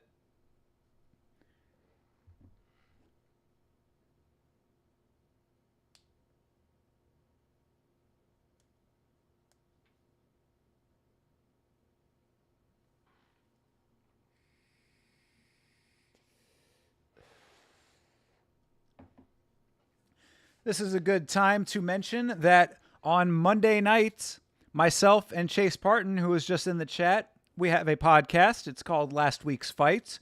We'll be breaking down each and every fight that we are currently watching here tonight. That starts at its new start time. This is the first time that I've mentioned this, but the podcast has a new start time. We are starting at 10 o'clock Eastern Standard Time on Monday nights. No longer are we doing 9 o'clock. I think 10 o'clock is a better start time for both of us. We've been sticking at 10 o'clock. It's been working out pretty good for us. So 10 o'clock p.m. Eastern Standard Time. Tune in for Last Week's Fights live on this channel. YouTube.com/@YamaShow. Twitch, Kick and Trovo as well. Choose the streaming platform of your choice. Hang out with your boys. We're going to be talking a lot of fighting for a very long time. Also on the channel right now is a new video. I implore you to go watch that. Give it a like if you enjoy it. I thought it was pretty funny. Some people seem to be enjoying it too. You'd probably like it if you gave it a watch. Probably have some more content coming out this coming week. In fact, I can almost guarantee it. And on tomorrow night, actually, this is the other thing. Tomorrow night, we're having another live stream where we're going to be playing a fun game. I don't want to tip the hand just yet, but it's going to be a game, and it involves the new movie that has just been announced called Brawler, that's being directed by Zack Snyder in conjunction with the UFC. So we're going to be hanging out. It'll be a real cool, chill stream, just hanging out, having some fun, talking MMA, of course. So if you are free tomorrow night, it'll probably be a little bit later. I think it'll probably be somewhere around like 9 o'clock or something. So if you are hanging out tomorrow night, come hang with your boy. What the... Bro, what the fuck? Oh, this dumb cat. What the fuck did he just... Oh, bro. Okay. I'll BRB. The fucking cat just knocked over his food dish. I go clean that up real quick. BRB.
Sorry about that. All right, we're back. Just in time for the fight to start. My bad. Fucking cat. He gets real antsy when I'm doing anything but paying attention to him. So he's fucking around with stuff and knocked over the entire dish. I got the standing thing for him because he was screwing around with the thing that sat on the ground, like the little plastic dish. So I got this standing one and he just flipped the fucking thing over. Fucking cat, man. Good Lord. Bottom of my fucking pajama pants are all wet now. Hey, all right. We got that cleaned up just in time for the fight to start, though, so we good. We back in here. We locked in.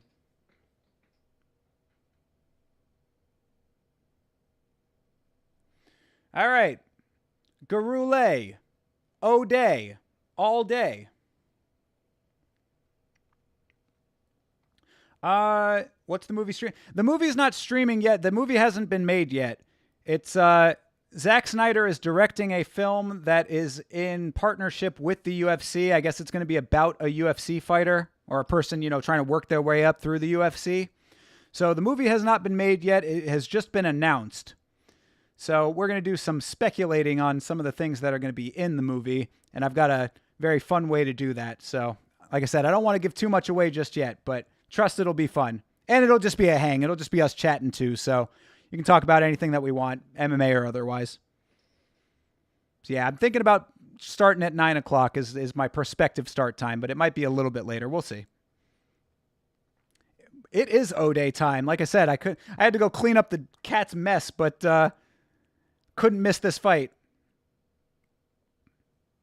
Yeah, I'll give a whole breakdown of everything as far as the movie goes too, for whatever information has been announced about it yet. So if you come in early to the stream, we'll go over the whole movie stuff and then we'll talk about it and be having a good grand old time. Just chilling. I like doing that. Not every stream needs to be based on something. You know what I mean? Like, we can just hang out. I enjoy those streams a lot. Just getting a chat with you guys. All right, O'Day looking good so far in this fight. Yeah, there you go. Exactly. Savage is exactly correct.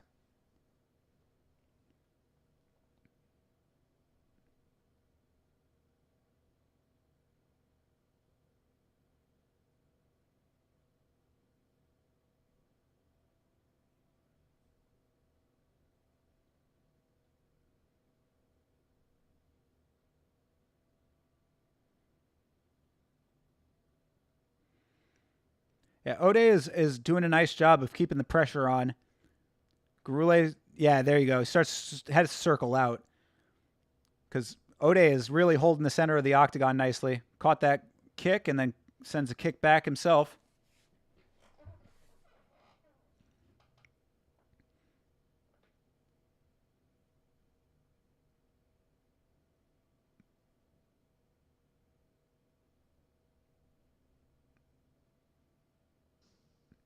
Oh, Garule going for the... Oh!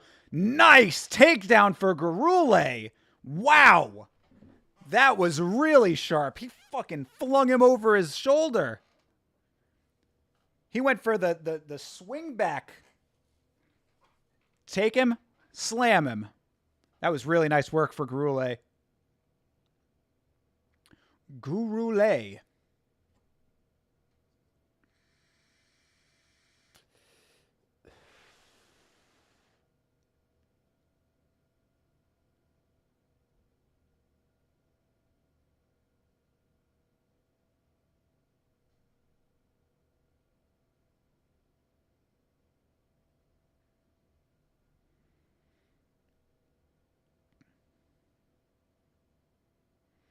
All right, Gurule has mount. Osborne trying to scramble that. That's good of Osborne. Now he's got Gurule in half guard.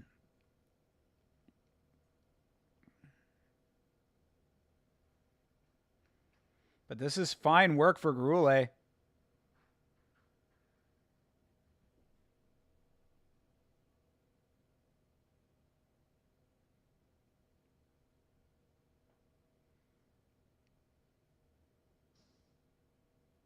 Hell yeah. Talking about Josh Barnett and his catch wrestling. Josh Barnett was giving catch wrestling like seminars not too long ago. I saw an advertisement on Facebook about that. Good for him.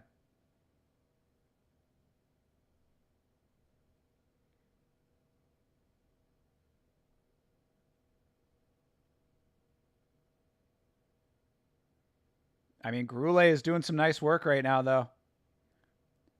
There you go. Nice punch landed from the top.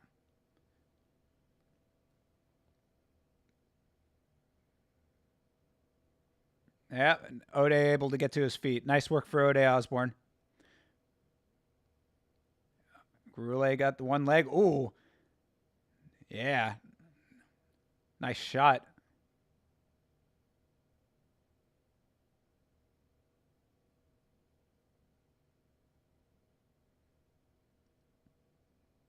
All right. Good round. Ode looking pretty sharp in this fight. Gurule with a really nice takedown, though. I don't know how the judges are going to score that one. I mean, after the last fight is Weeks. Is he one of the judges on this one too? Because if Mr. Weeks is one of the judges, then that was easily Ode Osborne's round. I'm sure that E-Money J is going to be coming through anytime saying 1-0 for Ode.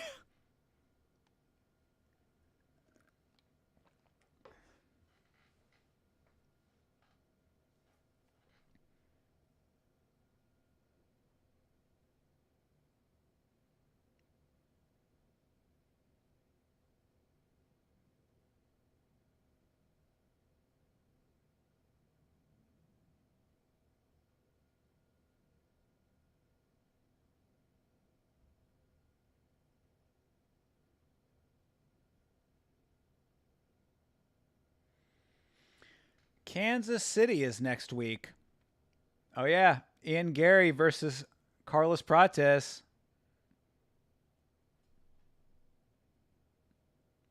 going to be a good fight. All right. Round 2 is underway here.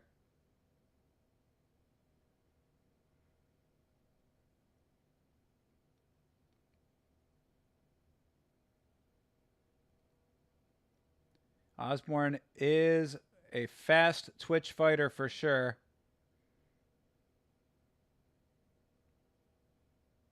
Nice shot for Osborne there.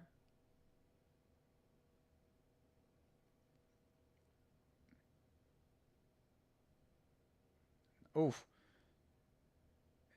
Gurule going for the takedown again. See if Osborne can stuff this one. So far defending it decently. Osborne does not want to go to the ground again.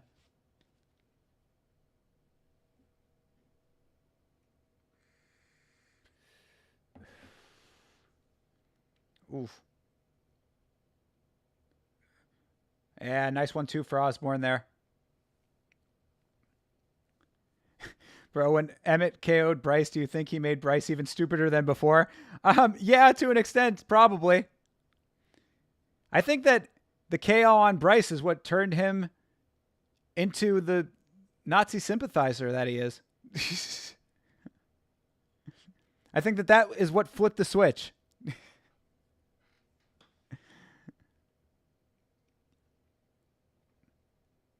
Ooh! Osborne with the head kick, and Herzog right in there. No walk-off, but there it is. Hey! Ode Osborne coming through. Yo, E-Money J, where you at? Wow! Ode Osborne. I was not expecting that. I was not expecting Ode Osborne to get the win like that. But man, that was crazy. What a... Wow. TKO all day long. Let's go, Ode. That sucks for Gurule, but oh well. Ode Osborne getting the job done. I was just talking earlier about how fast his kicks were. Oh, I thought it was a kick. It was the left hand. Oh, because it was Gurule who was throwing the kick. I thought he was countering with his own kick. No, yeah, it was the straight. Wow. There you go. Very nice work for Ode Osborne. Holy shit. Yeah, yo, E-Money J. I should have listened to you the whole time. I'm glad I did. Ode Osborne with the underdog victory. Plus 240. That's good money right there. You think Bryce has always been rocking the low IQ, but I'm sure it didn't help. Yeah, I agree. Arrogant Savage. Bro, Emmett looks like a goblin, don't you think?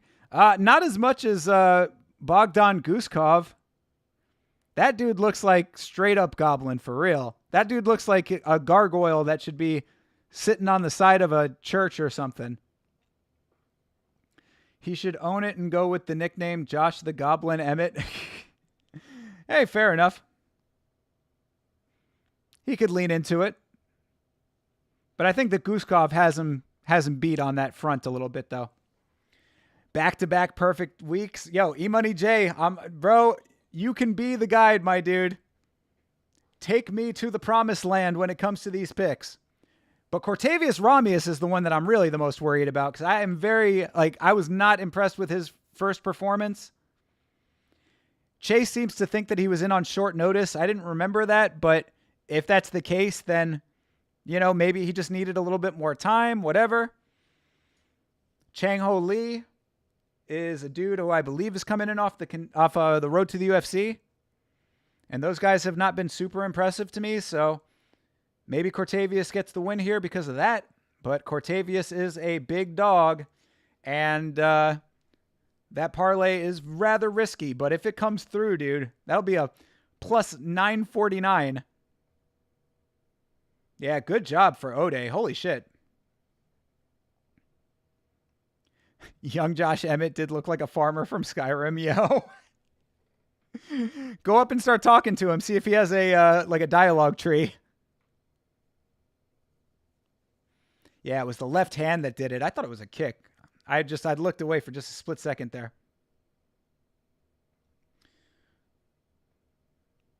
So yeah, Ode, Cortavius, and Joe Anderson Bree 2. That's a heavy parlay, my man. 2 dogs and a favorite. And Tavares and Murphy. We've got bets riding on each one of the fights that we have coming up left, so. Damn, that thing landed so flush.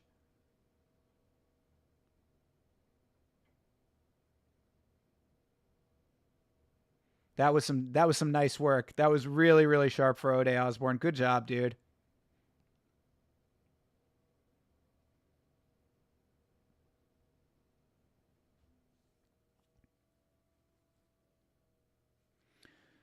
Tavares up next. Let's keep the parlay alive. I mean, dude, against Gerald Mearshart, though, you really think that Tavares can do it?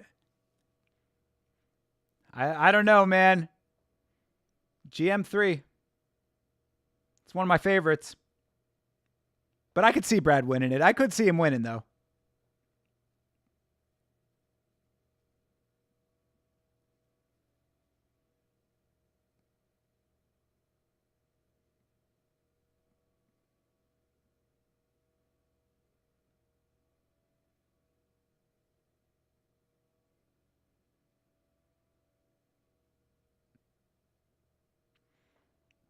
There you go. Thank you, God, for this win for O'Day.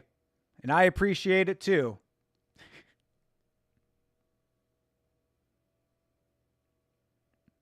Hey. Go O'Day. Go Day. All right.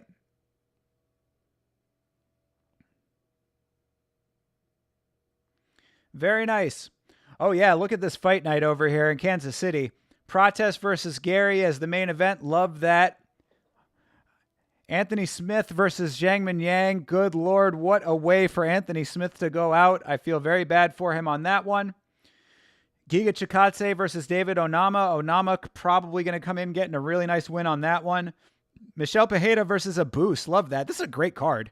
Randy Brown versus Nicholas Dalby. Let's go.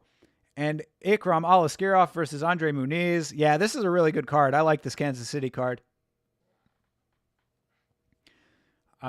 So you believe in God, bro? Typical American. What are you talking about, Rick Allen?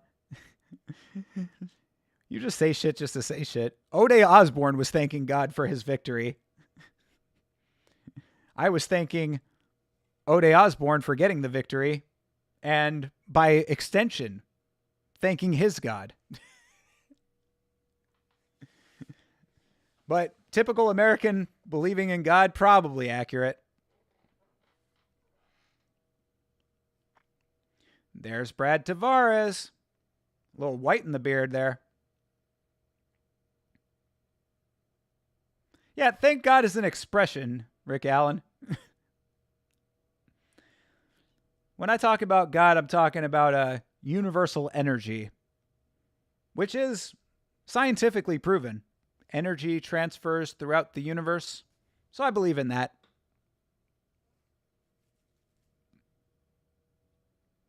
Look at Gerald Mearshart, the grizzled veteran.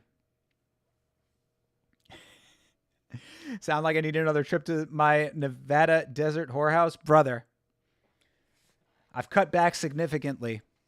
I'm down to 2 trips a month. What I need right now is to take another unfortunately quick break to go finish cleaning up the cat's mess. Go take a quick bathroom break. So we will regroup since we got a nice knockout here. We got a little bit of time. So sit tight, and I will be right back once again. Hopefully this will be another quick one. So don't go anywhere. BRB.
Back. Sorry about that.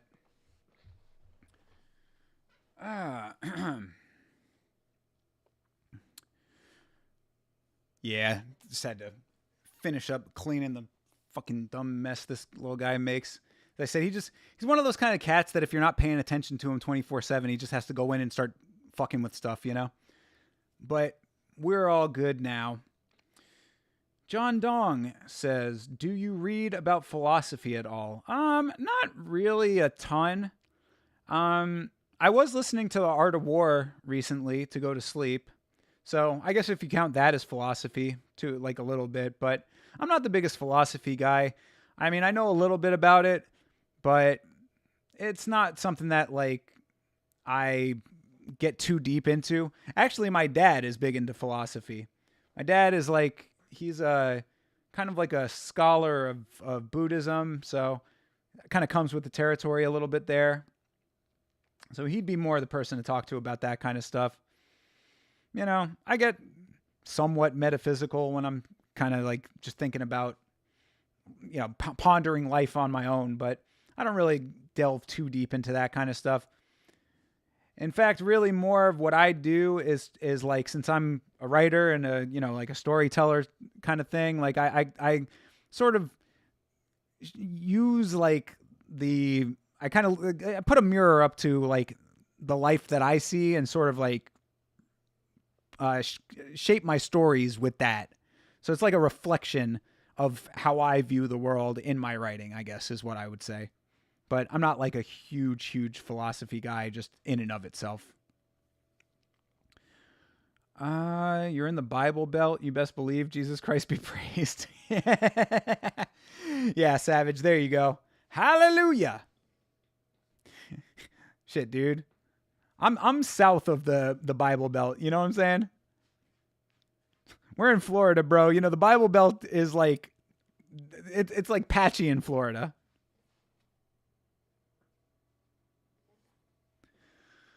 I'm sure it'll be 20 minutes till the next fight, like usual. The intermissions are dragging. Hey, I mean, you know, they got the knockouts, man. You gotta, you know, they got a schedule to keep. I understand it.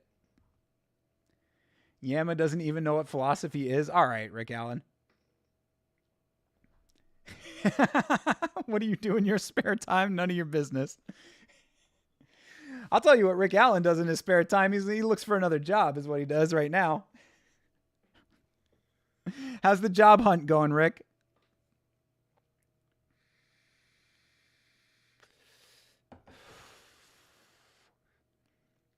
You gainfully employed yet?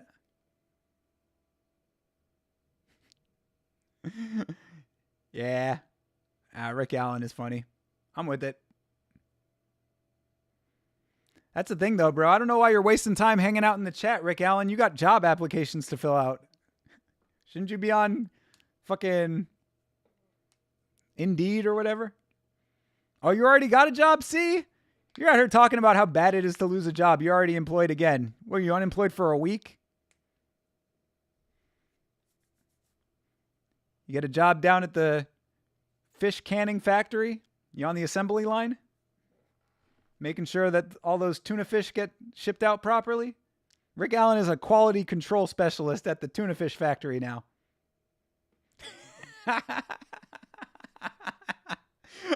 going to gainfully employ your shit real soon. That's funny.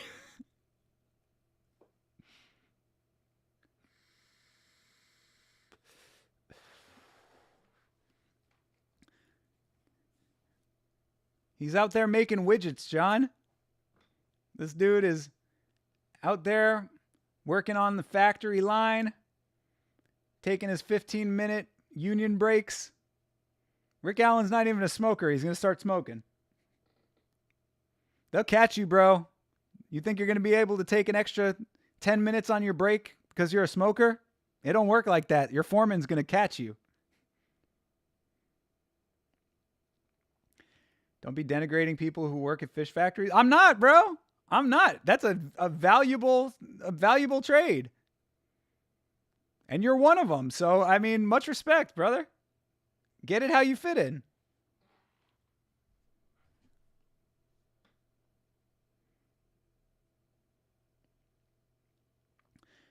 Wish you were in a union, then you wouldn't lose your job ever. I mean, it still can happen. I used to be in a union. Fucking union did not save a lot of guys at my old job. Your new job is just going to be tracking me down and finding my chin? Okay. Well, shit, dude. I mean, you already got a head start. You know where I'm at.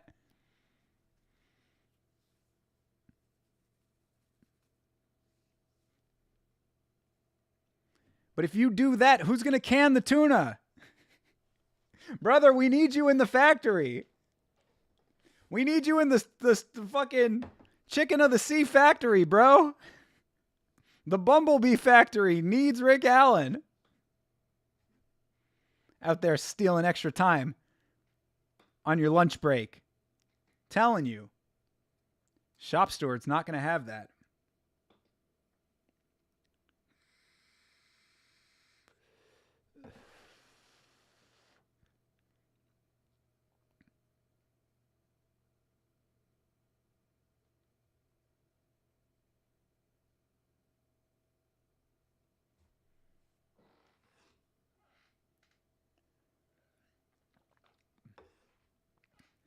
You aren't any better than tuna canners, don't front. I never said I was. I respect all men and women equally. In fact, I love tuna. So, I need you to be canning my tuna, homie. I have a farm where you can come work on, Rick. Your payments will be giving me a job. Most guys like you would kill for that opportunity. Savage. Now that's a see. Vitz King would take you up on that offer. Making a whole $20 a month off my channel here? You don't know how much I make off this channel. I mean, you're not far off, but still not exactly right.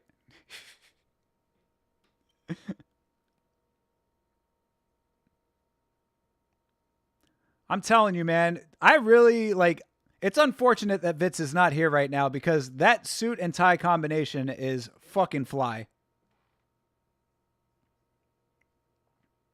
This is a 50-50 fight in your opinion? Savage, I am 100% in agreement.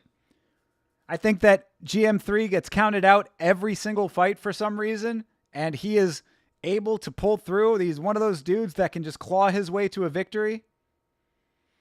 But we need Brad Tavares to win this one. For the money.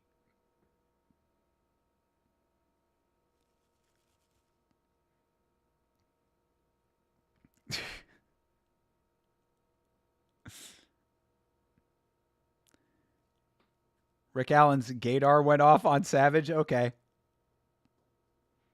You're the one who's always asking about dating apps. Savage has a girlfriend. He's calling your girlfriend a beard, Savage.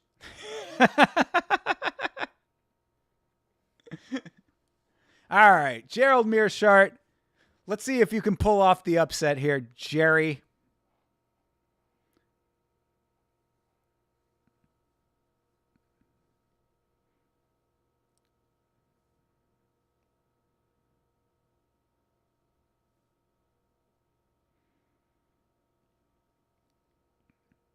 All right.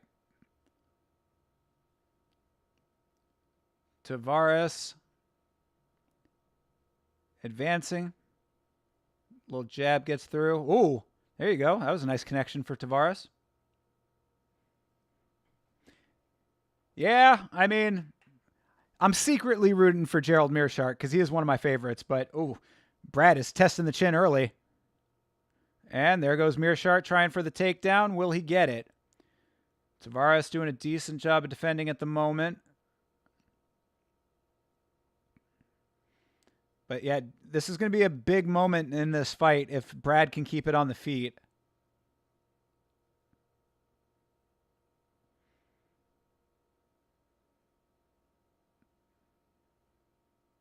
There, nice. Good job. Brad breaks it. All right, that is a big moment right there. Brad keeping it on the feet for now. Nice overhand for Mearshart.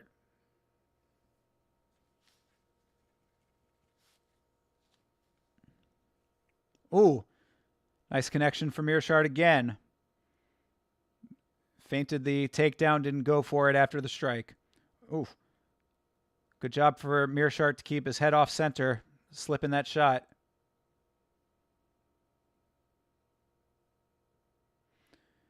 Brad doing that shuffle in jab. Good defense for Brad there. Mearshart going for another shot here. Has the single leg up. Oh, Brad defending nicely. This is really good work for Brad Tavares right now. This is going to start frustrating Gerald.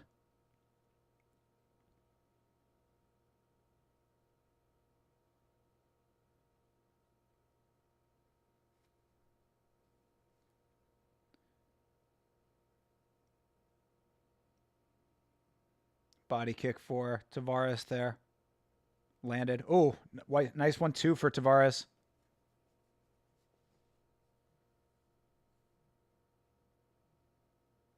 Oh, another nice connection for Tavares. Yeah, his striking is landing nicely. Mearshart keeping his hands low, and if this thing stays on the feet, that chin is wide open for him.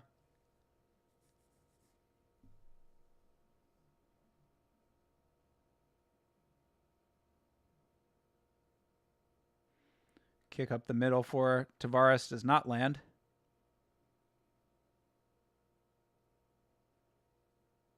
Ooh, another nice connection for Tavares when Mearshart entered.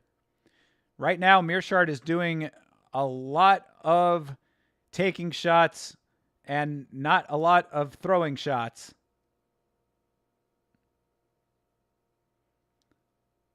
And Mearshart keeps trying to get this thing down. He keeps feinting these takedowns, not committing to them. And when he did commit to them, he was thwarted. So this is good work for Brad right now.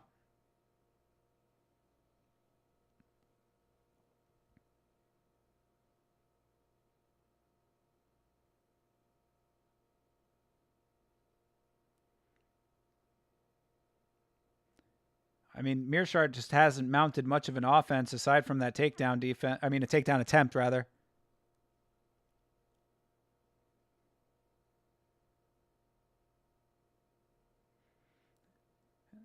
Kind of a plodding performance for Brad right now. Not getting wild here. The mustache adds plus 10 power. I agree. Oof. That was a nice one for Brad. Caught the timing on that one. That step-in shot that he keeps doing landed flush. Sent Mearshart back into the cage. Oh, another one. Oh, yo. Tavares starting to turn up. He's getting the rhythm down.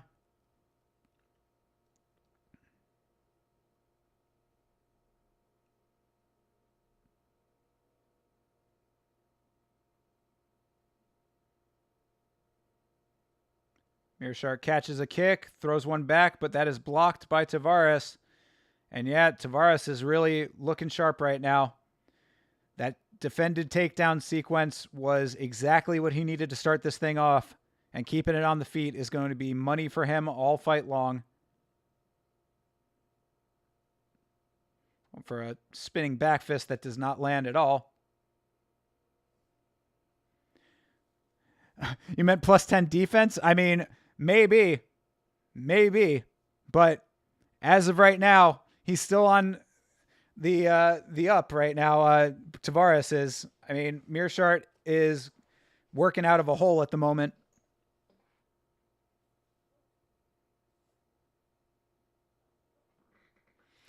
Yeah, good round for Brad. E-Money J is taking us to victory multiple weeks in a row. And thanks for being here, E-Money J. 1-0 Brad. We'll see if Mearshart can get him down this round.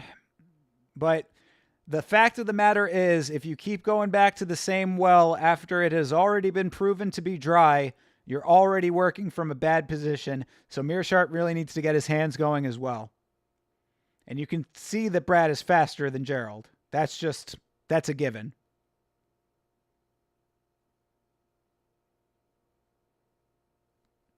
All right, round 2. Let's see if Gerald can turn up the heat here.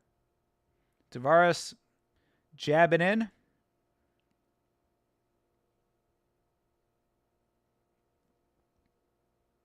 Oof.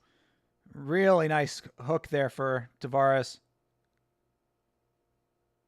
Yeah, now he's starting to open up a little bit more. Oh, leg kick just swept Gerald off of his feet. Back up to the feet now. Yikes. Gerald's getting picked apart here.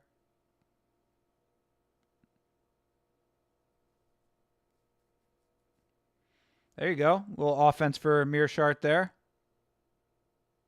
There you go. A couple of nice ones for Gerald.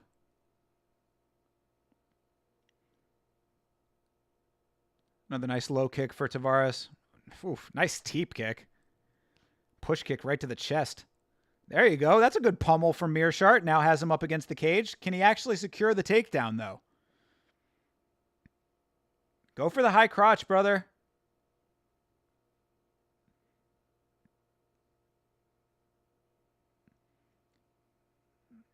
Meerschaert doesn't get it again, though. Didn't even really work too hard for the takedown that time. Just kind of let him off out of the clinch. And Tavares right back to the striking. So takedown might not be there for Gerald. He's going to have to use his hands more. There you go. Meerschaert putting a little bit more pressure on now. He's kind of playing Brad's game a little bit in that regard, but you saw that Brad had some good success with those walk forward shots. He starts kind of doing the same, but Brad answers back there with a nice hook there and then a kick to the face.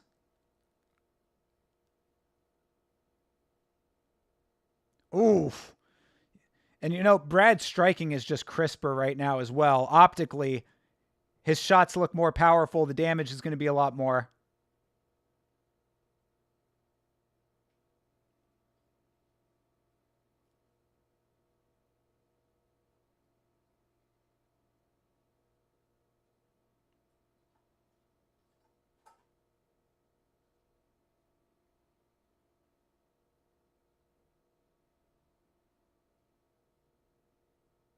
All right, there you go.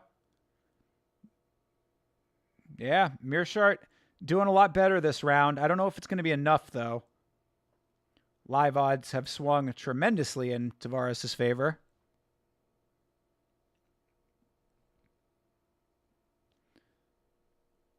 Meerschaert on the clinch again now, but I mean, he has had no luck whatsoever trying to get this to the ground. I mean, he's got the leg. He could probably, yeah, I say he's not going for trips at all. He's just kind of clenching on the cage and holding him down. I mean, holding his weight on him. Like, you actually have to try to actively get the takedown if that's what you're doing.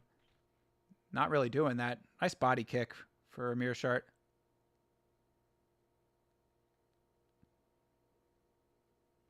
Oh, and there you go. Single leg.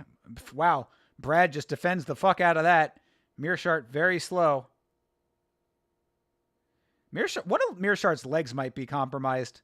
He just took a weird step backwards. Yeah, Meerschaert's just kind of getting picked apart a little bit. These kicks from Tavares are very effective right now.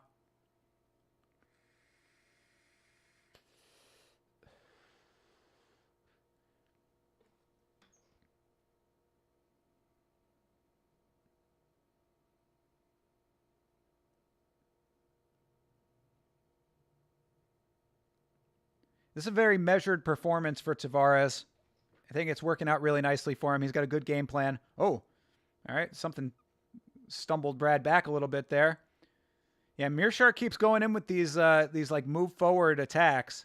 You know, he's in forward motion when he's throwing the shots, and it's paying off for him a little bit, but it's not enough in the big picture to really swing it his way. Oh, and that'll swing it for Brad. Meerschaert gets stumbled.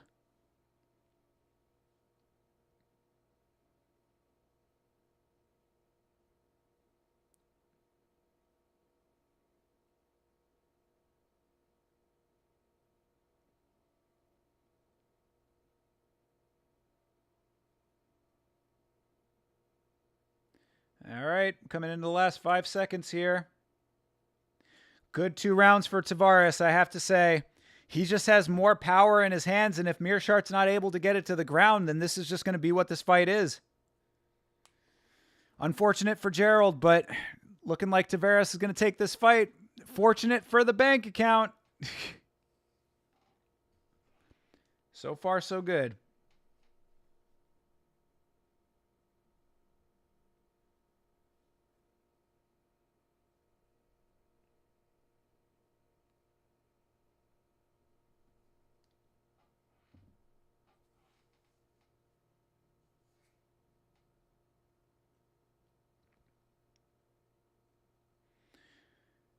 Yeah, I don't really see anything going too differently in this third round, unfortunately. I think that Mearshart's probably getting a little tired now.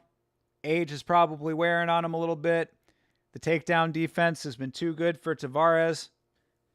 I don't really see too much that Mearshart's going to be able to pull off here. Yeah, I would agree, Money J. It was a better round for Gerald in that second, but I don't think it's enough. All right, round 3. See if Mearshart's got anything left in the tank. Doesn't look like he's breathing too heavy, but he did get stumbled in that second round. And Brad is right back to the hunt here. And another takedown defended. Mearshart just cannot get his game plan off, but Brad, his game plan has been amazing this fight.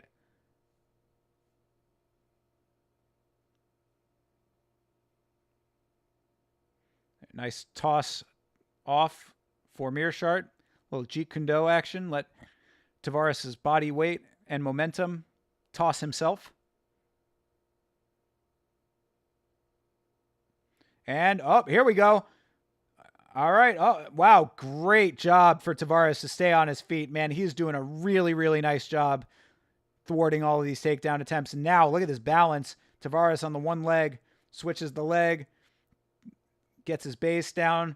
Tavares doing a great job of staying on his feet. This is really impressive work for Brad.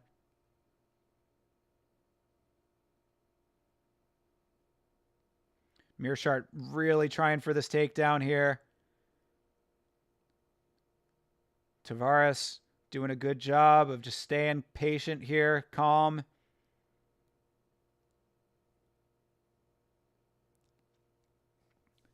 Dom makes a good point. This really is the first time that Tavares has allowed Mearshart to even get into a position that's been somewhat favorable to him.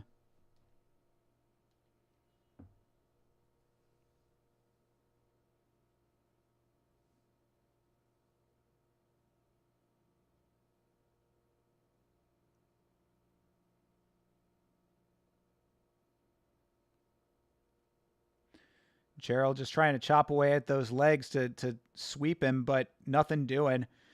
And this is just inactivity right now. I mean, Gerald has the back, but there's no next move for him.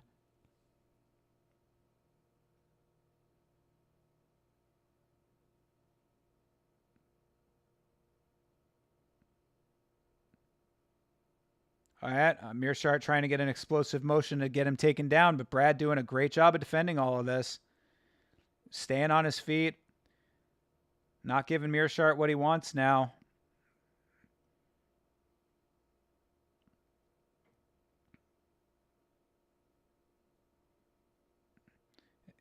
And Mearshart, I mean, like, he's not advancing this position at all. Like, he needs to start trying to make this, like, to be explosive. He needs to start trying to make something happen with this.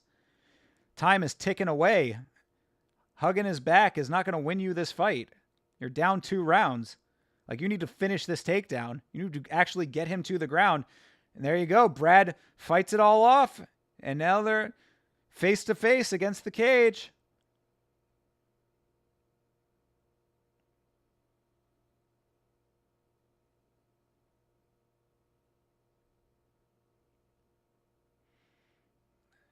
Yeah, Mearshart just not able to get his game plan off the ground. Failure to launch right now. Brad Tavares should be very proud of himself for the way that he's handling all of this. Beltran in there again. You know he'll break it up. Mike Beltran, the quickest referee to break him up on the planet, except for that one guy in Salt Lake City. That guy was quicker to it. That Salt Lake City referee was hilarious.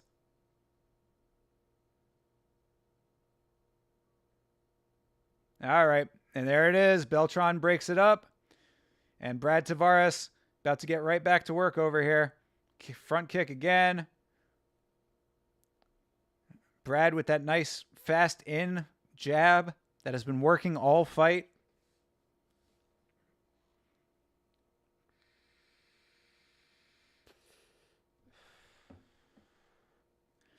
Another nice kick up the center for Brad there.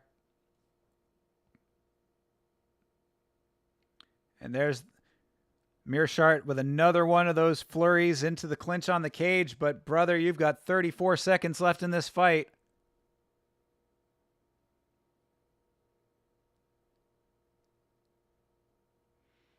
Yeah, this is not going to do it, Gerald. This is going to be a loss. Damn, E-Money J coming through with the correct pick yet again.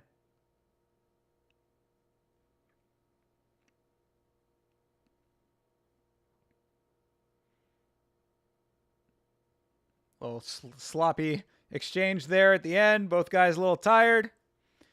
And that'll do it. Man, shit. Brad Tavares getting that win. Good shit. All right.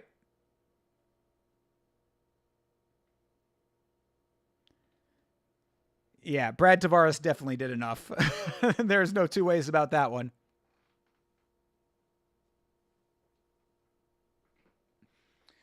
Good stuff for Brad. That was a nice performance. He should be very proud of himself.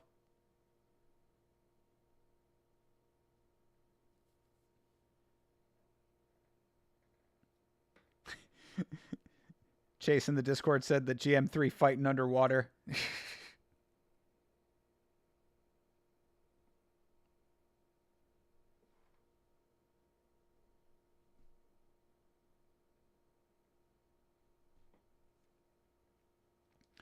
Good stuff for Brad. Get this decision here in a minute.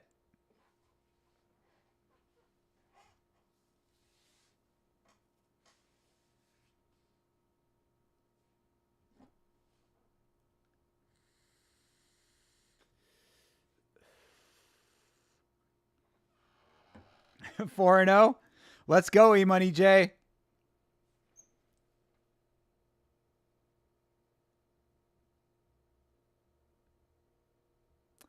Take me to the promised land, brother. I'm really very skeptical of the Cortavius Ramius pick, but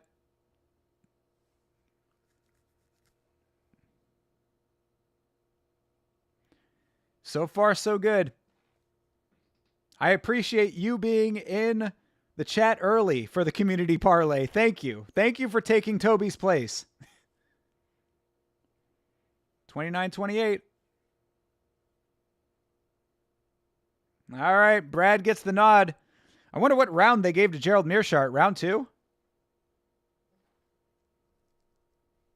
All right, Brad Tavares gets the win. Good stuff. Yeah, Brad should be very happy with that performance, I'd say. I think it was a very measured performance, very smart. When it came to the takedown defense, it was very on point. I think that this was really something to hang your hat on for Brad Tavares.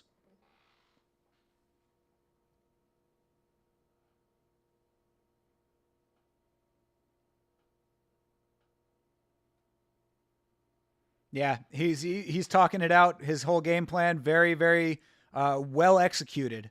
Very well executed game plan for Brad Tavares. I think this was a really good performance. Yeah, Brad's going to be getting some high praise on Monday.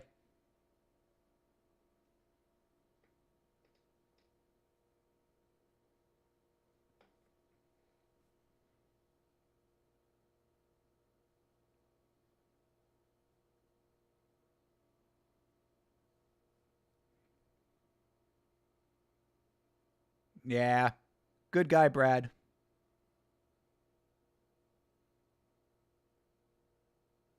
There you go. Happy birthday to all of his family. Happy birthday to Yama. Coming up very, very soon. Couple hours.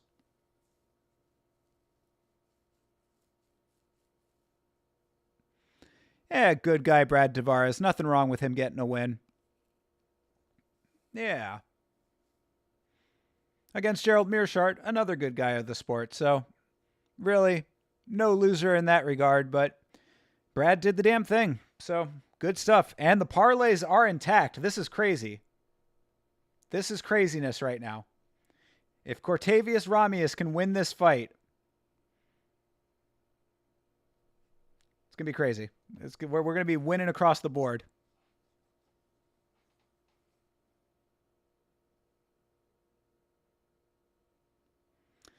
Oh, Patty the Betty. Patty getting a nice little hype package for his fight with Michael Chandler that Rick Allen is so excited about. Rick Allen very, very happy that this is the co-main event.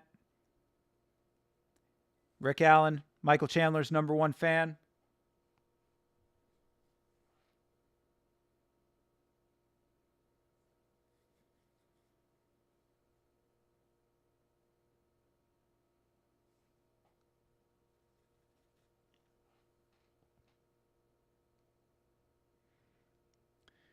Two underdogs, dude. All right. Well, I mean, you had the other dog there. What was the one that just pulled through? What was the other one? Yeah, Ode. Ode was a dog too. And Josh Emmett, you got 3 underdogs, buddy. Oh no, you went with Lerone Murphy in the main. My bad.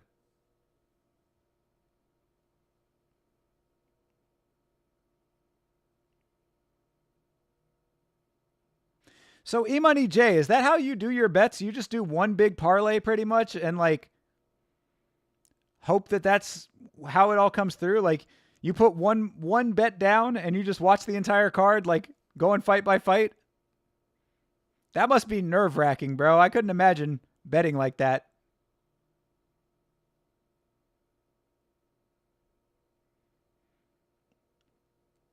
But when it comes through, it must be pretty gratifying.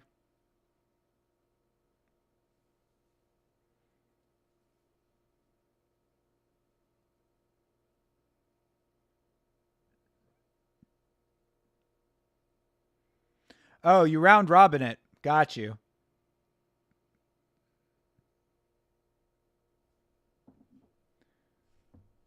I've actually always kind of wondered how the round robin works in betting.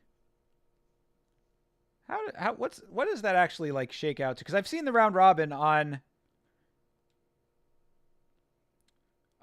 like on my book.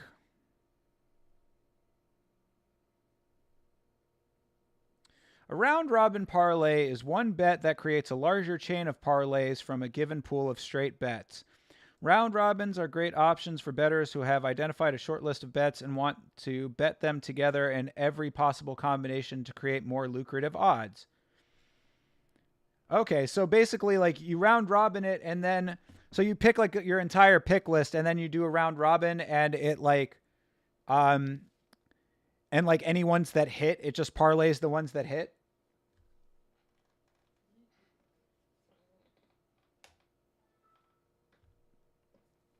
Is that how that works?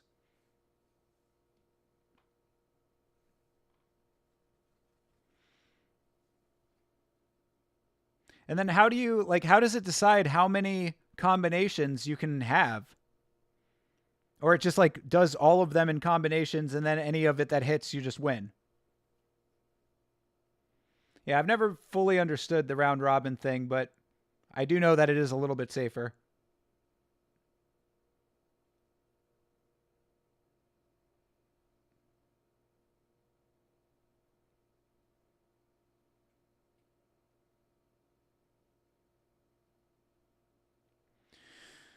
Volkanovski versus Lopez, Chandler versus Pimblett, Mitchell versus Silva, Yair Rodriguez versus Patricio Pitbull, Nikita Krylov versus Dominic Reyes for some reason on the main card. I do quite enjoy this card on paper. I'm looking forward to this card a lot. God damn, main card starts at 10 o'clock. Hey, it's going to be a late night.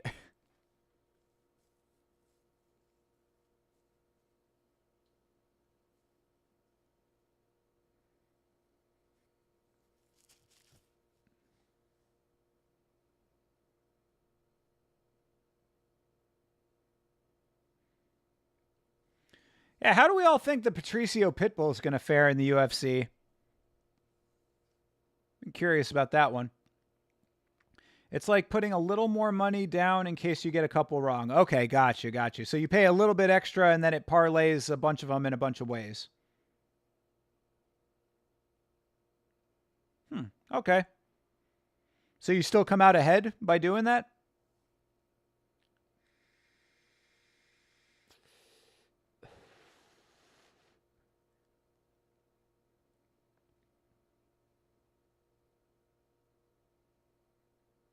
The Korean Habib. Uh-oh. Styles makes fights over here.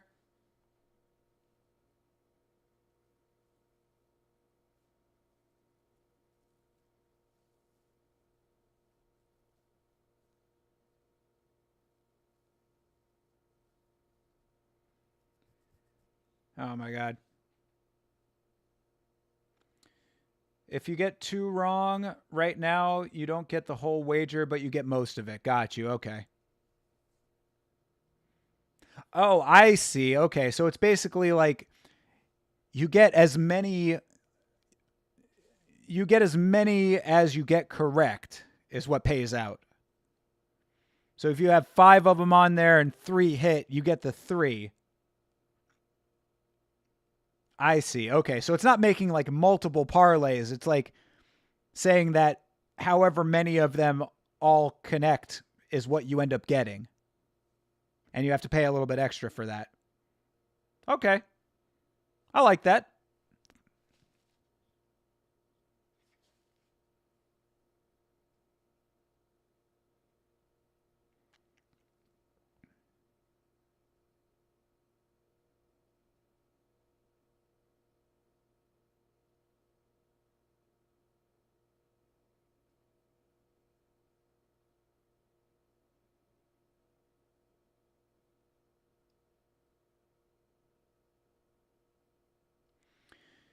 Like if you have a 7 leg, if you go 5 and 2, you're in good shape. 4 and 3 is perfect.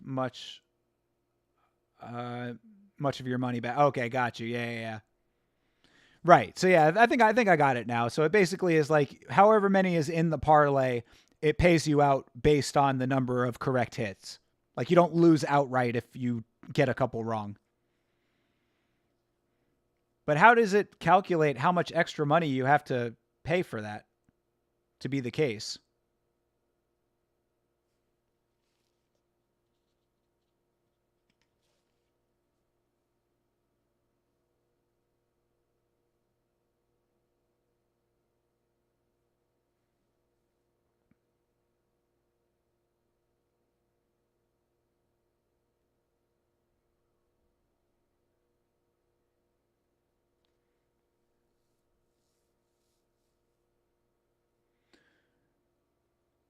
Rami is staring daggers into the screen.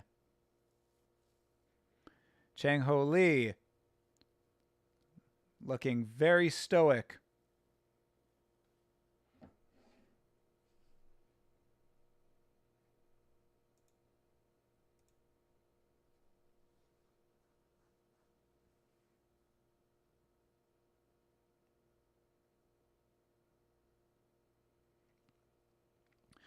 It shows odds if you get one wrong or 2. It lets you know off rip. Okay, got you.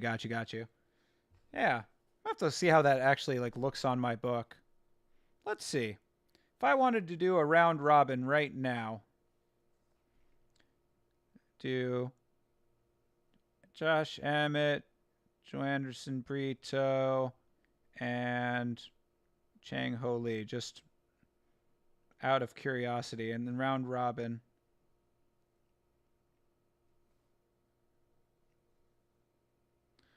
Oh, okay. It times it by it multiplies it by the number of entries in the parlay. Interesting. Okay.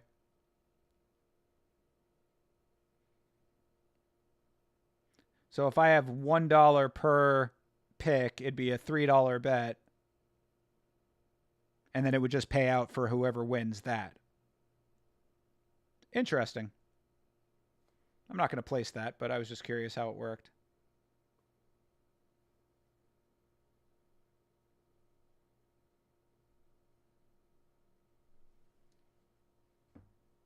God damn it.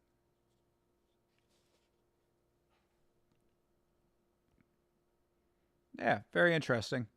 I'm learning new things. I'm learning new and unique ways to lose my money over here.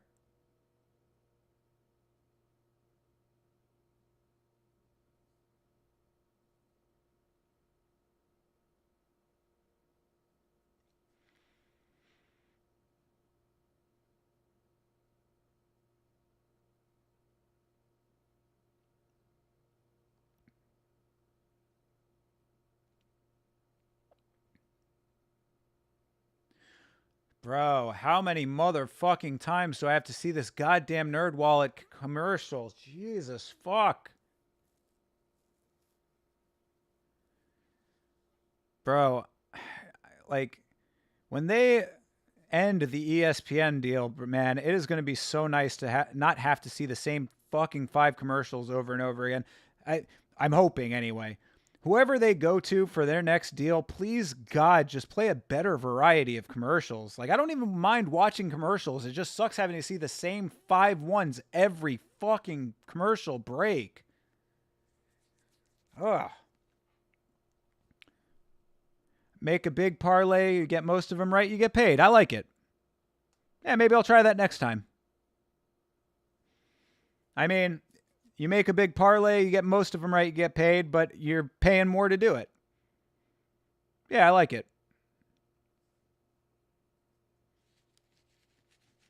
I'll try it out, even though my picks are usually wrong. I'll have to consult with you before I do so.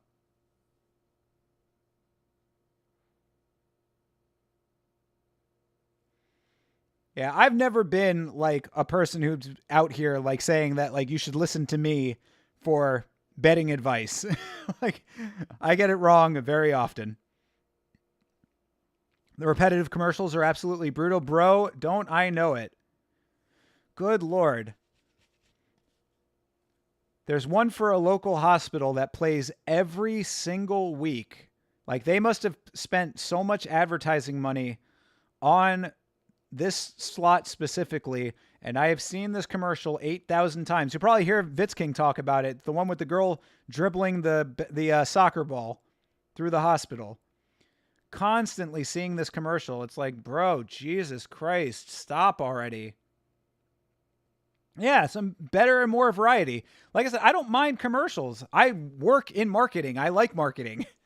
I enjoy commercials. I just don't want to have to see the same thing over and over again. It fucking drills a hole in my brain.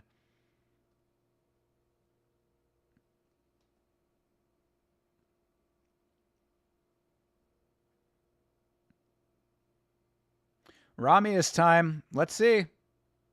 I hope so. He's got two four-leaf clovers tattooed on his shoulders.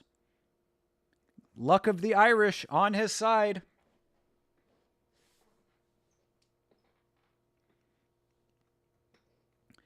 Isn't Darren Till a Scouser? I think that he's from Liverpool. Yeah, pretty sure he got knocked out. So why does Patty say Scousers don't get knocked out? Doesn't make any sense. Um, yeah, we've all been saying that since the beginning. That's going to age like milk when ends up getting knocked out. Oh, damn, they're going at it. Holy shit. Early action in this fight with Chang Ho Lee and Cortavius Ramius. Oh, yeah, they're going at it. Holy shit. Chang Ho Lee trying to go for a takedown here now. Kind of looked like he got knocked out in that Masvidal fight. I mean, if he didn't get full on knocked out, then the saying holds up, doesn't it? I think Till has gotten knocked out in his career, though, hasn't he? All right. Lee trying to go for this takedown. Little halt to all of that early action that we were just getting there for a second. And as I had said, Chang Ho Lee trying to be the Korean Habib. So trying to get this takedown over here. Cortavius, there it is. There's the takedown. Really nice sweep. Chang Ho Lee has Cortavius down now. Let's see if Ramius can get back to his feet. Doing a good job to get himself back to the cage.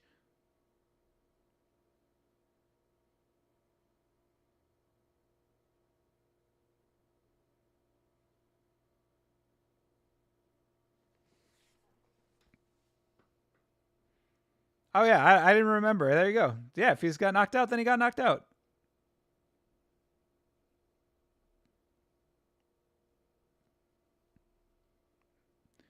Nice. Romeo's back to his feet now.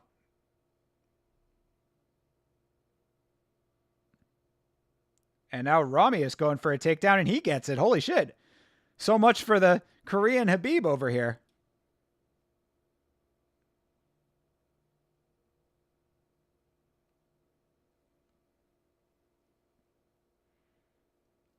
Ramius, all right, there you go. Ramius going for the back now. Odd angle for it, but now he's got it.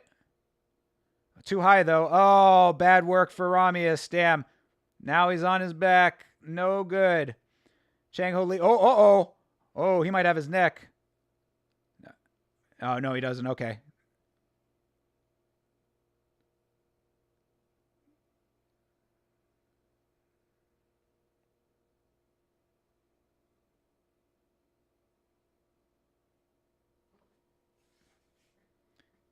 Chang Ho Lee with a really nice body triangle right now. A little blood on the forehead of Cortavius from something. Yeah, that body triangle is really nicely sunk in there. Oh. I mean, this is really not where Ramius wants to be, and this was exactly the type of thing I was concerned about. Trying to go for an odd reverse can opener kind of thing.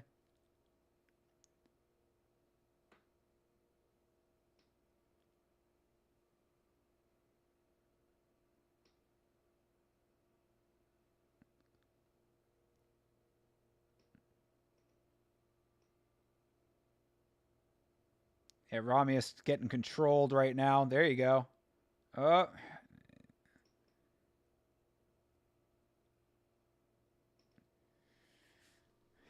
I mean, this is not looking great so far right now. And you can see how tight that lock is, man. Look at that. Blood on the knee of Lee. I don't know if that's just coming from Ramius's face because he's opened up pretty decently now. At least optically. Good amount coming out. Oh. Oh, man. Ramius bleeding all over the place, and he's getting dangerously close to getting submitted here now. Good job to defend it. But, yo, Chang Ho Lee is doing some work right now, dude. Yo, Chang Ho Lee. Oh, Lee, bro. Ramius staying in this fight. Oh, there you go. Wow. Somehow reverses. And now Lee has the lock still in, but Ramius is on top. Man, yo, tough guy Cortavius. I give him some credit for that.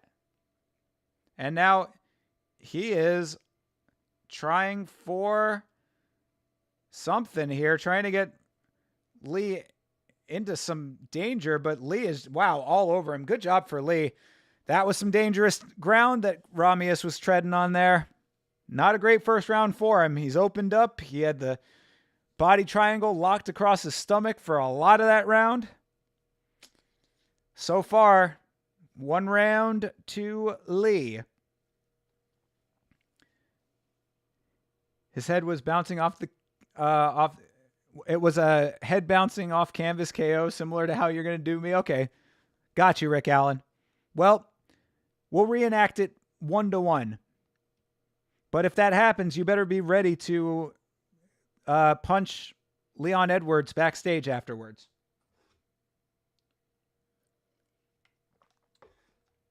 You better be ready to give Leon Edwards a 3-piece and a soda. And with your new job, it better be 3 pieces of tuna fillet.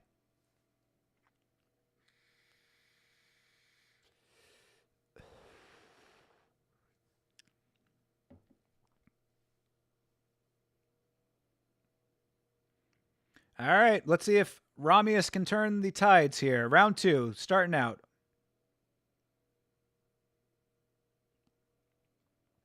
Nice low kick for Ramius to start off.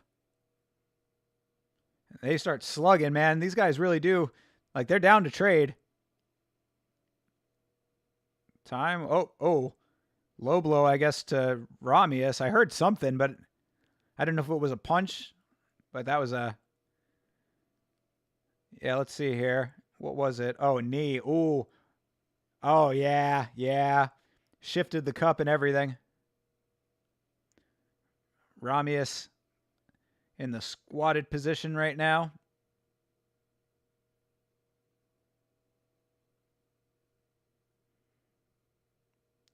Cut on the side of Ramius's eye. Still going. Tried to patch that thing up, but it is leaking as he sits and gathers himself.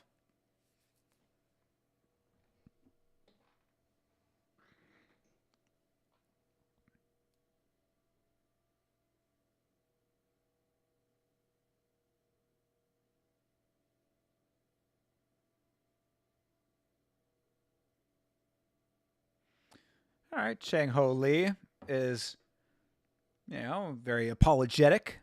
Did not mean to knee Cortavius Ramius in the balls.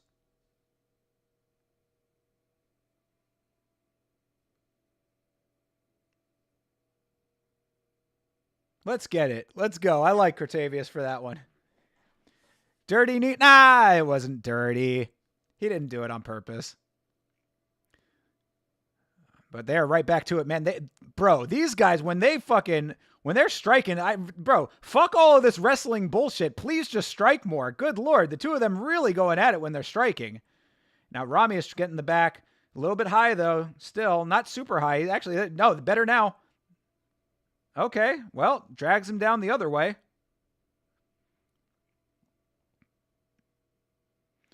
Yeah, this is the Dom Cruz saying the same thing. Like, why Ramius? I mean, either of these guys, like, they're doing so much crazy shit when they're striking that I'd really prefer to see that. But Ramius on his back now. Doesn't have the triangle in.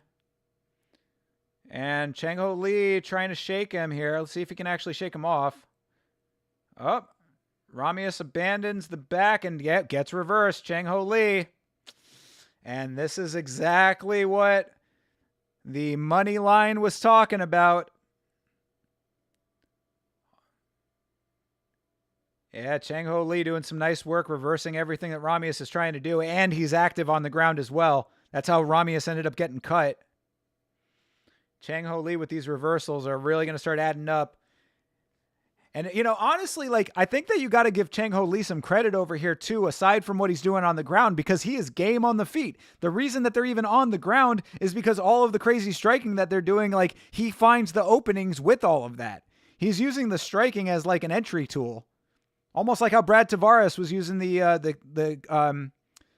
kicks as the... Oh, wait, who was it, Brad? Forgot who I said that about, but I was saying that somebody was using the kicks as like, an entry.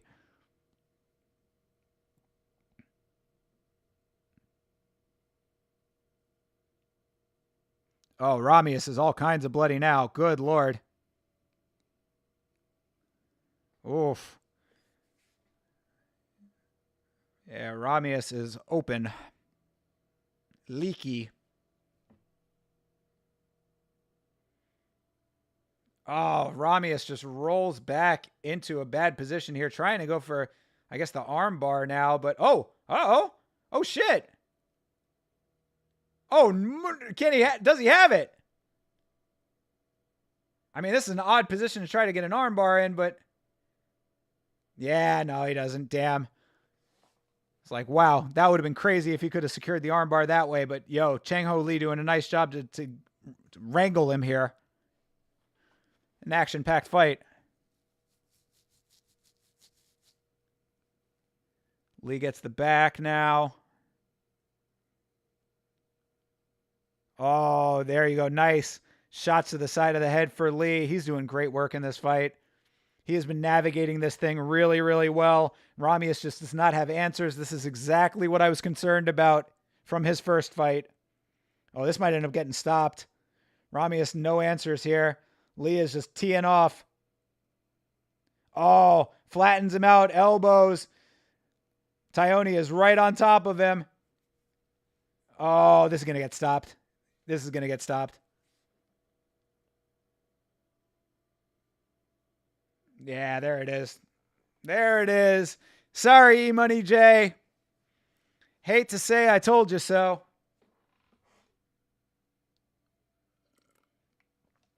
All right. Well, I have no shame drop, but I will say it out loud. Shame, shame, shame. Shame on you. Yeah, Chang Ho Lee getting the job done over here, dude.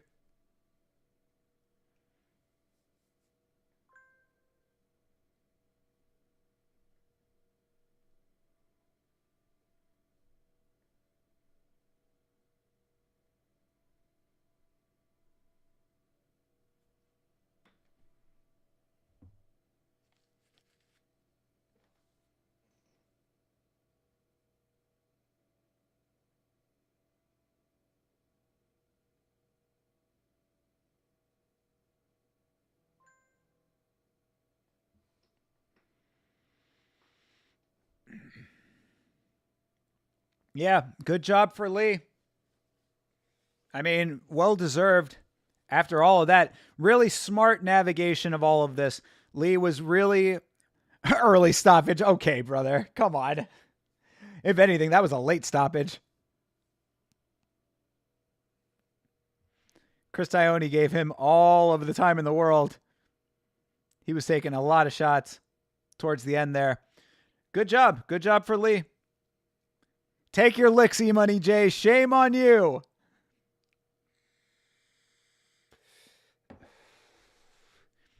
Hate to say I told you so. So the long shot parlay does not come through. But we are up on the evening right now, so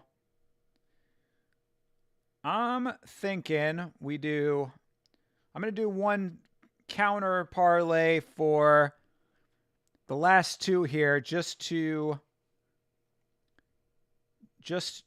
even it out just in case. So I'm going to go,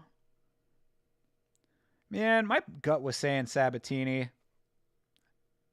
Though he's a pretty big dog in this fight. You're throwing the bag on Brito now? All right.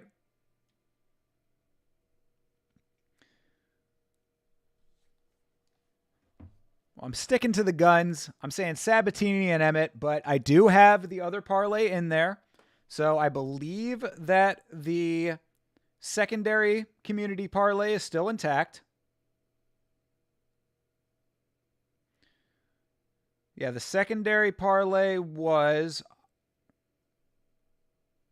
Tavares, Finney, and Murphy. So if Murphy wins, then we'll still come through on the safe community parlay. But Sabatini and Emmett, that's two dogs. Very, very risky. I think I'm throwing money away by doing that, but not a problem. Brito and Murphy? All right, well, if Murphy wins, then we will win. If Brito wins, that's still okay. I'm covered either way, basically.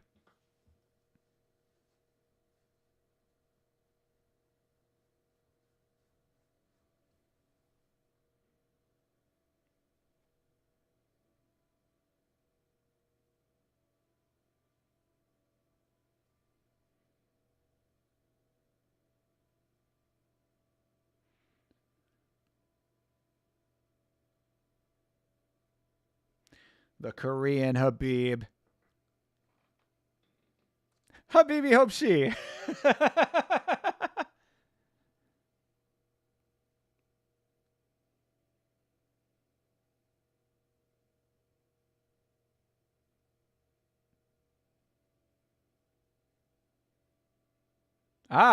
He wants to be the Korean Marab. He's no longer the Korean Habib. He just changed his nickname right then and there.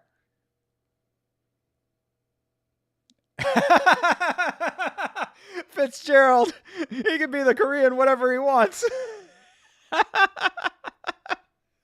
Fitzgerald, that's funny as fuck. That's right. He can be a Korean hamburger for all I care. He just won his fight.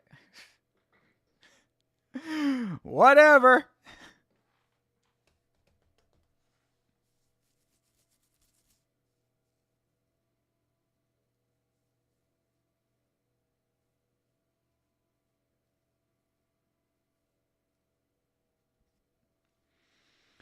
Well, whatever he is, the Korean Habib, the Korean Marab, the Korean Hamburger, he done won his fight. So shout out to Chang Ho Lee.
Yeah, Volk coming in as a favorite against Lopez. That seems crazy to me. You're putting the house on the line on Brito? Okay. I mean, go for it, man. If you're that confident. I just thought that Joe Anderson Brito did not fight very well in his last fight. Like, although I do remember thinking that it might have been a robbery too, but I think that there was like some stuff that he had done in that fight where I was like, yeah, he kind of didn't really fight like very great. It was to William Gomez, wasn't it? Yeah, I think so. So, yeah, Brito was riding a really nice win streak going into that fight and did not win it, but I don't know. Yeah, Sabatini's not great. Like, he's not definitely not like the greatest in the world, but I think that he'll be able to get Joe Anderson to the ground, and if he does, then we're going to have to see if Joe Anderson Brito has it on the ground, which I'm fairly certain, if I'm not mistaken, that Brito is more of a stand-up guy. I didn't realize he was as tall as he is, though. Gomez is good. Gomez is not good. All right? Gomez is, if he's good, he is just good. He fought pretty decent in his last fight, but I've never been sold on that guy.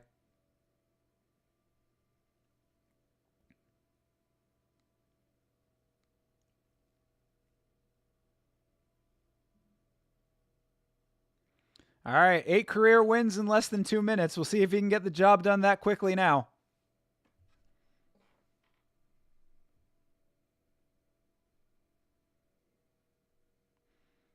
I think that Sabatini is going to take him down early, and if that is the case, then that might be a long, arduous fight in the future for Mr. Brito. Checkmate. What's up, brother? How are you? How about that win for your boy Ode Osborne, huh? Ode Osborne getting himself a really nice win there. Good Lord. Knockout. Good times had by Ode. Pat Sabatini by sub. I'm hoping, man. If him and Emmett both come through, that would be a crazy, crazy double underdog parlay hitting for me. So I had Pat by my gut going into this fight. Brito is a tough opponent. I didn't like the way he fought in his last fight, so I'm kind of going with my gut, but my gut has been wrong before. We'll see. One wrong, not a bad week. Yeah, hell yeah, Money J, get it. Next week's parlay is perfect. Much done. Need to watch some more tape. Oh, okay. So you're out here doing all of your research and stuff too. I like that, Money J. Well, as always, we will be back to watch along. Come to the chat early, and you put it down, you do the research for us, you put it down, you know that the community parlay is there for you. So we appreciate it. I certainly appreciate it when they come through. Just over here scaling like crazy. I saw the Anthony Pagan merch. No gambling this week, focused on money in, not money out right now. I can appreciate that tremendously. Yeah, dude, making moves, brother. I appreciate it, man. Keep it going. Have all these fighters getting their merch done through you guys. It's going to be great. How those sales been? Did all those Pagan fans come through with their purchases?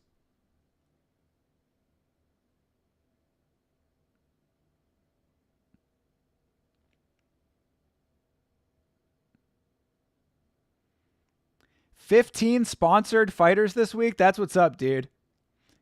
The name is going to be getting out there in a big way. Do your thing, brother.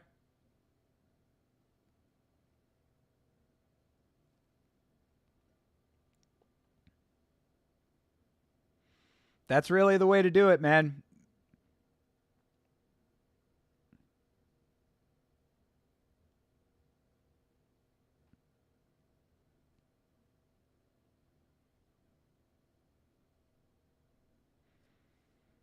See if you can get Pat Sabatini to be one of your sponsored fighters.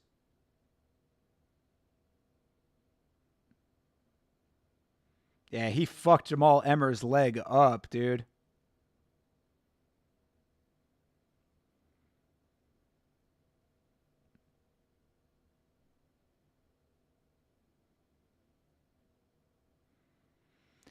He wants to show he's the best grappler in the division. Well, god damn it, he's got a shot right now to do that. Dropping with another content partner on Monday? Different than Millions? I'm telling you, man, the hustle never stops, dude. Making moves.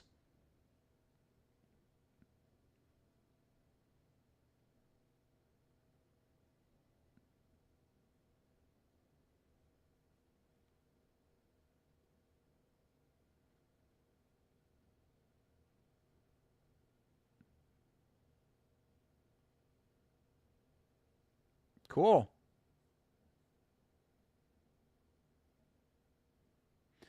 Yeah, root on your boy Pat, dude.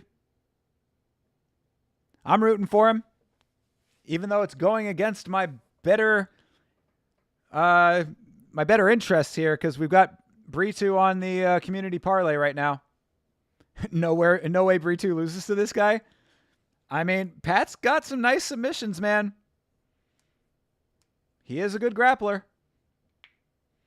See what Brito's takedown defense looks like. Brito is an early finisher, so perhaps betting the under might not be a bad idea, but we're locked in. No going back now.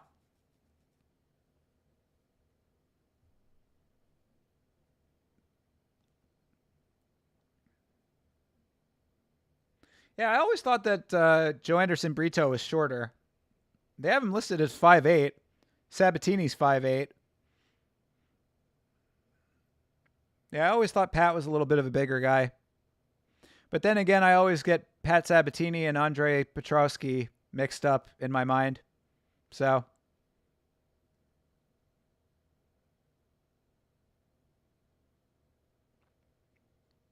either way, we'll see what happens here in a little bit. Looking forward to it. We've been rocking and rolling through this card.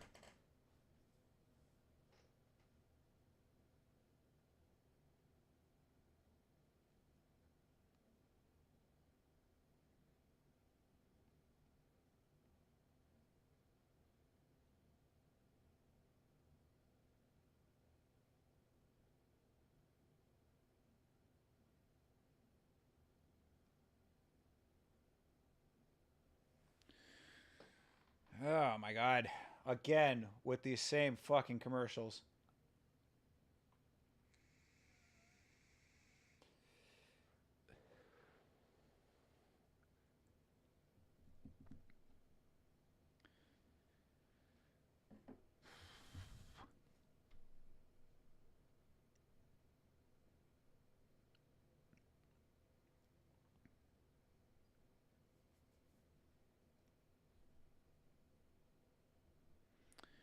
So Ramius kills one parlay, even though Ode was a nice underdog pick there.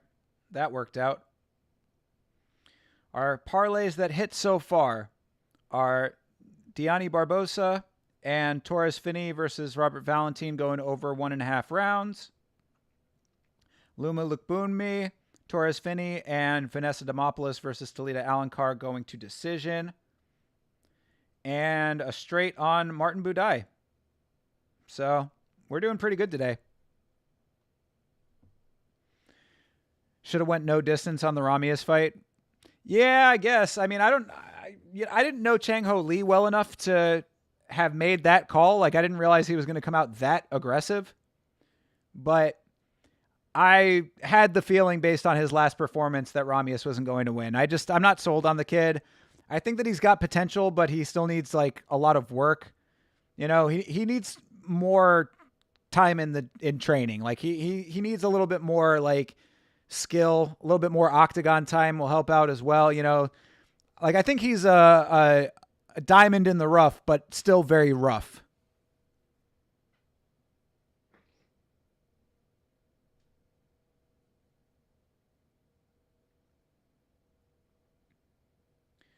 All right. There is Joe Anderson Brito with his blacked out one arm and lots of ink elsewhere. That's a whole lot of tattoo. He got like his upper chest area all tattooed and then kept it right down the center of the torso.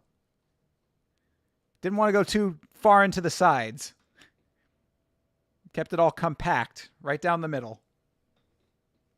Guess it's a good way to like keep track of if you're gaining weight.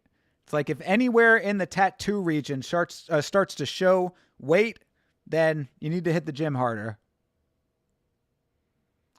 There's Pat Sabatini.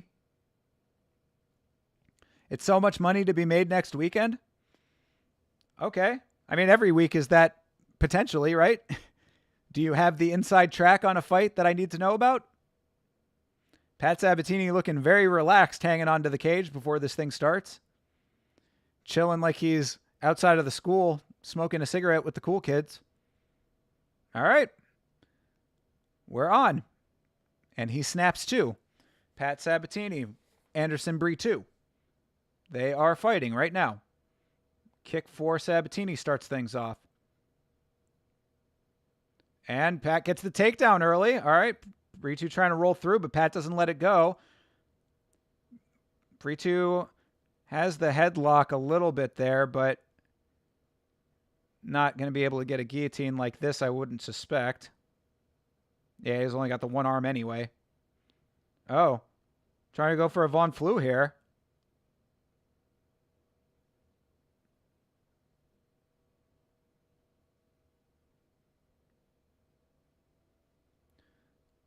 Yeah, the one arm is there. But Sabatini is just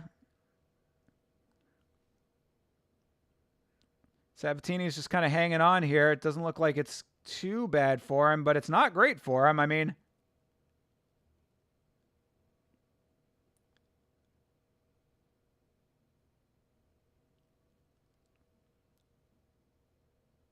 yeah, Pat just kind of navigating through this Von Flue. Gets himself to the side, creates a nice amount of opening there for himself. Keep him out of harm's way. Bree2 still trying for it, but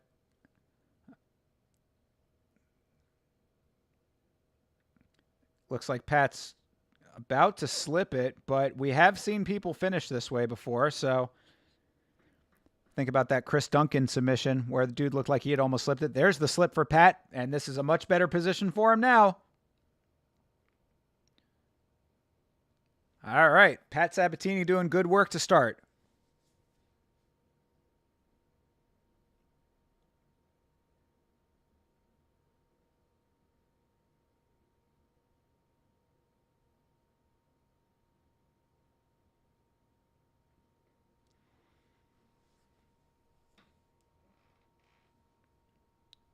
Let's see what Pat does with this, though. I mean, oh, there you go. A couple nice strikes there.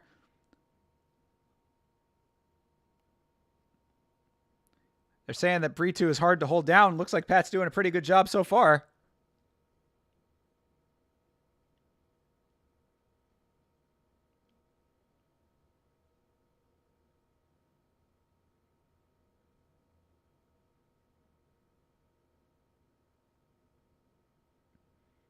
Yeah, this is good work for Pat. Just getting those legs flattened out, keeping him flat on the ground. Oh, there you go. Nice explosive motion from Brito to try to get back to his feet here. He's almost there. There he is. But Pat with staying on the neck. Standing guillotine, perhaps. Pat just staying right on it, though. And Pat has him picked up and slammed down again. But now Pat's neck is right back in there. Von Flue on the other side.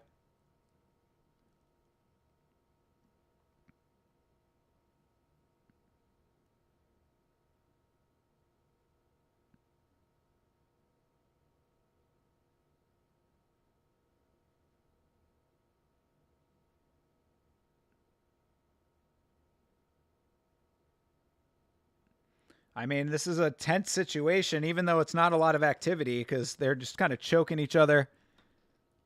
Well, I mean, it's Brito with the choke right now, but Pat is on top. So, I mean, this is decent work for Brito in the big picture, but Sabatini has been the aggressor for all of this. So if this does not finish as a submission, it's going to be interesting to see how the judges score all of this. And now Pat's out of that submission attempt. So Pat is now in the driver's seat yet again. This is a good round for Pat Sabatini.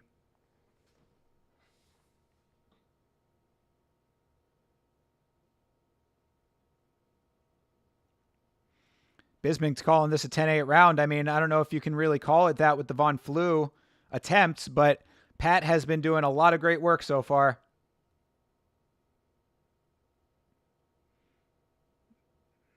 Yeah, this is a really by the book round for Sabatini, as Dom Cruz is basically saying on commentary.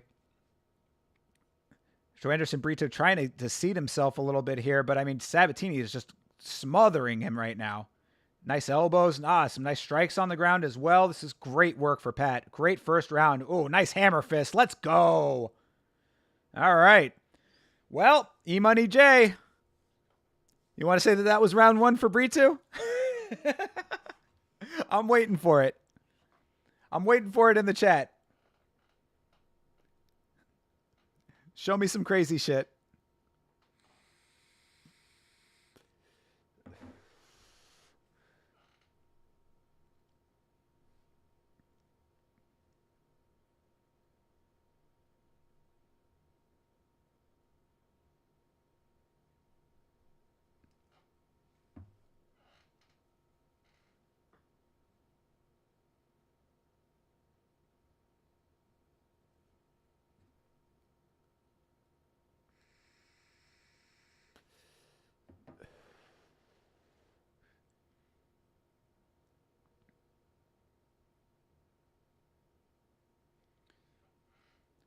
See what Brito can do in round two. I mean, I would suspect that this is going to go a lot similar to the first round. And Pat's feeling himself a little bit over here. Oh, no touch. All right, there's a touch. All right. Pat's really having a good time out there. I'd be a little nervous about that. A lot of times people get a little overconfident. Oh, there you go. Pat shooting, and Brito stuffs that. Nice answer back with a shot. Pat going again. Kind of fakes a takedown, gets a shot of his own. There's the takedown, and down goes Brito easy again. Good Lord. Brito trying to get a ninja choke there. It wasn't working. Give me a fucking break, E-Money J. Come on, man. I understand wishful thinking, but that was about as clear a round for Pat Sabatini as one could possibly imagine. And he is right back on it again. This is exactly what I was thinking was going to happen for Sabatini. Making this a long wrestle and grapple heavy fight. And right now, the grappling is on point.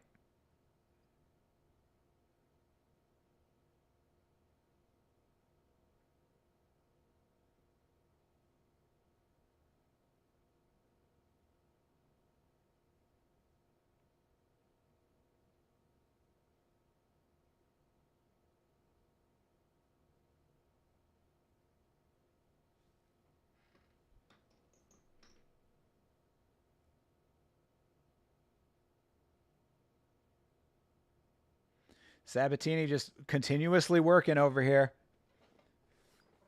I mean, right up on the cage. And I mean, like Brito is right there. It's like it's perfect positioning for him to get back to his feet, but Pat is just smothering the ever-loving fuck out of him. And Pat active on the ground too. I mean, like the hands are going. You know, all the referees talking about work to finish. I mean, Pat, there you go. Nice shots on the ground for Sabatini. That's what I'm talking about, man.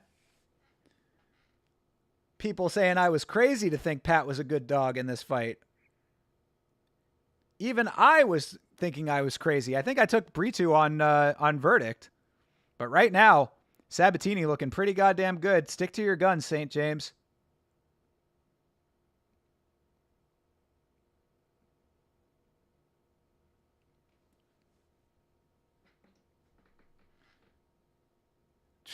I mean, nothing that Brito is doing is working right now. Like, Pat is just cutting everything off.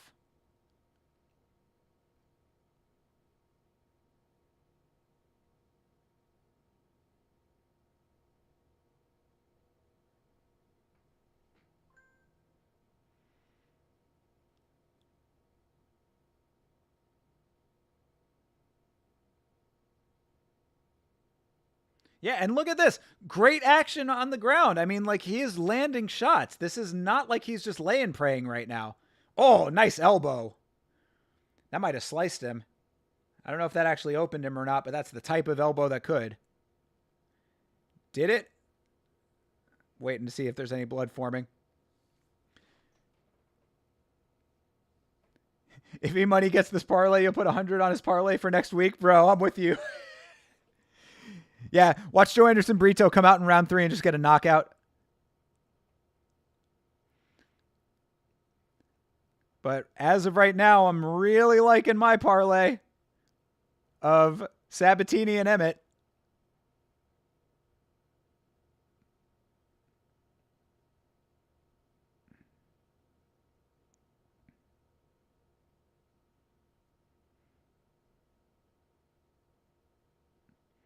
Sabatini did a good job of getting it away from the cage as well. Moved him out into open water, and he is just working Brito over on the ground.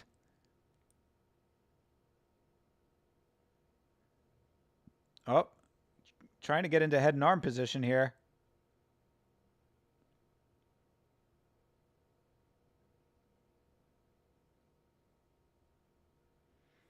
Yeah, Bisping is not wrong. Brito does not have an answer for anything that's going on right now.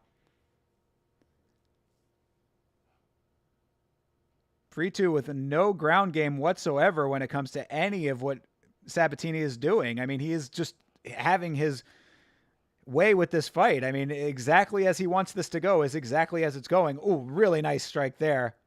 Nice elbows at the very end. Sabatini working Brito over. It's going to be crazy to think that Brito could come back from all of this, but there is one more round left in this fight.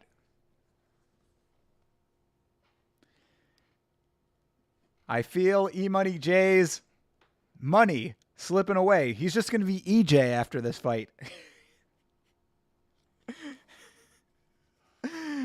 No money J.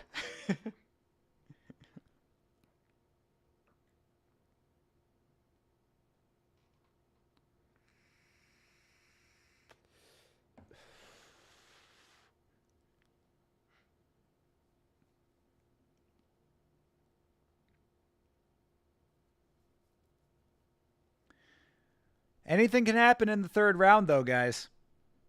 Maybe Brito is going to suddenly develop some ground game. Maybe he's going to figure out a way to defend the takedown. He went down so goddamn quick in the second round, and he's breathing heavy as fuck. Brito is done, dude.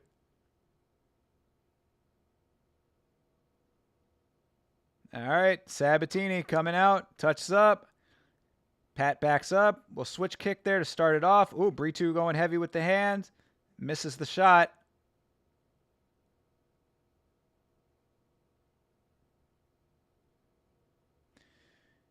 Dom is making a good point. The body shots are what Brito should be doing right now. He should be winging some shots to the body. Oh, uh-oh. Yeah. Looks like Sabatini might have gotten caught there. Uh-oh.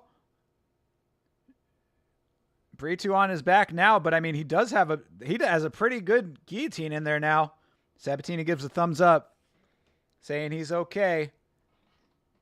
He's thumbs up 3 times now. Yes, you're all right, Pat, but you need to do something about this.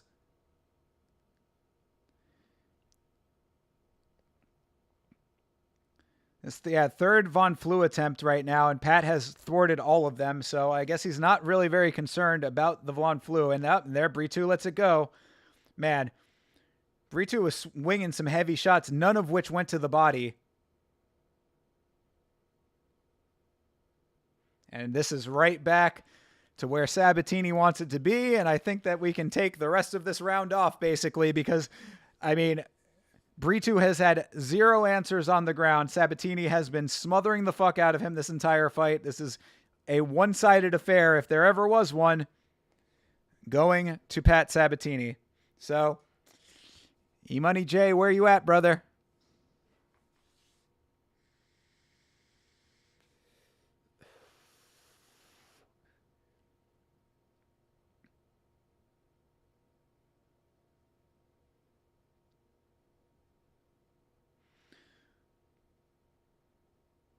Styles make fights, ladies and gentlemen.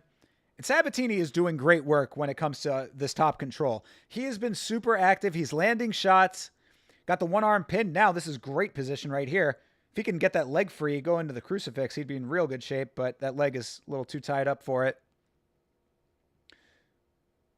Every chance that Sabatini has, he's getting little shots in there. Some to the side of the head. He got a nice elbow in there before. I'm surprised that that elbow didn't cut Brito open. But he still has that one arm pinned with his knee. Brito really trying to drag himself to the cage. But what difference does it make if you can't actually get your ass up?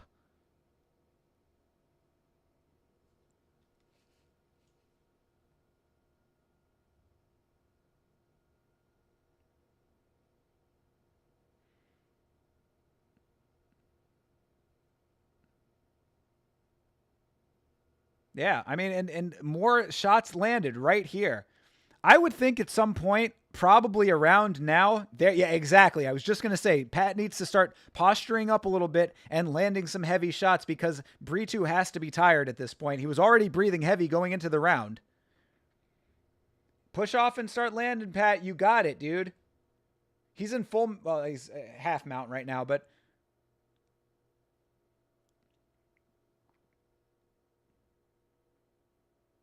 I mean, this is Sabatini can land shots right now. I mean, I think he swung the other leg over. He might be in mount now. Hard to see from this angle, but the legs are corralled. All he needs to do is push off and start landing some heavy shots to put a stamp on this thing, even though he doesn't really need to. He's got all 3 rounds of this thing. It's a 30-26 fight if I've ever seen one.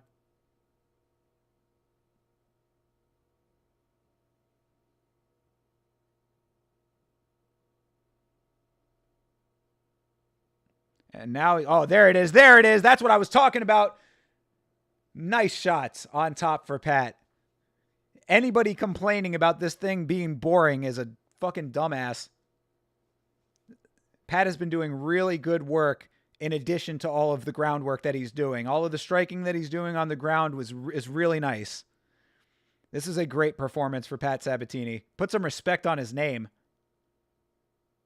Yeah, the only thing left is to finish this fight. Doesn't look like he's going to be able to do it, but everything but the kitchen sink. Jesus, look at those control numbers. 430, 434, and 359 and counting when it comes to control for Pat Sabatini. This is Crazy work right now. Ritu trying to slam him. Nothing doing there. Oh, face crank at the last minute here. Yeah, not going to get the finish, but damn, Pat Sabatini, a fucking G for that one, dude. Talk about control. Hell yeah. Go, Pat. All right. Money, money, money, money. Let's go. Josh Emmett, pull this upset off. Get your boy paid over here. Bree2 is out. The community parlay has busted.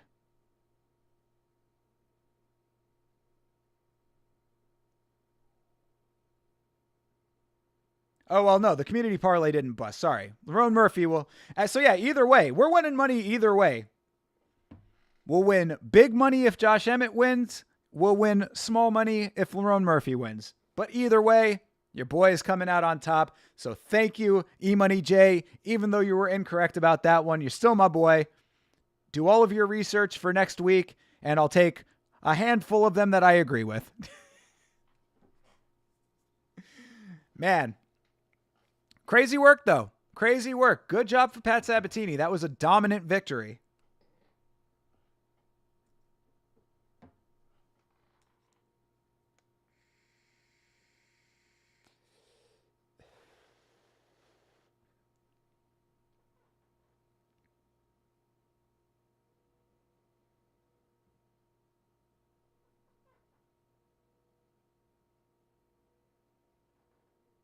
All right, decision time.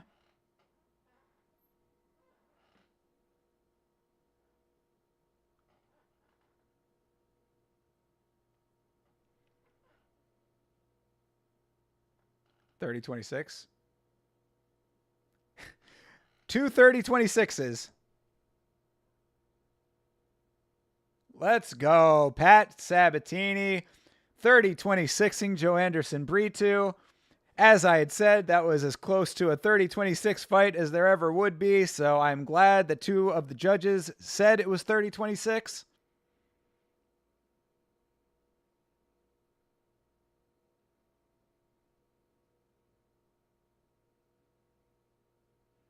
He watched Jaws? Okay, yeah, very, very funny, Pat. You're very clever. They call him the shark, so he watched a lot of Jaws as inspiration for this fight. What did watching the movie Jaws help you discover in your opponent, Pat?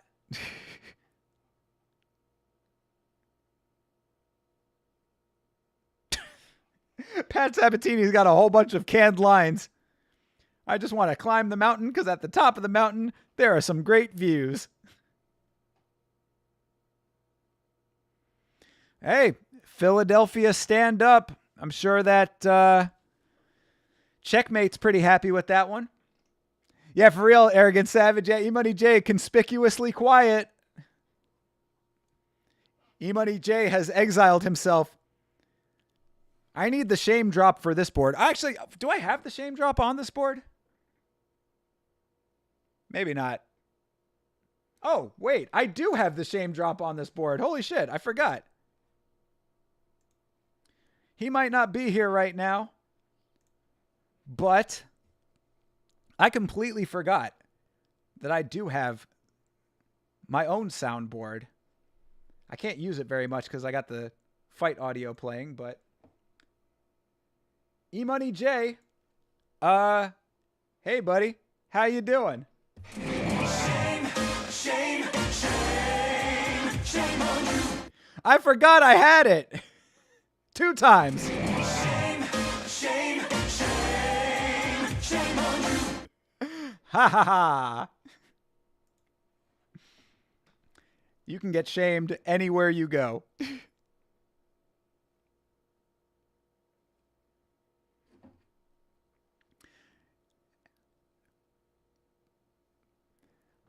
So we'll see. Like I said, though, we're good.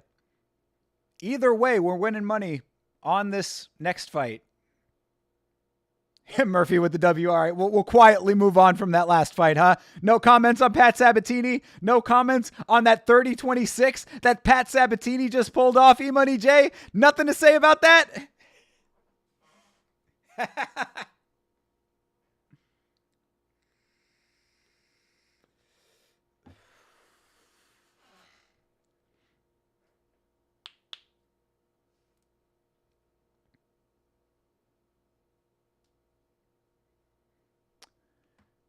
They're calling him the one-punch man over here, Josh Emmett. He's the man with the clownfish tattooed on his arm. He's the man with the thwomp from Super Mario Brothers tattooed on his chest.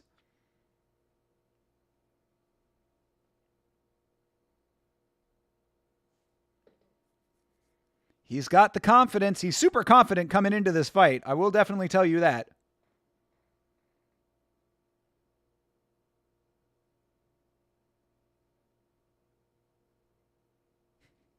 That crowd reaction shot was crazy. That woman going.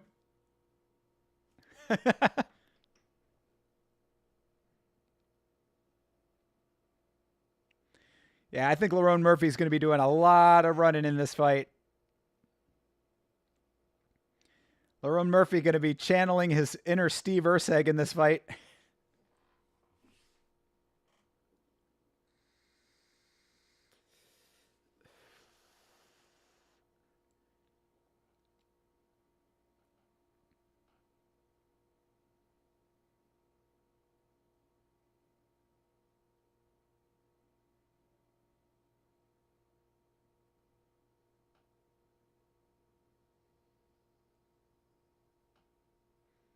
All right, main event time, everybody. Man, these cards just fly by.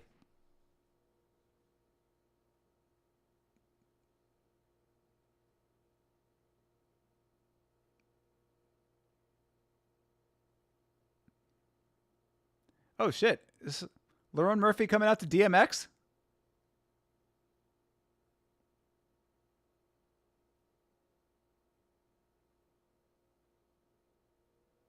Oh, it's Tupac. My bad.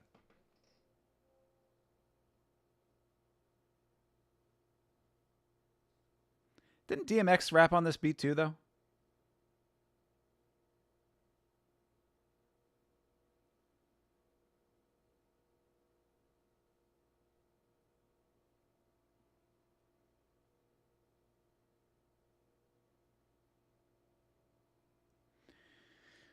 GG's? You heading out, E-Money J? Or are you giving some GG's to Pat Sabatini? I hope so. I hope that's what that is. Hope you're giving some credit to the man who just 30-26'd his opponent.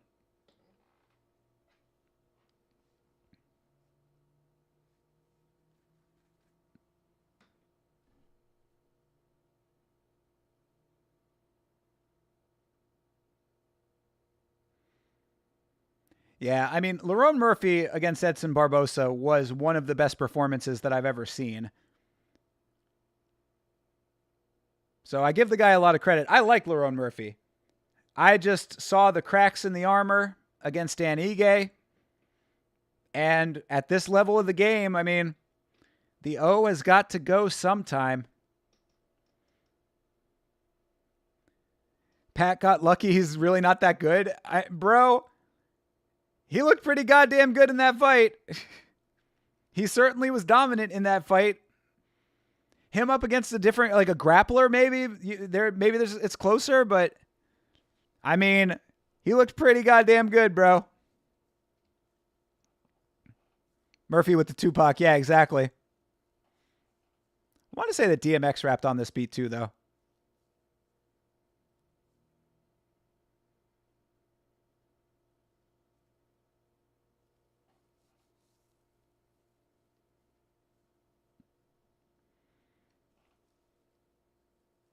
Oh, Josh Emmett coming out. What song is this?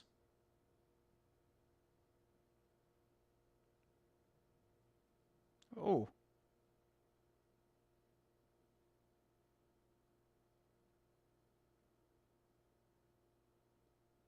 I feel like I should know immediately what this is.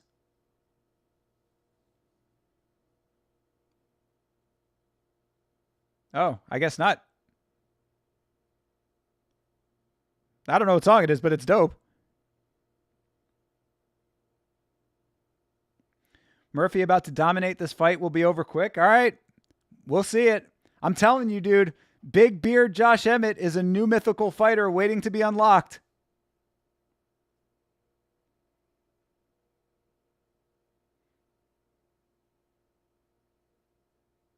This song is dope, dude. Josh Emmett's got some cool walkout music.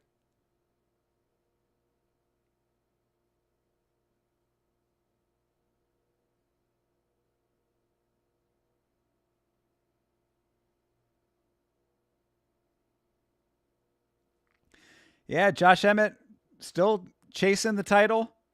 You know, he says he's on his last run for it. This is about as good as it's going to get, 40 years old.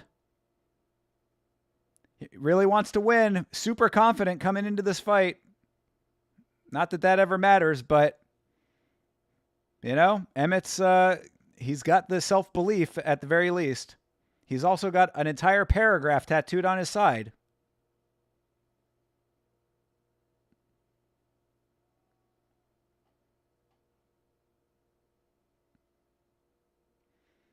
He's got a clown tattooed on his back. He's got the thwomp on his chest.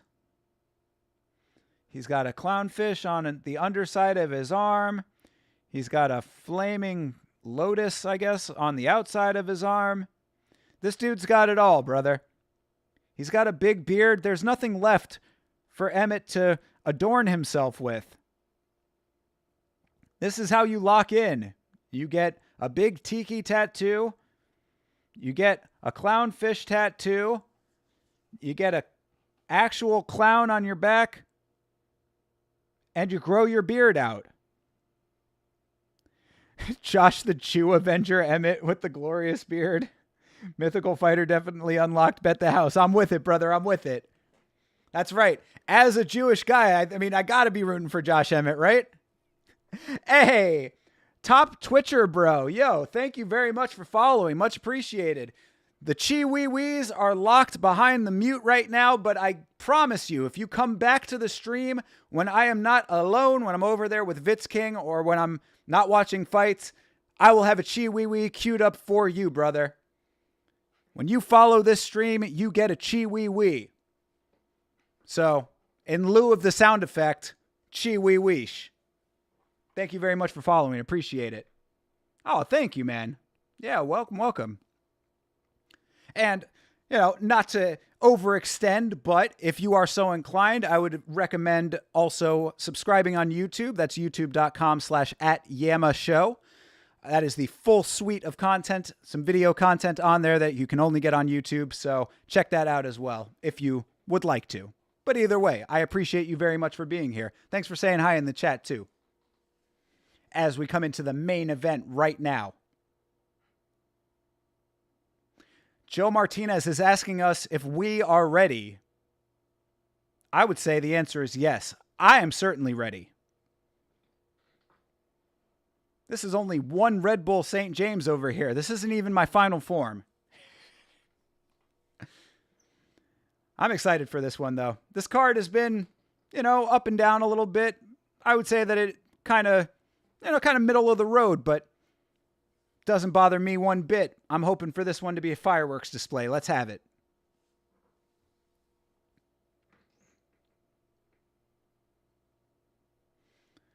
From Manchester. The original Manchester, the one in England. Where's Josh Emmett from? Is he a Philly guy too? Oh, he's Sacramento. Okay. But where are you originally from? And 19-4, man. It's a good record.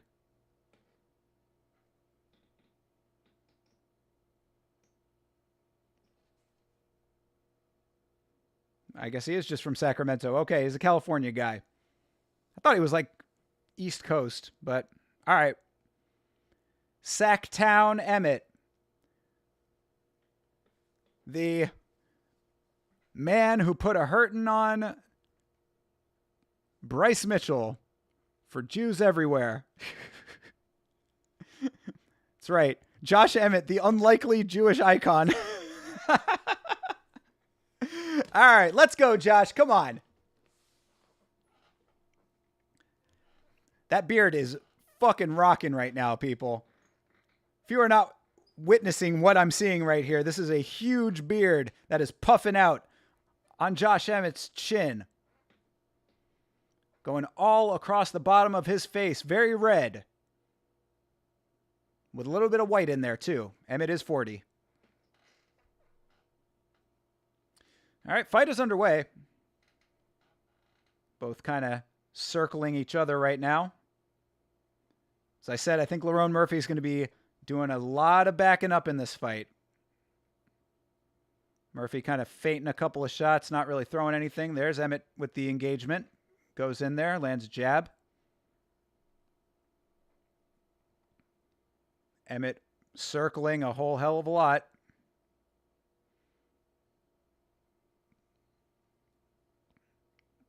There you go. Emmett engaging. Emmett doing a nice job of staying with him, not letting Murphy get out of, the range that he wants him to be in, even though Murphy is moving a whole hell of a lot. He's staying with it. Cutting Murphy off. Nice kick up the middle for Murphy there.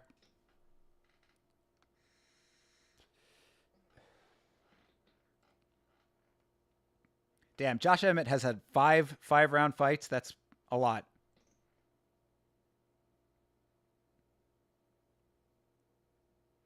There you go. Oh, nice combo for Emmett.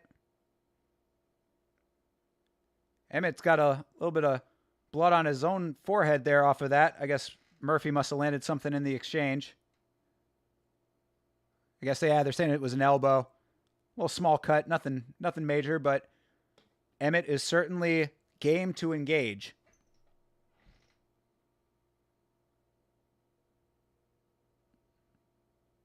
There you go. Emmett going low with his entries, shooting to the body with his shots. He's not actually shooting for it, but his shots are to the body, which I think is an interesting strategy there because he's going low, throwing Murphy off a little bit. But I don't know if it's necessarily the exact right thing if he's not following it up with the high shot. We'll have to see how this plays out. So far, so good, though, even though Emmett does have a decent amount of blood forming on the forehead there now. See the other side of his head, a lot more there. So, cosmetic, of course, but it is what it is.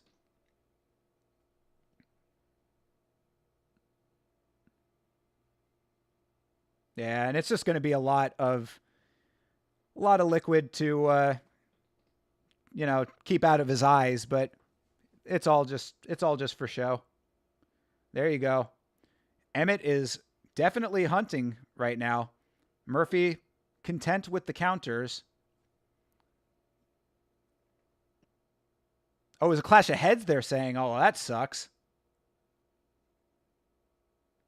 Yeah, it was the head clash that opened up Emmett, which is unfortunate because now to the judges, it's like that's damage, but it's not actually damage. So I hate when that happens.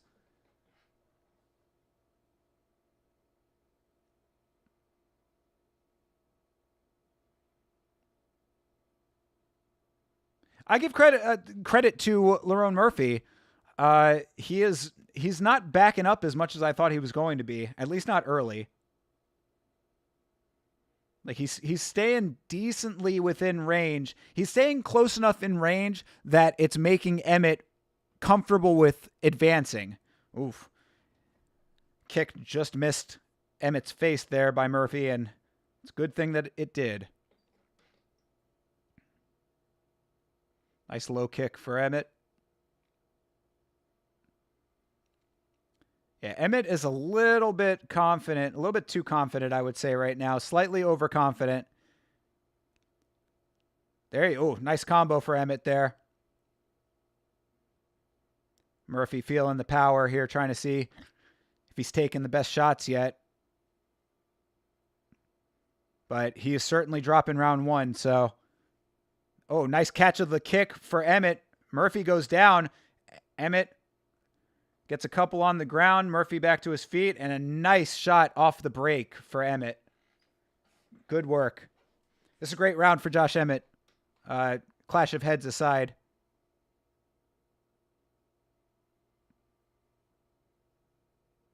All right.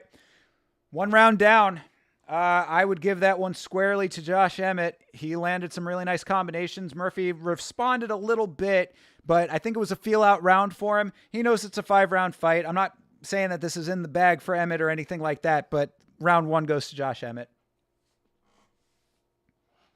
Really not a lot of activity from Murphy. A lot of counters, but not super heavy effective counters, I would say. Feeling it out. So all good. And whatever that head clash was, where did it actually land? I guess on the side of the head? Because it's hard to see where the actual cut was that was bleeding. They're showing the replay here now. Yeah, it was a little head clash. It was like on the side. Up on the... Yeah. Oh, and it was an elbow after. Okay, I got you. It was an elbow after the clash. So, well, 1-2, fine. If the damage came from the elbow, whatever. I'm not mad at that. But it was all off of what Emmett initiated. So, I mean, really, I don't count too much of that as far as Murphy's side is concerned. Yeah, 1 up for Emmett. Nice advance there. Good jab down the middle.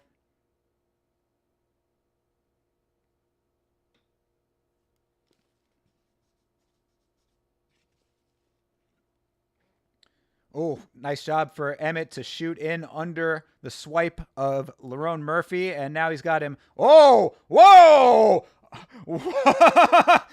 Josh Emmett just picked Lerone Murphy up and fucking let him topple like a sack of potatoes. He had him way high in the air and then just dropped him.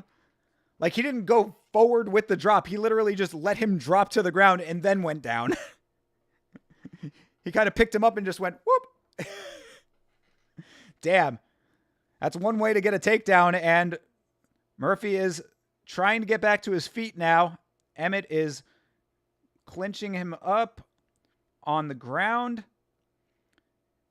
Kind of got an arm under one of the legs here. Actually, just under the one. Murphy's got one arm headlock in here a little bit, but I don't think that anything's doing with that. Oh, now the hands are locked. Oh, shit. Okay, that was scary for a second there. Lerone Murphy almost had the hands locked for a submission attempt of his own. Back to the feet now. Nice body shots from Murphy, and they finally break. Back out at distance now. It's a good fight so far.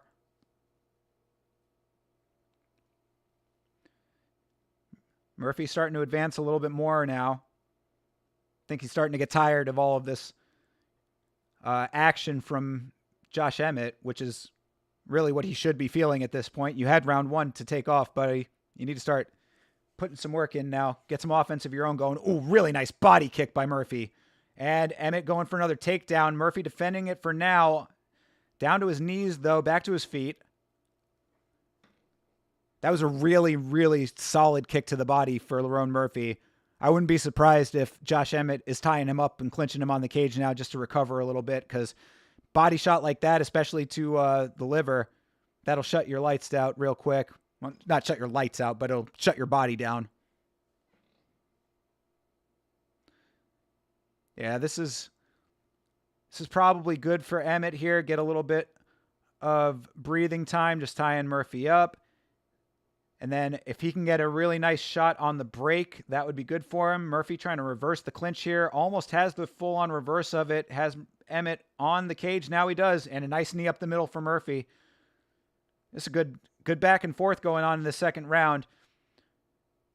Emmett really trying for this leg. Murphy landed a couple nice shots while his leg was up in the air. Both of Emmett's hands tied up, gripping the leg.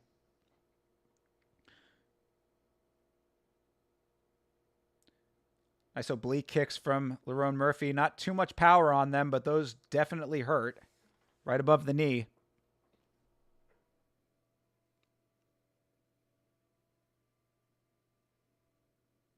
Emmett looking like he might be breathing a little bit heavy here already, which is not great for round 2.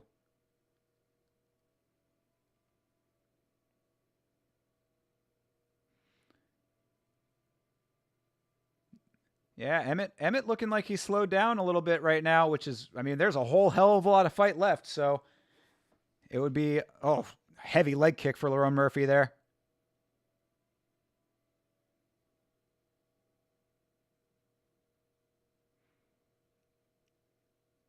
I mean, Emmett might just be conserving a little bit, but he has taken his foot off of the gas noticeably.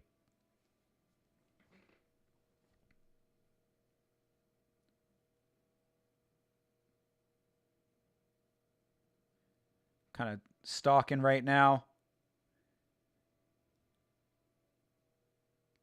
I mean, this is going to be 1-1 going into the third unless Josh Emmett turns the heat up here a little bit.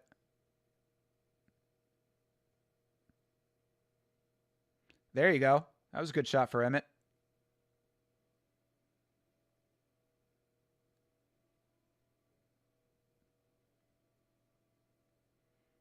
Yeah, nice kick for Murphy. Again, his kicks have been pretty effective so far in this fight. Using them nicely. Kicks keep his distance as well.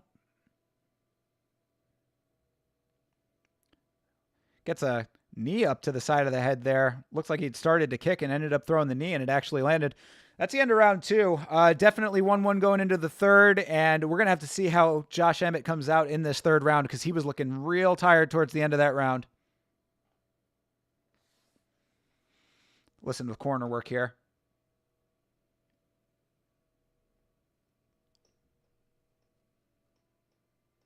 Says that Emmett is going to keep gambling. And what Lerone Murphy is doing is working. I mean, I don't know if it's 100% what I would say if I was cornering right now. I'd probably give him some more concrete ideas here. And what my ideas would be is to keep spamming that body kick. But yeah, that slam was nice, dude. Yeah, I forgot about the slam. The slam might maybe sway some of the judges earlier in the round. But I mean, after that, it was a lot of work for Lerone Murphy. And that kick to the body that they just showed the replay of, that would have been the deciding factor to me. Because the slam was great, and the slam certainly created a nice situation for him on the ground, but the kick, if we're basing off of damage, the kick was way more damaging than the slam. All right. Round three. See if Emmett comes out a little more fresh after a sluggish second half of round two. Kick up the middle for Murphy. Emmett's got to be really careful with these kicks, man. Oh, there you go. Heavy shots for Emmett, but Murphy answers back. That was a good response. Yeah, Lerone Murphy, I will be 100% honest about eating my words when it comes to Murphy not backing down. He is really doing a decent job of staying right in this fight as far as the firefights go. He's not backing away from him. Murphy up. It's 1-1. Wishful thinking, Money J. Ooh, heavy shot for Emmett.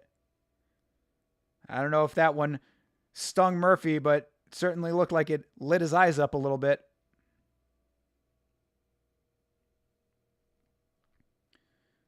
Those leg kicks are definitely there for Murphy as well. The kicks in general are there for Murphy. I would be spamming kicks if I were him.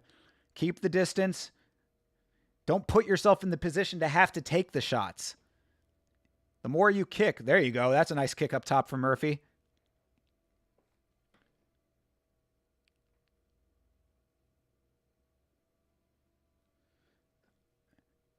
A lot of stock in here. Oh, what? That was weird. Emmett shot for, Murphy just shot for a takedown, I guess, but just sort of ended up going down. And that's some nice elbows for Murphy as Emmett has the one leg up against the cage. Yeah, that was weird. As I'd say, Bisping's asking if he slipped. It's kind of hard to say what the hell just happened there, but it looked like Murphy might have been going for a takedown, but like didn't fully commit to it. And then now finds himself clinched up on the cage. I don't know what that was. A little bit strange, but you see that often in MMA. It's weird stuff. That's why I love it.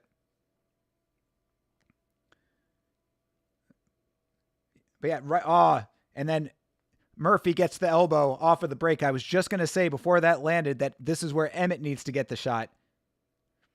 Because Emmett keeps initiating these clinch situations. He needs to get shots off on the break. Oh, there you go. Heavy shot for Emmett. The power of Josh Emmett is certainly on display, but Murphy has been handling it all pretty well so far. He's only taken a couple of shots super flush. Say that one or two of them has been in this round.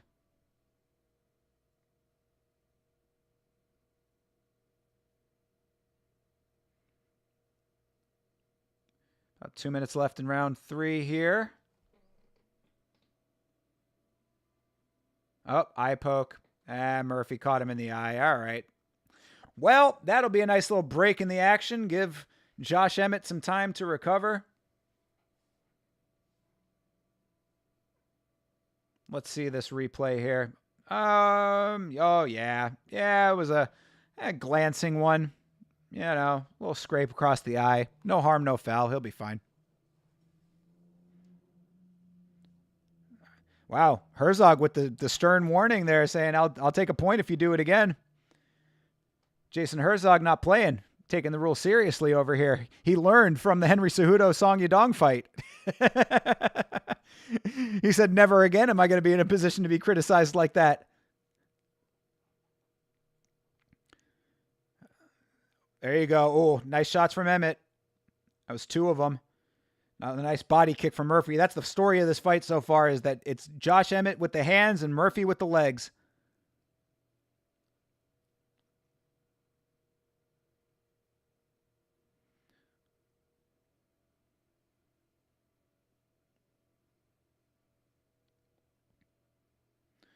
Oblique kick still there for Murphy. There's that high kick, but Murphy ends up on his back because of it, tossed over by Emmett. Emmett takes it. The opportunity to go down to the ground with him.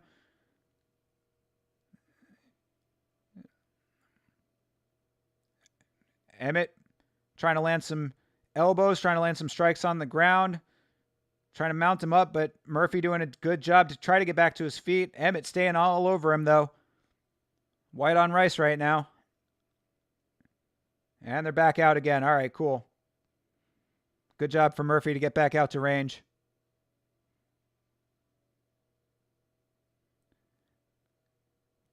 Nice shot from Murphy there. Oh, going for a spinning kick that was misplaced.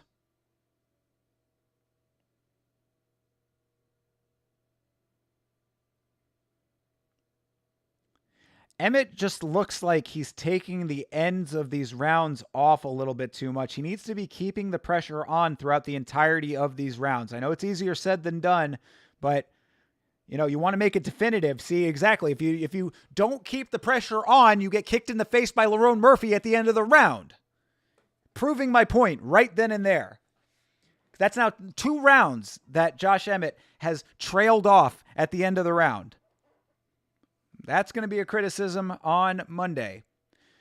What I'm talking about, by the way, if you are new to the stream, is Monday nights on this channel, we have a podcast called Last Week's Fight. Myself and my good buddy Chase Parton are going to be breaking down each and every fight from the card that we're watching currently. That starts at 10 o'clock p.m. Eastern Standard Time. You can watch that live with us right here on the channel. YouTube.com/@YamaShow. YamaShow on Twitch, Kick and Trovo as well.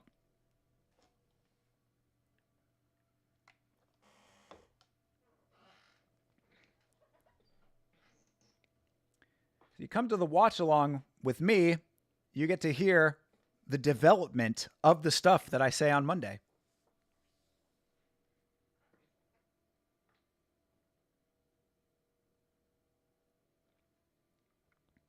All right, round 4.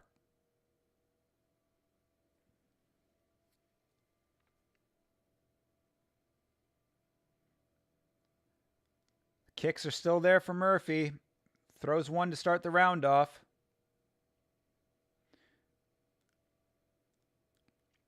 Murphy backing him down, lands a couple. Emmett backs down Murphy and lands a couple shots, but Murphy responds with a nice one of his own. And yeah, I agree with the corner of Josh Emmett. Now is absolutely the time that he needs to start backing Lerone Murphy down and keeping him back. Because he's been going in and landing a couple and then taking his foot off of the gas. He needs to string together a combination that does not stop. Like, this is the fatal flaw right now for Josh Emmett, is that he's not continuing when he's in offense mode. Like right now is a perfect example of it. He's got him close enough to the cage that if he rushed him, cut him off from the circling and rush him down. There you go. Oh, nice switch knee there for Murphy. For Emmett. Sorry, excuse me. For Josh Emmett.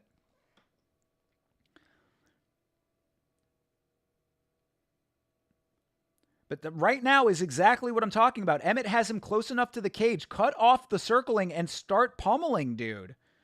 Throw a combination that is going to get Emmett shook. Like, he needs to shake him up at this point. Because this is way too close a fight.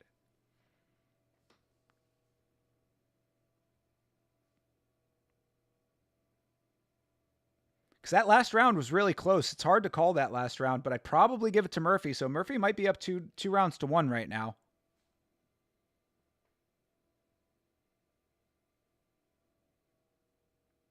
I'm going to have to go back and rewatch this fight as I rewatch every fight for the show. Oof, beautiful body kick for Murphy. Man, those kicks are going to be adding up. You can only take so many body kicks like that. There you go. Nice overhand for Emmett. There you go. Dude, right now, Josh Emmett, this is where you want him. Go! Bro, why did you let off? Oh, my God. There you, okay. Yeah, nice right hand for Emmett there. But he keeps taking his foot off of the gas when he has the ability. Like, he's... I mean, you know, one punch man. It's like, bro, you don't have to just be that, though. Like, I don't know why. Like Ron Murphy is right out at center again. They are at the center of the cage when they were just up against the cage and he was in prime position to be punched.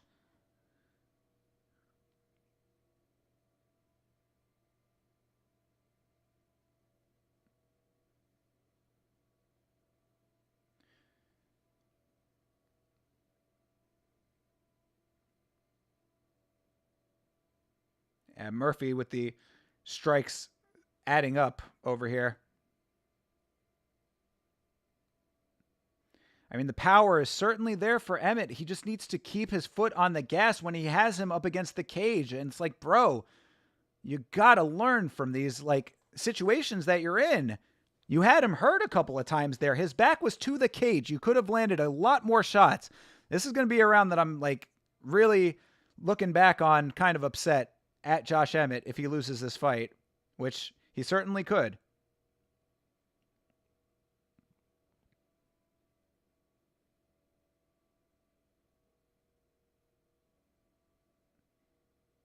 There, right now. Keep going. He just stops. Why do you stop? Bro, why do you stop? There you go. Okay. That's a nice counter there.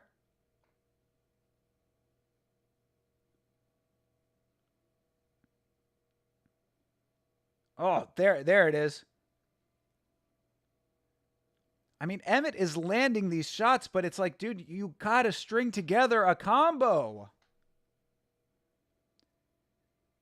That, bro, Dom Cruz is speaking facts right now. Cut him off when he's circling and land multiple shots. I'm not talking about 2. I'm talking about 5 and 6. And Emmett shooting now. Clinching up on the cage. Dude. Trying to go for another pickup. He's not going to get it. He's not going to get this. Oh. Yeah, it doesn't get it. Had him off the ground for just a second.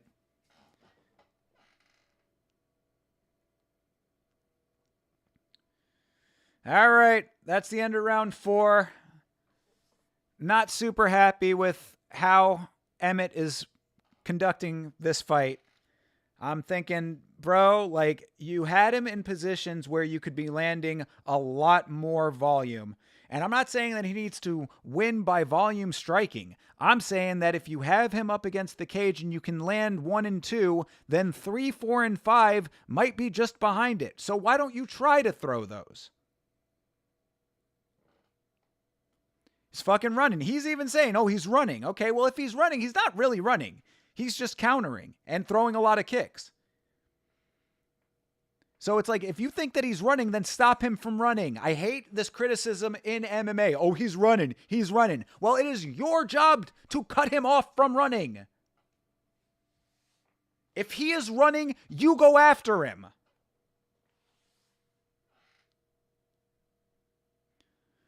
Emmett getting Murphy getting a warning about strike to the back of the head that I guess Herzog saw. They're saying it's 2-2 going into the 5th round here. I don't know if I fully agree with that, but we'll see. See what happens here in the 5th round. Underway.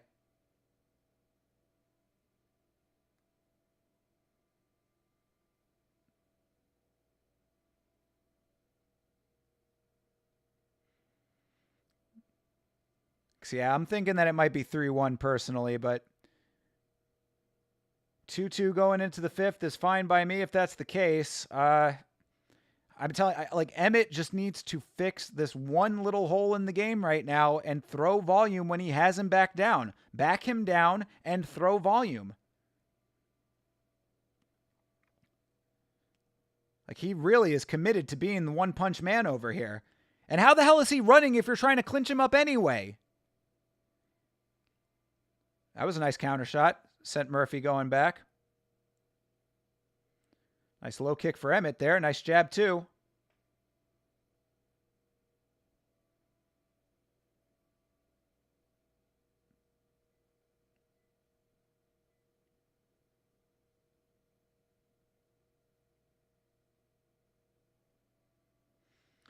I mean, Emmett is on the hunt, and Murphy is... I mean, look, I wouldn't call it running, but he is certainly circling a hell of a lot.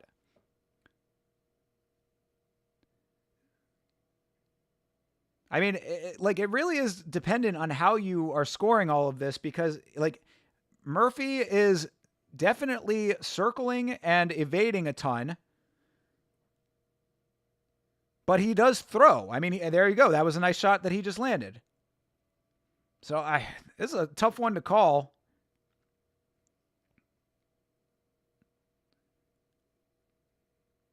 Emmett won every round. Let's go. I appreciate it, Savage. You're right. Send that out into the universe. Look at him continuing to win. Oh, there you go. There you go. This is it. Why? Why did you clinch?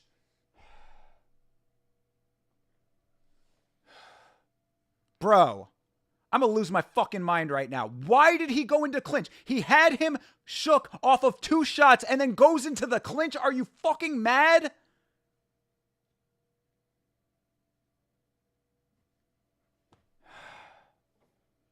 That is absolutely insane to me.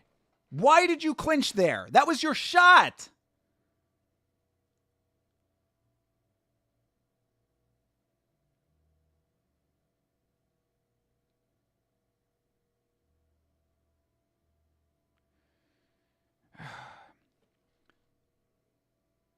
I mean, I think that he's winning this round, though, honestly. Murphy hasn't been doing much of anything.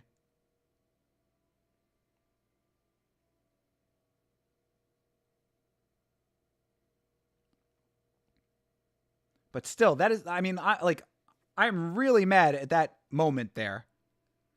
Like, Emmett needed to realize that he had Murphy exactly where he wanted him, and then to go into the clinch. Why the fuck would you do that?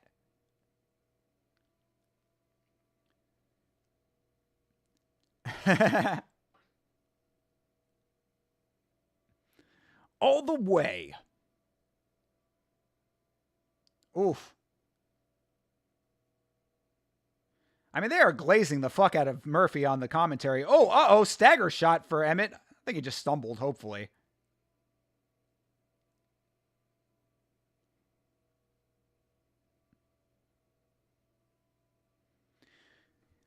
Bro, if Murphy wins this fight and I hear Chase Parton glazing any of this performance, then I will fucking flip my shit the way that he talked about Yusuf Zalal. Because right now, Lerone Murphy is fighting almost the exact same fight, in my opinion, that Yusuf Zalal fought. Josh Emmett's like, yo, let's fucking go. But Josh Emmett, it's not Lerone Murphy's job to come in and fight the way that you want him to fight, bro. You need to make it happen. And you had the opportunities to do that. So you should be mad at yourself, bro. Like, yeah, he's saying that he's running, bro. Go after it then. Yeah, I mean, bro, Dom's not wrong at all. He's saying that, oh, when you can't match up on the feet, you're saying that he's running. That's exactly what is happening right now. This was Josh Emmett's fight to lose, and if he loses it, it's going to be his own fault. All right, whatever.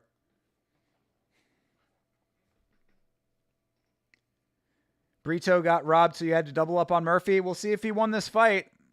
Are any of the judges Jewish? It might be a 50-45. I will have you know, Savage, that as a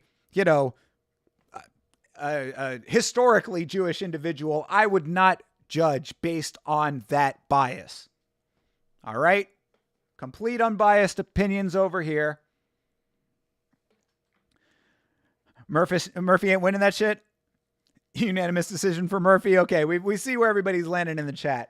That's a tough fight to call, in my opinion.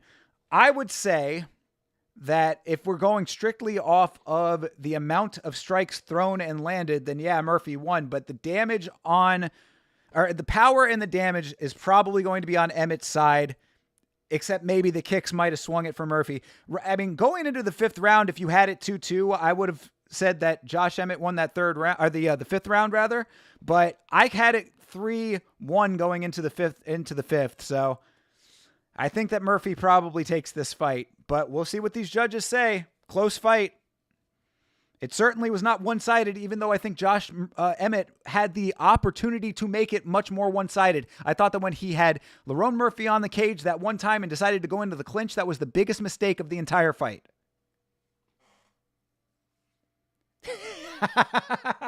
Savage. Don't you know I'm a savage?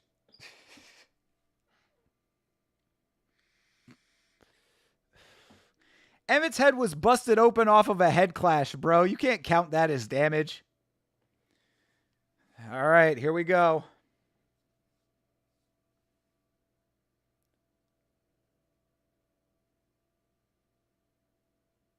Lerone Murphy's going to get it. Yeah.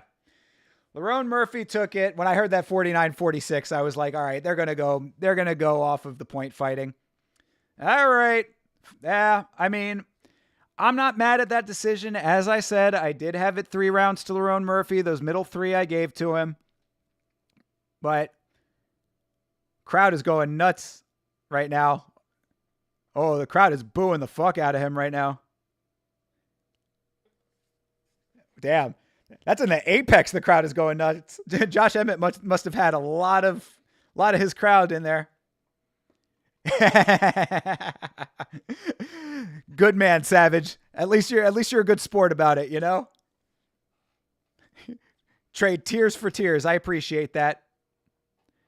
Damn, Emmett must have had a huge cheering section in the apex, but I mean, look, I'm not super mad about that decision. I think it could have gone either way, personally. I think that Josh Emmett made a lot of mistakes in that fight, and I think that they were unnecessary. I think they were unnecessary mistakes.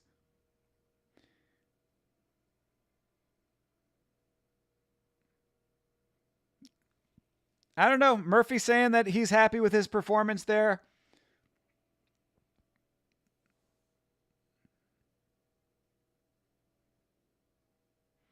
Yeah, I mean, Murphy lands himself in the top 10 now. It's unfortunate. As I said, I think that really Josh Emmett, I think that he lost that fight as opposed to going after it and winning it. It is not your opponent's job to stand in front of you and get hit.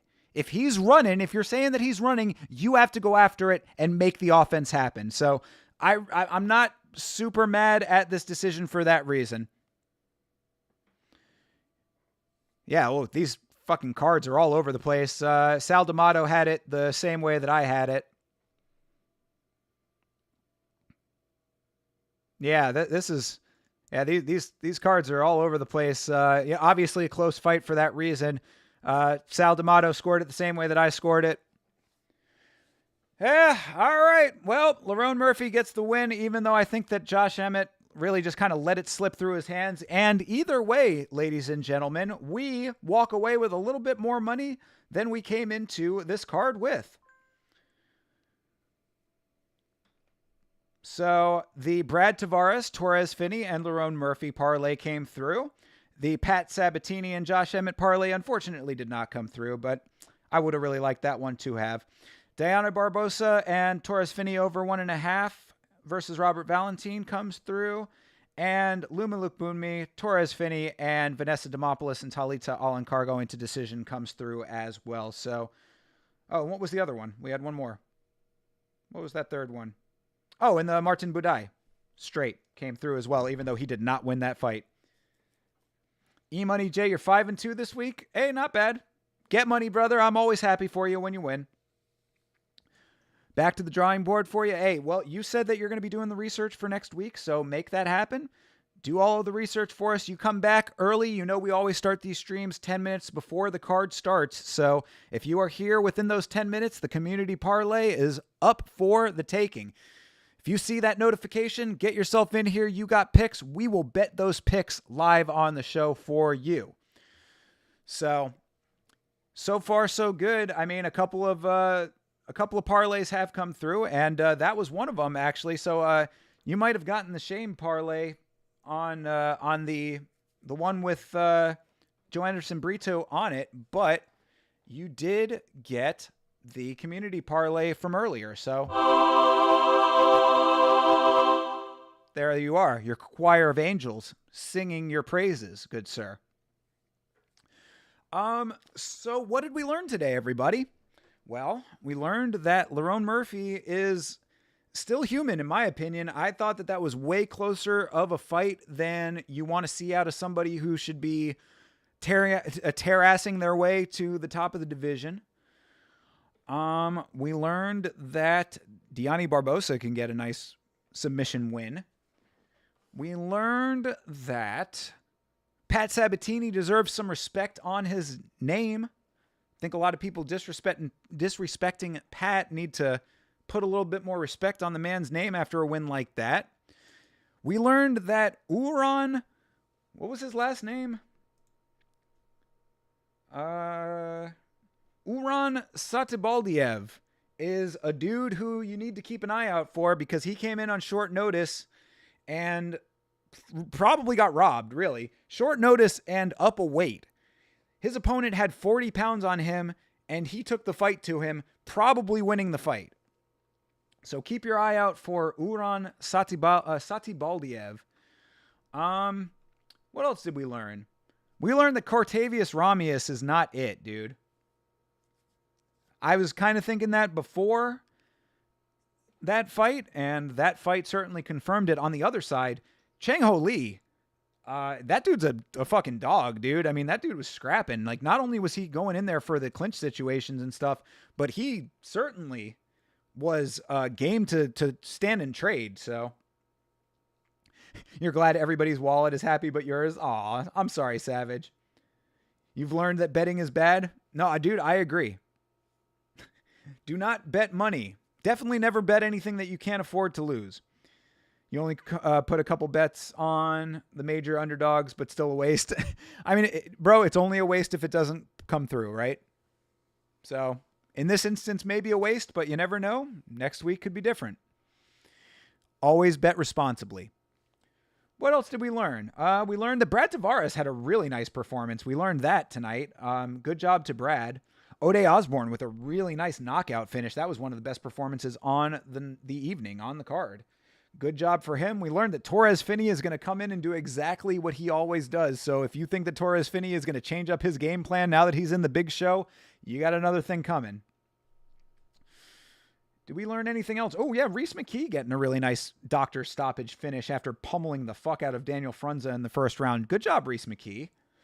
We learned that Luma Lukbunmi should never be a minus 1100 anything ever. That's something we definitely learned. Victor Henry getting a nice win. That was fine after some decent work by Pedro Falcao. And Talita Alencar showing that Vanessa Demopoulos doesn't have any ground game whatsoever. If you are fighting Vanessa Demopoulos, just lay on top of her, as I'm sure plenty of people would like to. Anyway, everybody, I guess that's going to about do it for your boy Thinker St. James here. Thank you very much to everybody who's been hanging out, making this a very fun solo stream for me. I really appreciate it. This thing flew by as I knew it would, even without the Vitz King, who hopefully will be back for next week. His favorite fighter of all time, Alexander Volkanovski, is fighting, so I would hope that he is going to be with me, but we'll see how he is feeling. Either way, I appreciate all of you guys hanging out as always. E-Money J, Arrogant Savage, Bloomis, the Ohio Player, my co-host Chase Parton, appreciate you. Toby, Deadly Pube, appreciate you as well. Thank you to the new followers over here. Who we had, Benito, I think, was it? And Top Twitcher Bro. Thank you very much for following. Appreciate both of you guys. For anyone who is new to the stream, make sure that you follow, make sure that you subscribe on YouTube. And on Monday nights, we have that podcast that I've been talking about. It's Last Week's Fights. Myself and Chase Parton will be breaking down each and every fight that we just watched tonight, taking a look and doing some basic prediction stuff for 314 coming up. So tune in to that on Monday night at 10 o'clock p.m. Eastern Standard Time. And there is a new video out on the YouTube channel as well right now. My campaign video for Conor McGregor. Make sure that you watch that. Give it a like if you enjoy it. I thought it was pretty funny. A couple of people seem to like it as well. So maybe you would if you check that one out. New content always coming out on the channel, so keep your eyes open. And tomorrow night, very special Sunday night stream. We're going to have a lot of fun hanging out, chatting about MMA and about the new movie Brawler that has been announced from director Zack Snyder and in conjunction with the UFC. So if you're hanging out tomorrow night, somewhere around 9 o'clock, maybe a little bit later, we'll see what time I get home. But tomorrow night, come over and hang out with your boy. It's going to be a lot of fun. Thanks again, everybody. Have a great rest of your evening, great rest of your weekend if I don't see you. And as always, fight on.